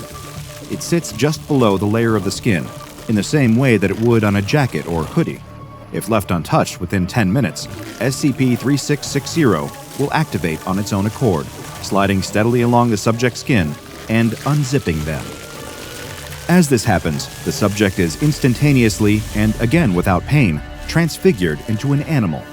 This process occurs internally beneath the layer of skin as it unzips. According to the basic laws of physics, a transformation this drastic and quick would require enormous amounts of energy, and so researchers expected to find heat and pressure levels high enough to instantly boil the blood of the subject. However, the only abnormal thermal readings came from a slight hiss of steam escaping the gap in the skin as it unzips. The new opening of the skin is now lined with a row of metal teeth on either side, as the skin itself appears to be transformed into a slightly different texture and material. Researchers note that the empty skin of the test subject looks and feels somewhat uncanny. Test samples taken into the lab reveal that the complex carbon-based multicellular organ has somehow been transmuted into consistent silicone rubber. Several tests involved placing the D-Class personnel atop a weighing scale and researchers were shocked to see enormous and rapid fluctuations in weight depending on the animal that the subject was transformed into. Transformed is the correct word to use here. The animal that emerges from the opening in the skin is not an entirely new life form. It is difficult to build a method of communication with every creature that emerges from the testing process. Since the animal created seems to be largely random, they can often pose real challenges in terms of setting up a method for feedback on how the test went. For example, 3 subjects have been transmuted into various species of squid, which had to be quickly rushed to an aquatic test chamber before drying out. Once inside these test chambers, while the squids were evidently very intelligent, they lacked the motor skills and limbs to be able to form any kind of sign language or even point out letters on a board. Great apes, however, have proven much easier to work with, as they can quickly adopt sign language and even attempt rudimentary vowel sounds with their throats.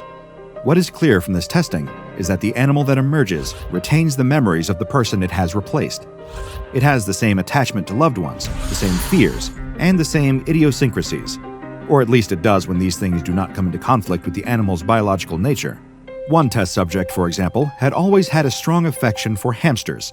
However, when that test subject emerged from the pile of silicone skin as a sparrowhawk, it had a markedly different relationship with them, something that it expressed guilt over for the duration of testing. Try as it might, however, the hawk could not fight its urge to feed on the hamsters whenever it was offered the opportunity. Similar tendencies can be noticed in animals' mating behaviors.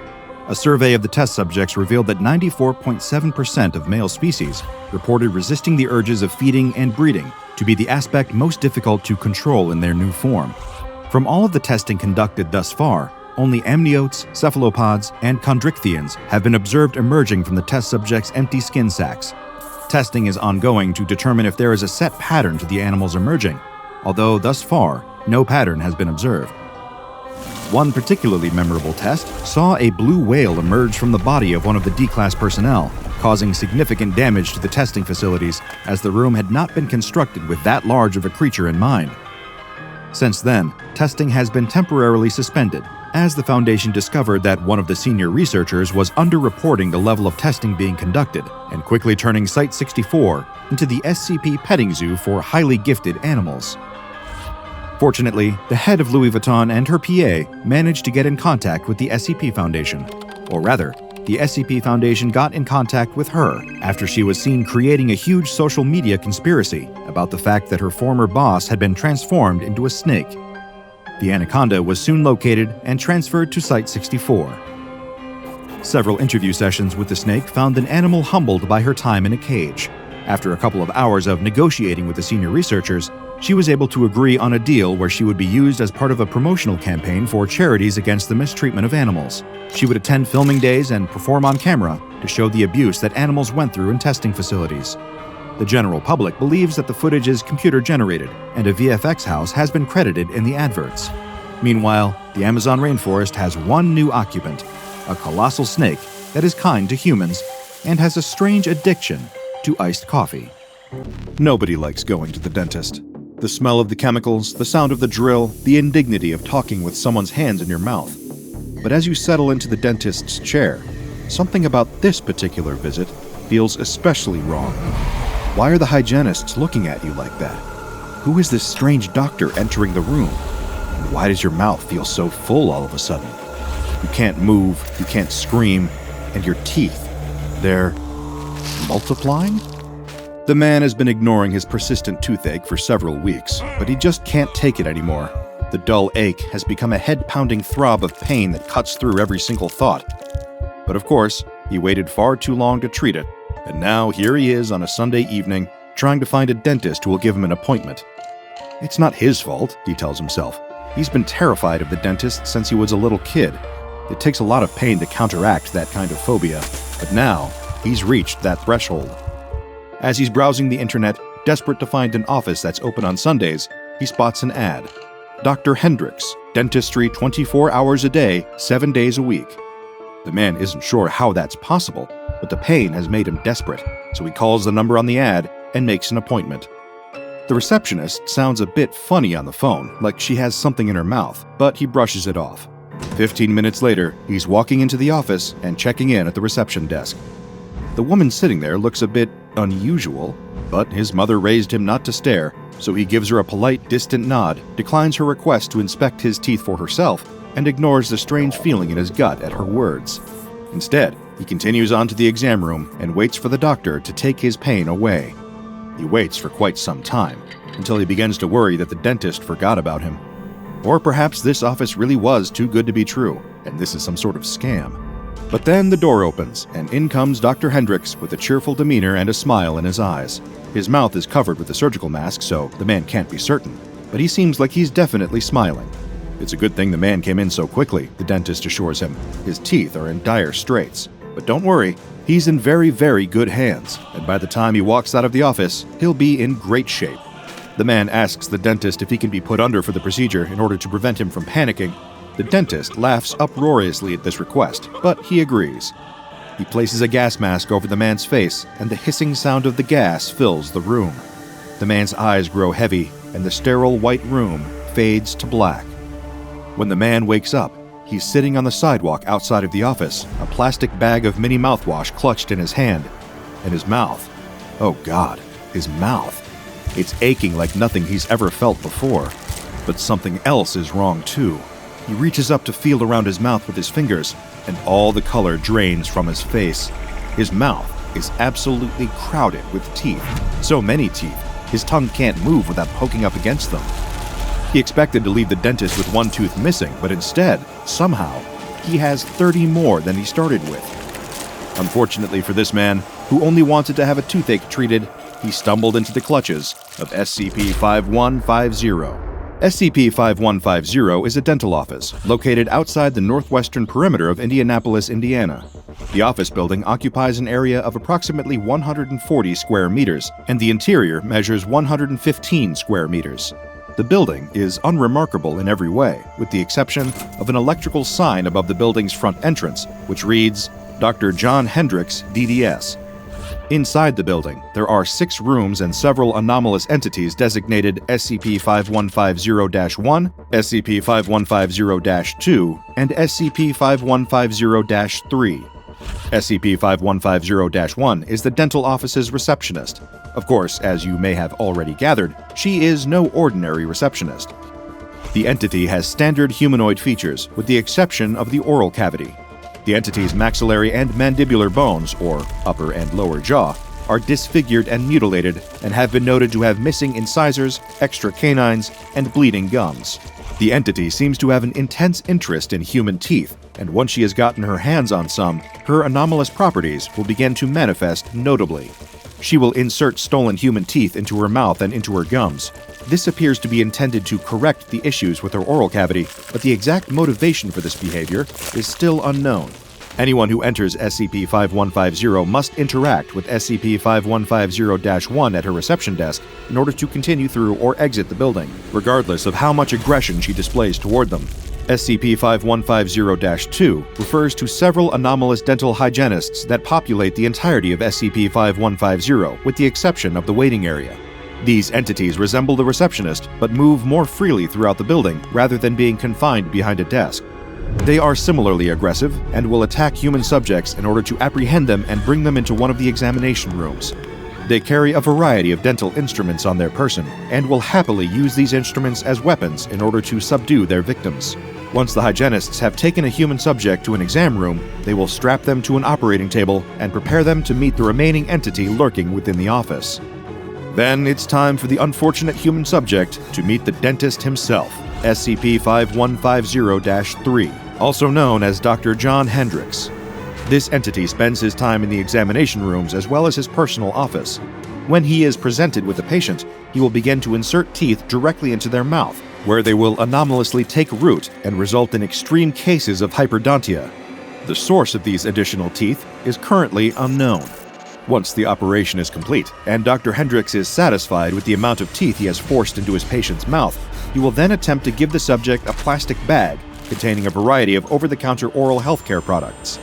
These can include a toothbrush, dental floss, mouthwash, and toothpaste. The subjects will not be allowed to leave the building without taking this bag with them. Analysis of these products has not revealed any anomalous properties.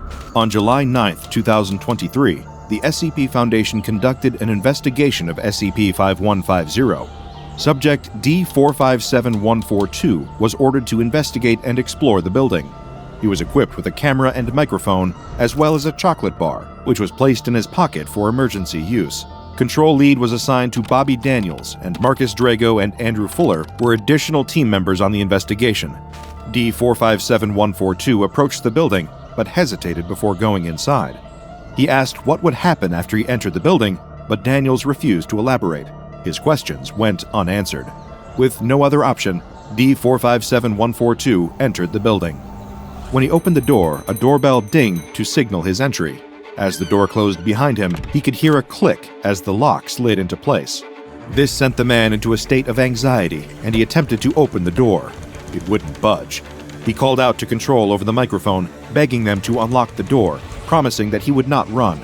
Daniels at Control explained that he couldn't do anything about it, as the Foundation had no control over the doors. That lock was all SCP-5150's doing. After some hemming and hawing, D457142 had no option but to proceed and continue into the waiting area of SCP-5150. Inside, he saw a row of 4 chairs, a smattering of assorted toys common to any medical waiting room, and more chairs.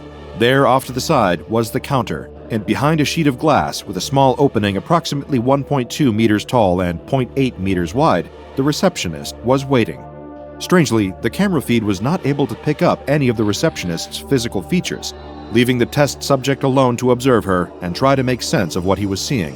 Nothing was especially out of the ordinary in the room at first glance, aside from the episode of Buffy the Vampire Slayer playing on one of the waiting room TVs. The subject walked through the room, taking note of everything that he saw. Then he turned to face the receptionist. The receptionist was dressed in a white collared shirt with a white face mask covering her mouth. There was a sheet of paper directly in front of her. She greeted the test subject. "Hello, sir. Can I help you schedule an appointment?" Unsure of what else to do, the test subject played along. He asked her how to proceed with scheduling, and the receptionist handed him a pen and directed him toward the paper in front of her. She instructed him to sign and then wait for his appointment with Dr. Hendricks in 5 minutes. Once the subject signed the paper, the receptionist stated, "Now, before you can enter, there's one thing I'll need to see." The subject agreed, asking what she needed to see. The receptionist responded, "Your teeth, of course. May I see them?" As you might expect, the test subject found the request off-putting and inquired why she might need to see his teeth. She responded in a friendly tone, "I'm currently taking online classes for dentistry and I need experience. Occasionally patients will let me take a look at their teeth so I can predict how well an appointment with Dr. Hendricks will go. Will you let me try with you?" The subject relented, opening his mouth. As soon as he did, the receptionist reached out and grabbed hold of the lower left quadrant of the man's jaw. The receptionist praised the man's teeth, exclaiming how clean they were. Then she quickly pulled a pair of pliers from underneath her desk, clamping them to the bottom central incisors of the subject's mouth. She pulled toward herself with a sudden, sharp yank, extracting the teeth from the subject's mouth in less than 1 second. The test subject recoiled, clutching at his mouth and screaming in pain and shock. Blood dripped onto the camera lens as the subject struggled to wipe it away. He stumbled toward a nearby tissue box, grabbing a fistful of tissues to sop up the blood and stem the flow. Meanwhile, the receptionist went about her business. She stared at the 2 bloody teeth in her hand, admiration in her eyes. Next, she removed her face mask, revealing her disfigured oral cavity, and began to forcefully insert the new teeth into empty areas of her gums. As the subject backed away from the reception desk in horror, the receptionist called out, "Dr. Hendricks can see you now, sir. Please head to room 3 for your examination." Of course, the subject was reluctant to continue into the building, but Control insisted that he go through the door leading to the exam rooms. At first, he refused, but after a reminder that he was locked in and the promise of a medical team waiting for him after the investigation was finished, he saw no option but to move forward. So he tossed his bloody wad of tissue paper in the trash and pushed through the next set of doors. As before, he could hear the click of the lock behind him, trapping him inside. He stepped carefully into the hallway, pressing his body against the left side of the wall as the sudden sound of laughter echoed through the hall. Where was it coming from? Who could be laughing somewhere like this? He wasn't sure he wanted to know the answer. He continued through the hall, edging along the wall. Suddenly, he froze, crouching down to hide as one of the hygienists exited a nearby door. The entity passed him without noticing him, entering another exam room. The subject continued until he reached the far side of the hallway where a door with the nameplate John Hendricks was waiting. He opened the door and entered. There was no one inside. He checked in with Control, asking for instructions on what to do next. Control advised him to look for anything that could potentially be important. Documents, research papers, journal pages, anything that might shed some light on the nature of SCP-5150. He obeyed and began to search the desk, but found it was empty. Just then, the door to the office opened, and a hygienist called out to the subject, "What are you doing? We have another room waiting for you." At this point, cornered and with nowhere to run, the test subject grabbed his emergency chocolate bar and unwrapped it. At the sight of the sugary treat, the hygienist screamed and backed away. 2 other entities appeared, wielding sharp double-sided probes used during dental examinations. The 3 entities advanced toward the subject. In a panic, he threw the chocolate bar, and it collided with the 3rd hygienist. The entity shrieked, its mouth beginning to bleed as its teeth rapidly decayed. But now the subject was left unarmed and could not defend himself against the assault of the other 2 entities. They grabbed hold of him, one entity stabbing the subject with the probe, while the other bit down on his exposed forearm hard enough to draw blood and crack the bone. As he cried out in pain and fear, with no one able to save him, the subject was dragged to exam room 3. There, the hygienist strapped him down on an operating table, tying him in place with leather straps. "You can trust us, sir," one of the entities said. "We'll just need to pull some teeth before the dentist arrives." At this point, the entities removed the subject's 2 lower canines and 3 molars, all while he remained conscious and screaming. Then the door opened, and another entity came into the room. The doctor was in. At the sight of the dentist, the test subject began to spit various expletives. Dr. Hendricks met the verbal assault with an amused chuckle. "What a tongue! Why so harsh? Don't worry, this is for your own good. I know it may be scary, but it'll all be done with soon." The dentist spotted the camera, removing it from the subject's body. "Is this for a home video? Well, no matter. Technically, this does break some patient-doctor confidentiality laws, but I can let this one slide. Here, let me get this at an angle where it can record better." He placed the camera in the far right corner of the room, where it captured video of both the subject and Dr. Hendricks. All the while, the subject's mouth continued to bleed. The dentist continued to speak. "There we go, much better. Now, where were we? Oh, that's right. By the looks of it, it seems like they've already started. It's a shame. Your teeth aren't looking so great right now, but that's why you're here. I can help make it all better." The dentist retrieved several medical cleaning supplies from the side of the room, as well as an array of syringes. Then, he was ready to work. The test subject's nightmare was far from over. The dentist elevated the operating chair and inserted a Jennings gag device into the subject's mouth in order to keep it open. What happened next could have been briefly mistaken for an ordinary teeth cleaning, other circumstances aside. The dentist used a dental mirror and several tools to pick and scrape at the remaining teeth in the subject's mouth, as if checking for plaque and tartar. Next, however, things got a bit more gruesome. He swapped the probing tools for a dental drill and began to dig into the subject's gums and inner cheeks.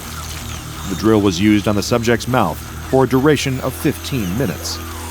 If you're concerned about the lack of anesthetic used during these procedures, allow me to clarify that various high-quality anesthetics were administered. However, they were injected in the wrong locations or at insufficient dosages to adequately reduce the subject's pain. Sadly, he was fully aware of every agonizing sensation. After 2 hours, the dentist cheerfully remarked, "We're almost done with the cleaning." He added, "You're doing just fine. See, I knew you wouldn't be so snappy after I started my work. Don't worry, I'll just have to do one more thing. But before I can do that, I'll have to move your camera. I can't allow this to be recorded. You understand, right?" He turned the camera so that the lens faced the wall, preventing any visuals of what happened next from being captured. This is especially unfortunate, given that this was the point in the procedure at which the dentist's anomalous abilities manifested. The nature of these abilities is still, sadly, unknown. All that was captured by the microphone was moans of pain and the sounds of crunching as the subject's new teeth crowded into his gum line. After 20 minutes, the procedure was complete, and the dentist handed the subject a bag filled with various oral care items. Eventually, the subject was able to exit the building. When he emerged, he was pale and shaking, with splatters of blood down his shirt and an extreme case of hyperdontia. There were so many teeth present in the subject's mouth that he was unable to speak coherently. He was then taken to Site-334's infirmary, where his hyperdontia was treated and he was debriefed. After treatment, he was given amnestics and released. At this point, any further experimentation with SCP-5150 was suspended, pending the judgment of the Ethics Committee. No follow-ups were conducted with the test subject. Still, I would be personally curious to know if his ordeal left him with a lifelong phobia of the dentist, even after the application of amnestics. I certainly don't believe I would ever be the same again. SCP-5150 was placed under containment within Provisional Site-334. A disinformation campaign and cover story for this provisional site was established concerning the fictional Hops Railroad Company.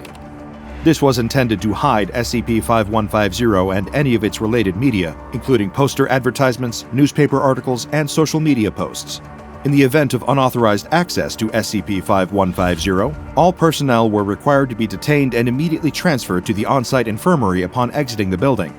Excess teeth would be removed and stored there, and personnel would be given a thorough evaluation before being given Class C amnestics. All on-site personnel who interacted with SCP-5150 in an approved capacity were required to carry one candy bar containing a minimum of 35 grams of sugar at all times. You may be wondering why these containment procedures are detailed in the past tense. Well, there's a reason for that choice. The current containment procedures are no longer up to date, as the anomaly is no longer adequately contained. As of August 1, 2023, the building originally designated as SCP-5150 is completely absent of anomalous entities or paranormal activity. It is unknown how or why this shift took place, but the anomaly appears to have moved rather than disappeared. On September 22, 2023, posters advertising the dental practice of one Dr. John Hendricks were reported near the city of Greenwood, Indiana.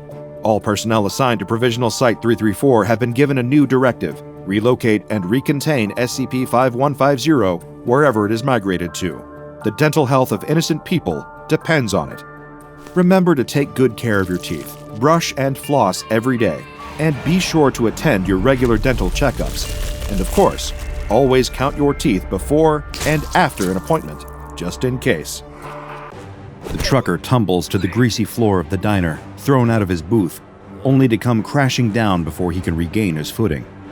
He'd be climbing back to his feet, ready to square up to the patron who has just hurled him, but staring up at them has made him freeze on the spot. As he lies on the diner floor, the trucker's eyes lock on to the bizarre horror towering over him. It looks like a huge fleshy mess, more akin to a chewed-up wad of gum than a living being.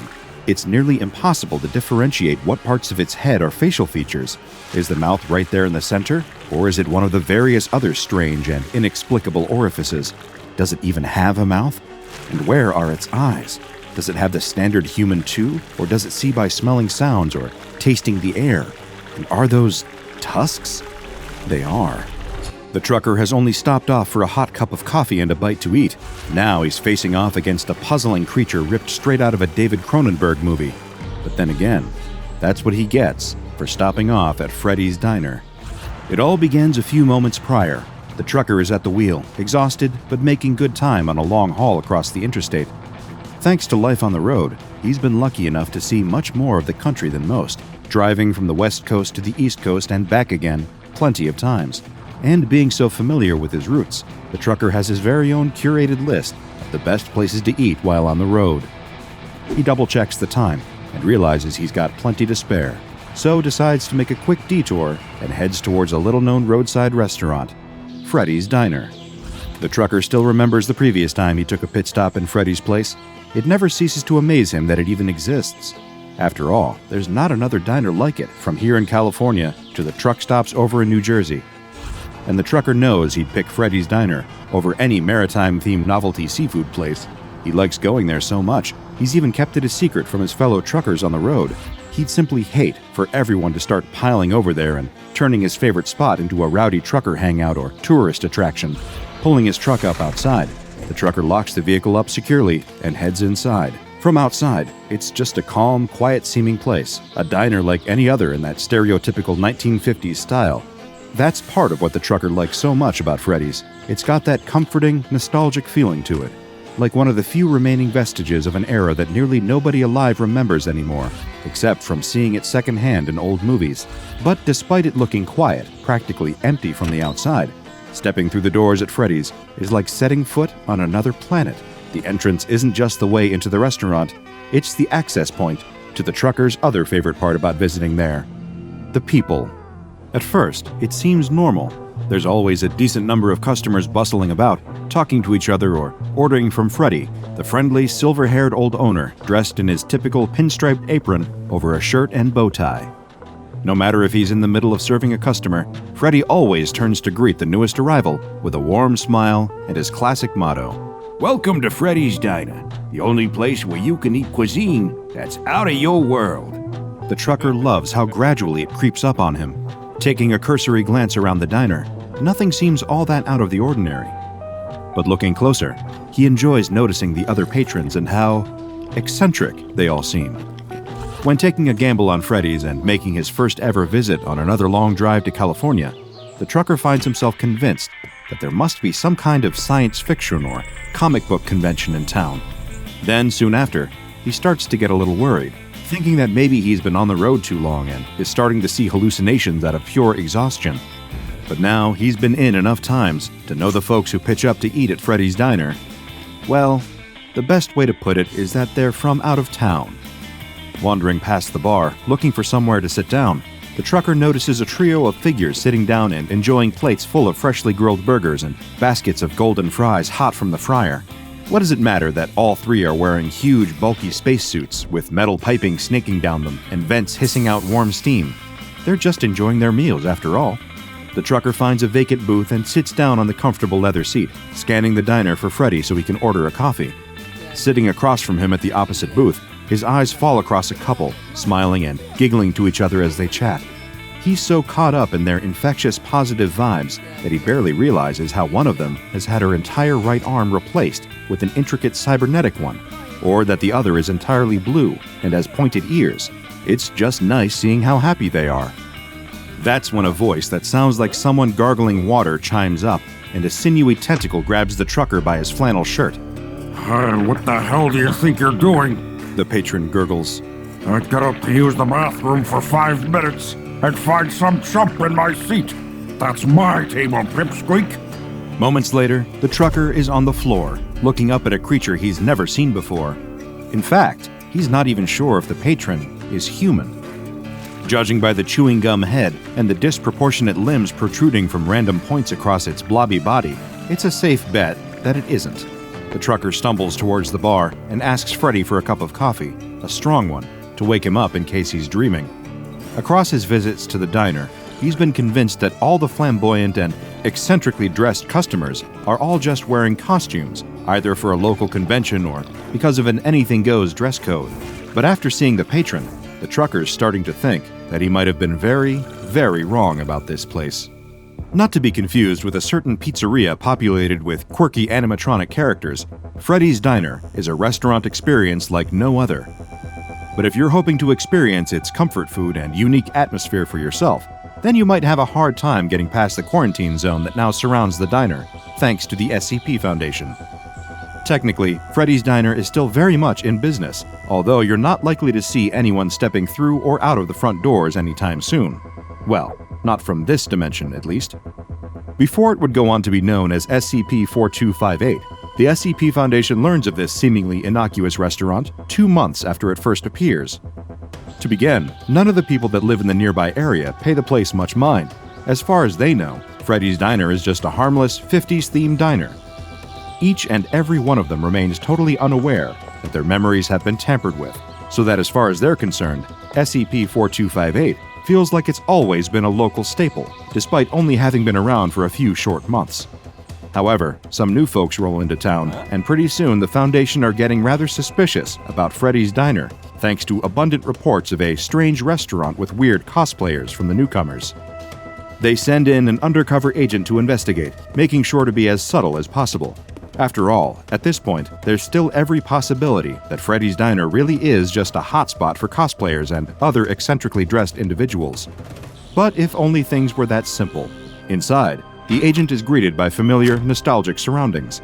Circular seated bar stools, black and white tiled floors like a chessboard underfoot, a jukebox in one corner blaring out hits from the likes of Chuck Berry and Elvis Presley. Even the menu has all the old classics on there. Thick, frothy milkshakes served in tall glasses, freshly made burgers and fries, the kind of food that fits the atmosphere of the 1950s. The thing that doesn't, of course, is the various, unusual customers that frequently eat at Freddy's Diner.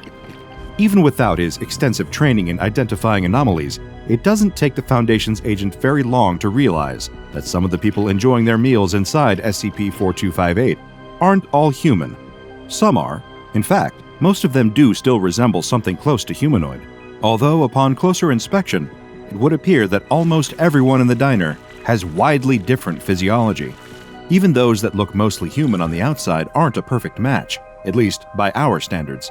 That's because everyone who visits Freddy's Diner has come from a completely different reality. SCP-4258 isn't your average diner. It's an interdimensional diner. People from all across the multiverse have made their way to this specific restaurant for a bite, and it's definitely popular with those that visit. Freddy's Diner might be the only restaurant that can claim to be multiversally loved, frequented by customers from multiple different dimensions all at once. Some days, you might see little more to indicate this than a few patrons wearing weird clothing, the kind that you've never seen before. A sight like that is easy to write off as a bizarre fashion statement after all. But on other days, when you find yourself enjoying a classically made milkshake at the bar, when a 6.5-foot anthropomorphic slime creature sits down on the stool next to you, then it becomes a bit more apparent that Freddy's Diner is anything but ordinary. And the agent sent to investigate the place by the Foundation quickly gets that very same impression during his first visit. Perhaps in an effort not to get swept up in the wondrous Mos Eisley Cantina energy of SCP-4258, the agent approaches the bar and begins to conduct an impromptu interview in the field. He talks directly with an old gentleman who appears to be running the place, the sole worker and owner of the establishment, the man the diner is named after, Freddy, although he'll later become known as SCP-4258-1. Freddy greets the agent with the same charming, well-mannered demeanor as all his customers, before the agent starts trying to get to the bottom of what exactly the place is. It's a diner, Freddy tells him after a quick chuckle. They don't have these in your dimension, kid? The agent clarifies that there are indeed similar diners elsewhere in this dimension, although they aren't quite like Freddy's. The owner reassured the agent that he's only kidding, and then delivers the diner's motto, which apparently took him a century to come up with. Welcome to Freddy's Diner, the only place where you can eat cuisine that's out of your world. Being well versed in the Anomalous and aware of the existence of other universes, it doesn't take the agent very long to figure out that this diner acts as some form of multiversal junction point, a nexus where various different worlds can intersect. But Freddy points out that's not exactly entirely correct, but the agent has at least grasped some of the core principle. More than happy to converse with his new customer, Freddy explains that his diner exists in what is known as Todash space. This, according to him, is the space between dimensions, and the door to SCP-4258 does indeed connect to all sorts of drastically different realities. As the agent takes a look through the diner windows, he notices a change in the scenery. Where there was once the familiar setting of Earth, there is now a wide, sprawling desert that seems to stretch endlessly into the horizon and beyond. Just then, a tall humanoid figure wearing a mask steps into Freddy's diner, wrapped in extravagant robes. Freddy greets the newcomer as Quarelf. He's clearly a regular customer. The agent returns to questioning the old man, curious as to how the diner actually functions, and hoping to gain as much intelligence on the matter as possible for the SCP Foundation. One of the main questions the agent wants answered is, if Freddy's diner exists between dimensions, how can the customers possibly pay for their meals? After all, even on Earth, there are multiple forms of currency with different competing values. Across an infinite number of entire universes, there's hardly going to be one multiversally accepted form of payment. But luckily, Freddy has an answer, even if it is a little abstract. As he explains it, the restaurant is funded, in a sense, by something called Empathius. You know that happy feeling you get when you remember something nice or someone compliments you? The restaurant feeds off that. It's what keeps the place running. Confused as to what he means, the agent asks for clarity. For a moment, it sounds like Freddy's diner extracts positive emotions from its clientele, like a leech draining blood. But Freddy assures him that it's not quite the same. The diner itself only takes away the excess empathias, the positive emotions, that its customers experience from being there, enjoying their meals and the atmosphere of the interdimensional diner. Freddy likens it to trimming the edges of a hedge. SCP-4258 doesn't rob people of their enjoyment, it just takes a little bit to keep the lights on. The patrons that visit only have to feel happiness, and that's the only payment for their meal that Freddy wants. That brings the agent to a final question. If the restaurant takes a little bit of empathias as payment, then what exactly is Freddy? The owner chuckles and says that he's just an old man looking to make good food. Speaking of which, he offers to take the agent's order. Not wanting to be rude, the agent asks for a hamburger and fries to go. He tries to see if there are any other staff working in the kitchen, but there doesn't look to be anyone at all, save for a pair of transparent hands that place a plate down on the kitchen line. Foundation researchers conduct a few different tests on the food that the agent received from SCP-4258, but their analysis quickly reveals that there's nothing harmful about it at all. It's just a well-made burger. The agent is subsequently sent back to the diner to gather more information about it. This time, he's given instructions from the Foundation to change up his approach and speak with some of the customers instead, to see what they think of Freddy's Diner. After all, despite his friendly demeanor, the old man could always be a liar, trying to cover up a more sinister nature to his restaurant, so he can lure in more unsuspecting people from across the multiverse. Although the agent has little reason to suspect anything untoward about SCP-4258, the Foundation is nothing if not thorough. During his second visit, the agent sits down with one of the customers enjoying a meal at Freddy's Diner, a humanoid being whose body is composed entirely of different types of stone. Just from a cursory glance, there looks to be a mixture of basalt, granite, and limestone all over the entity, who introduces itself as Rock. The agent starts by remarking that the creature has a very interesting name. Everyone on Rock's world is named Rock. Pushing for more information on the creature's universe, the agent decides to ask if Rock's homeworld has a name, to which the reply is Rock. As far as the agent can attain from Rock's fairly blunt description, the stone entity originates from a universe that lacks any life forms with flesh and blood bodies, or squishies, as Rock refers to them. It also states, with a similar lack of descriptive detail, that its home universe also lacks anything resembling vegetation. There are no trees or plants, which means that the denizens of this dimension only eat Rock. Very delicious, yes. The agent submits a proposal to the Foundation for a third visit to Freddy's Diner, writing in his report that his latest interview has proven to be completely useless. Although it does at least provide one interesting detail about SCP-4258, besides all the facts about rocks. It seems that everyone within Freddy's Diner, regardless of which dimension they originate from, is capable of understanding each other. It's almost like a multiversal translator is in effect within the restaurant itself to make it easier for Freddy and his patrons to communicate. Returning to SCP-4258 for a third time, the agent finds himself striking up a conversation with a rather familiar face. His own. Against the improbable odds of infinite different people across an infinite number of universes in an endless multiverse, the Foundation agent happens to bump into one of his own counterparts from an alternate reality. And for the most part, this alternate agent seems to be from a universe that is practically identical to the first agent's. The two men sit down and begin to have a friendly discussion almost immediately after entering Freddy's Diner. After all, it's likely that nobody else in the establishment is as familiar with each other as the pair of them are. The first agent is quick to remark at how strange this encounter is, even amongst his own years of experience at the SCP Foundation. Working with anomalies on a day-to-day basis is strange enough, but interviewing an alternate version of yourself has to be a jarring experience to say the least. The agent tries to establish any major differences between their two universes, asking his counterpart who he works for in his reality. The alternate agent explains that he also works for the SCP Foundation, or another version of it. So far, no differences. Next, the agent asks a more personal question. Is the alternate agent married? It turns out he is. As a matter of fact, they both are, and their wives are not only alternates of each other, but both versions of the couple have been together for 20 years.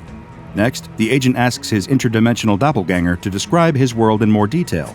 More than happy to oblige, the alternate agent describes that in his universe, it is currently the 21st century. Most of the socio-economic issues faced in this dimension are the same as this one. Political corruption is rife. There are shortages of essentials like food and water in many countries, along with various other problems. But, the alternate remarks, there are good things there too, like Shark Week. That sounds fairly close to our world, the agent observes. Seems like there aren't any noticeable differences between the two. Guess not. Pretty funny, huh? His alternate reality counterpart replies. It is at this point during the interview that Freddy comes over to give the alternate agent his order. A burger and fries, presented in delicious fashion on a plate. Awesome, thanks, Fred, the alternate agent says, before turning to his food. Time to chow down. Then, the alternate agent's jaw proceeds to unhinge, revealing multiple rows of razor-sharp teeth hidden behind the front-facing human set. He lifts up the plate and begins to violently consume the burger and fries he ordered. Having devoured the meal in a matter of minutes, the alternate agent then eats the plate his food was set out on, crunching down chunks of ceramic. Returning to the Foundation, the first agent later requests to be administered with amnestics. His request is denied. A young woman steps onto her bathroom scale. She holds her breath and squeezes her eyes shut, afraid to see the results as she listens to the dial spinning. When it slows to a stop, she opens her eyes and looks down. She balks at the result. 150 pounds! That's unacceptable in her eyes. She steps off the scale and examines her reflection in the full-length mirror. In truth, her weight is far from out of control, but when she looks at herself, she can't help but see flaws. The subtle ring of pudge around her middle, the way her butt sticks out just a little too far for her liking, the very faint thickness around her cheeks and chin that hint at her history of snacking. As she leaves the bathroom, she reflects on her situation. Of course she's gaining weight. How could it be any other way? For the last 2 years, she's been in lockdown during a pandemic, and she's barely left her apartment. She let her gym membership lapse, and instead of cycling to work, she's instead taking the easy way out by just driving. And it's not like she gets much exercise in her free time either. During these last 2 years of isolation, she's mostly stayed in and watched television. She's discovered a particular love for trashy daytime talk shows and court dramas. Intellectually, she knows that they're the equivalent of junk food, but at the same time, there is a certain mindless charm to them. She would be embarrassed to admit it to any of her friends, but she does enjoy just turning off her brain and absorbing some silly talk show about professional stunt dwarves or Satan-worshipping furry juggalos. That sort of entertainment has been a boon to get her through the tough times. Nevertheless, it's time to make a change. She promises herself that she's going to get into shape. Today, instead of vegging out on the couch, she's going to make an effort. She's going to go out and get some exercise, and she tells herself she's going to watch those extra pounds melt away right before her eyes. She hopes that her old gym clothes will still fit her. After all, she's definitely put on some extra weight since her last trip to the gym. After rummaging through her drawers, she finds what she's looking for: her spandex gym shorts and sports bra. She quickly changes her clothes and is relieved to see that, although they might be a little snugger than she would like, they still fit her pretty well. That's a good sign. She probably won't even have to work very hard to get herself down to her ideal weight. It's all a matter of willpower, she tells herself. I was fit before, so that means I should be able to do it again. All I have to do is avoid temptation. I'll just have to make sure I stay active instead of watching trash TV all day. After all, I don't want to rot my brain too much. On the first day, she actually does an admirable job of sticking to her plan. She cycles to work, enjoying the fresh air and the reassuring post-workout burn in her legs that let her know that she's making progress. She throws away all the junk food in her refrigerator and goes shopping for healthy fruits and vegetables. And, most important of all, she limits her television time. She knows that trashy TV is probably her biggest addiction, even more than junk food, so she needs to be careful of that. On the second day, though, she notices something strange. She starts off with a simple, healthy breakfast, just some granola and a glass of juice. It's barely enough to satisfy her, but she knows that she has to make sacrifices if she expects to actually lose any weight. After breakfast, she decides to go out for a jog. As she's out on the street, she's overcome with sudden hunger. Of course, that's to be expected. She's on a diet now, so it's going to take some time to adjust to these smaller meals. She puts her hand to her rumbling stomach and grimaces. She's never felt this hungry before. If she didn't know better, she would think that she hadn't eaten for a week with the amount of pain that she's feeling. In fact, she's actually starting to feel a little woozy, and she has to lean against a light post to keep from fainting. She shakes her head to clear her thoughts. Okay, she thinks, I must have misjudged how many calories I need to get me through a morning. Her eyes stray to a nearby coffee shop. She sighs in relief.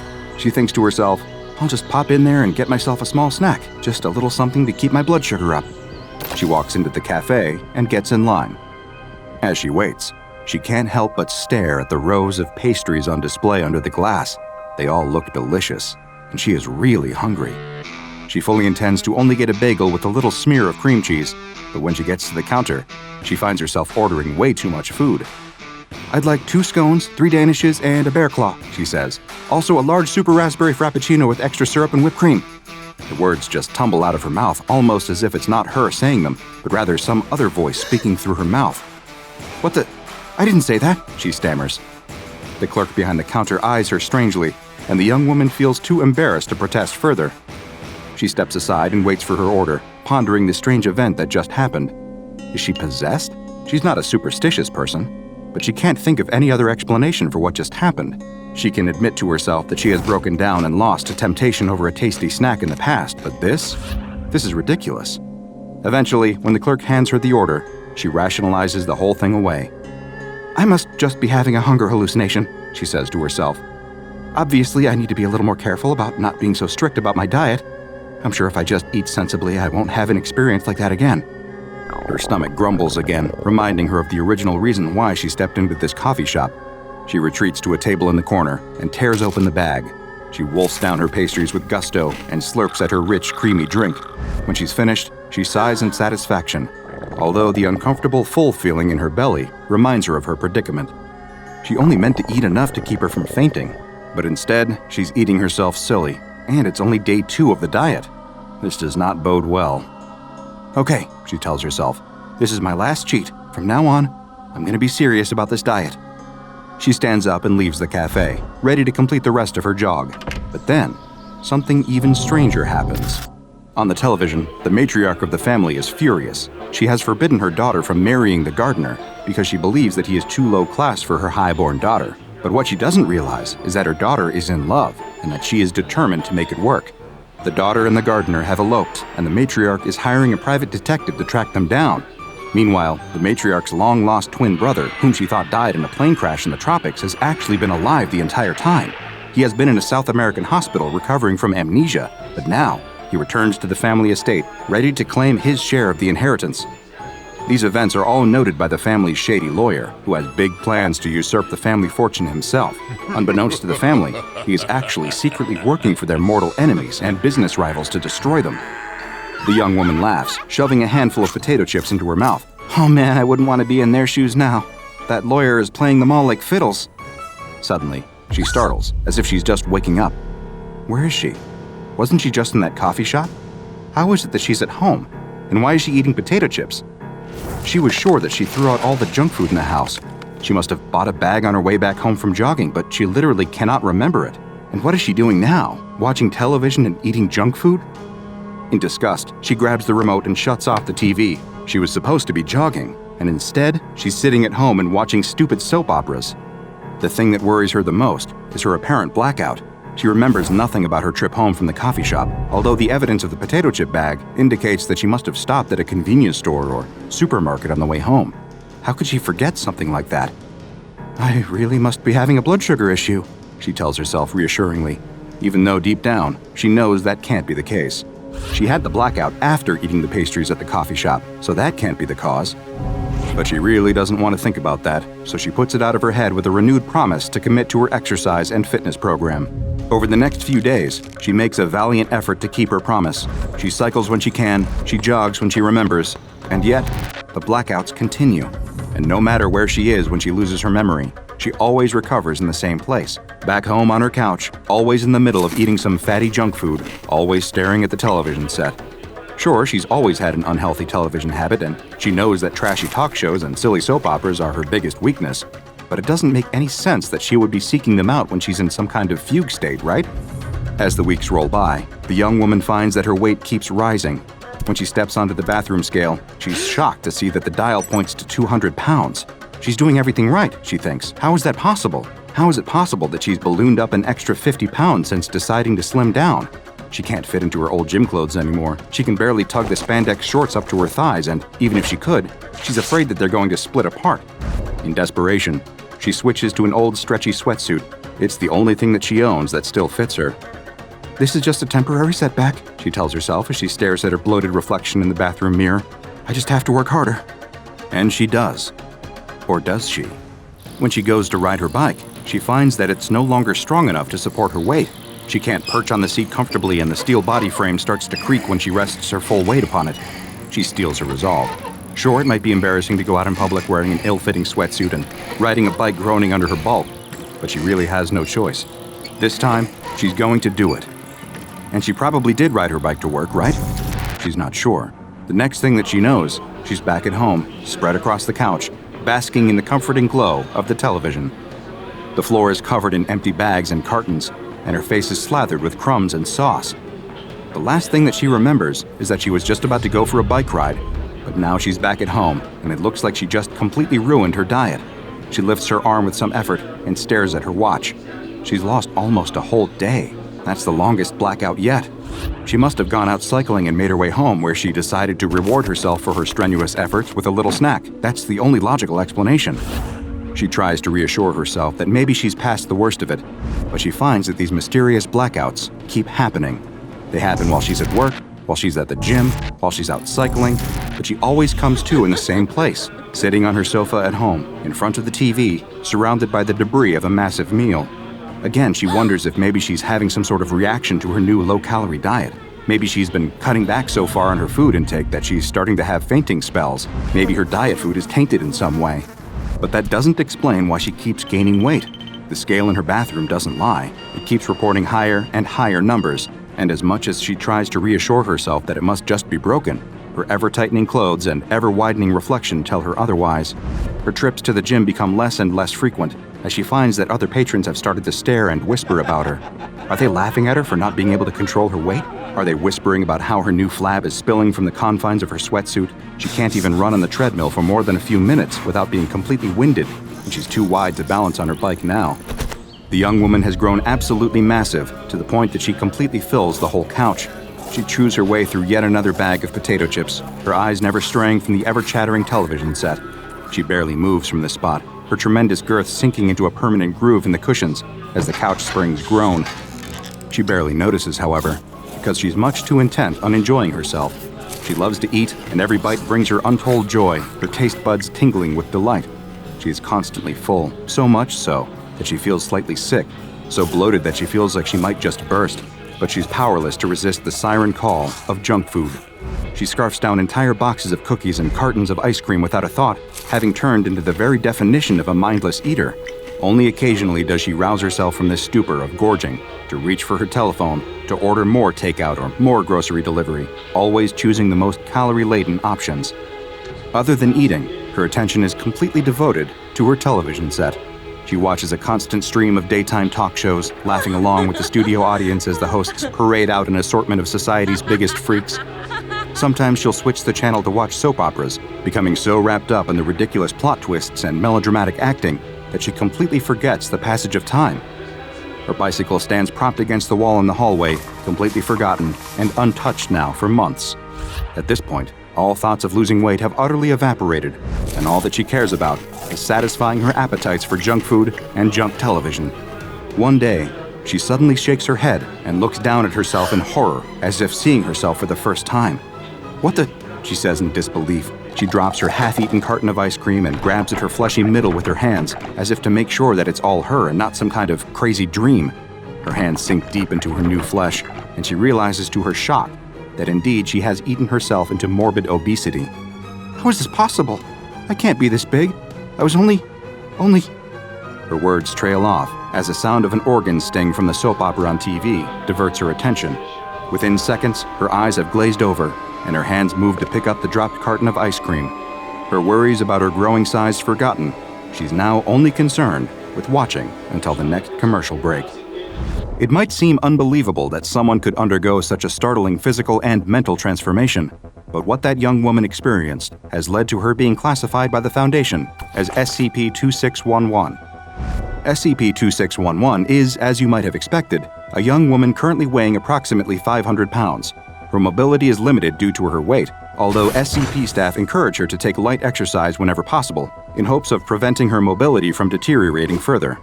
She also suffers from several health issues related to her weight and lifestyle, including diabetes, for which she is receiving treatment by Foundation personnel. Her awareness of her situation and surroundings is severely limited, as she spends most of her time in a stupor, but when she is lucid, she believes that she is in a special facility receiving treatment for her weight problem. In reality, SCP-2611 is under observation because of SCP-2611-1. SCP-2611-1 is a mass of sentient fat located on SCP-2611's left side. SCP-2611-1 has become integrated with several of SCP-2611's vital organs, making it too dangerous to attempt to remove SCP-2611-1 via liposuction or other means. SCP-2611-1 has gradually exerted increasing control over the mind and actions of its host, to the point that SCP-2611 is only fully conscious for 1 to 2 hours daily. The rest of the time, SCP-2611-1 is fully in control of its host's behavior.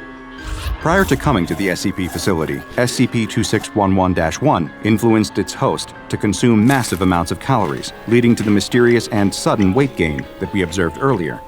This was possibly an attempt by SCP-2611-1 to increase its own size and influence, but as of yet, its reasons, as well as how it exerts control over its host, are unknown.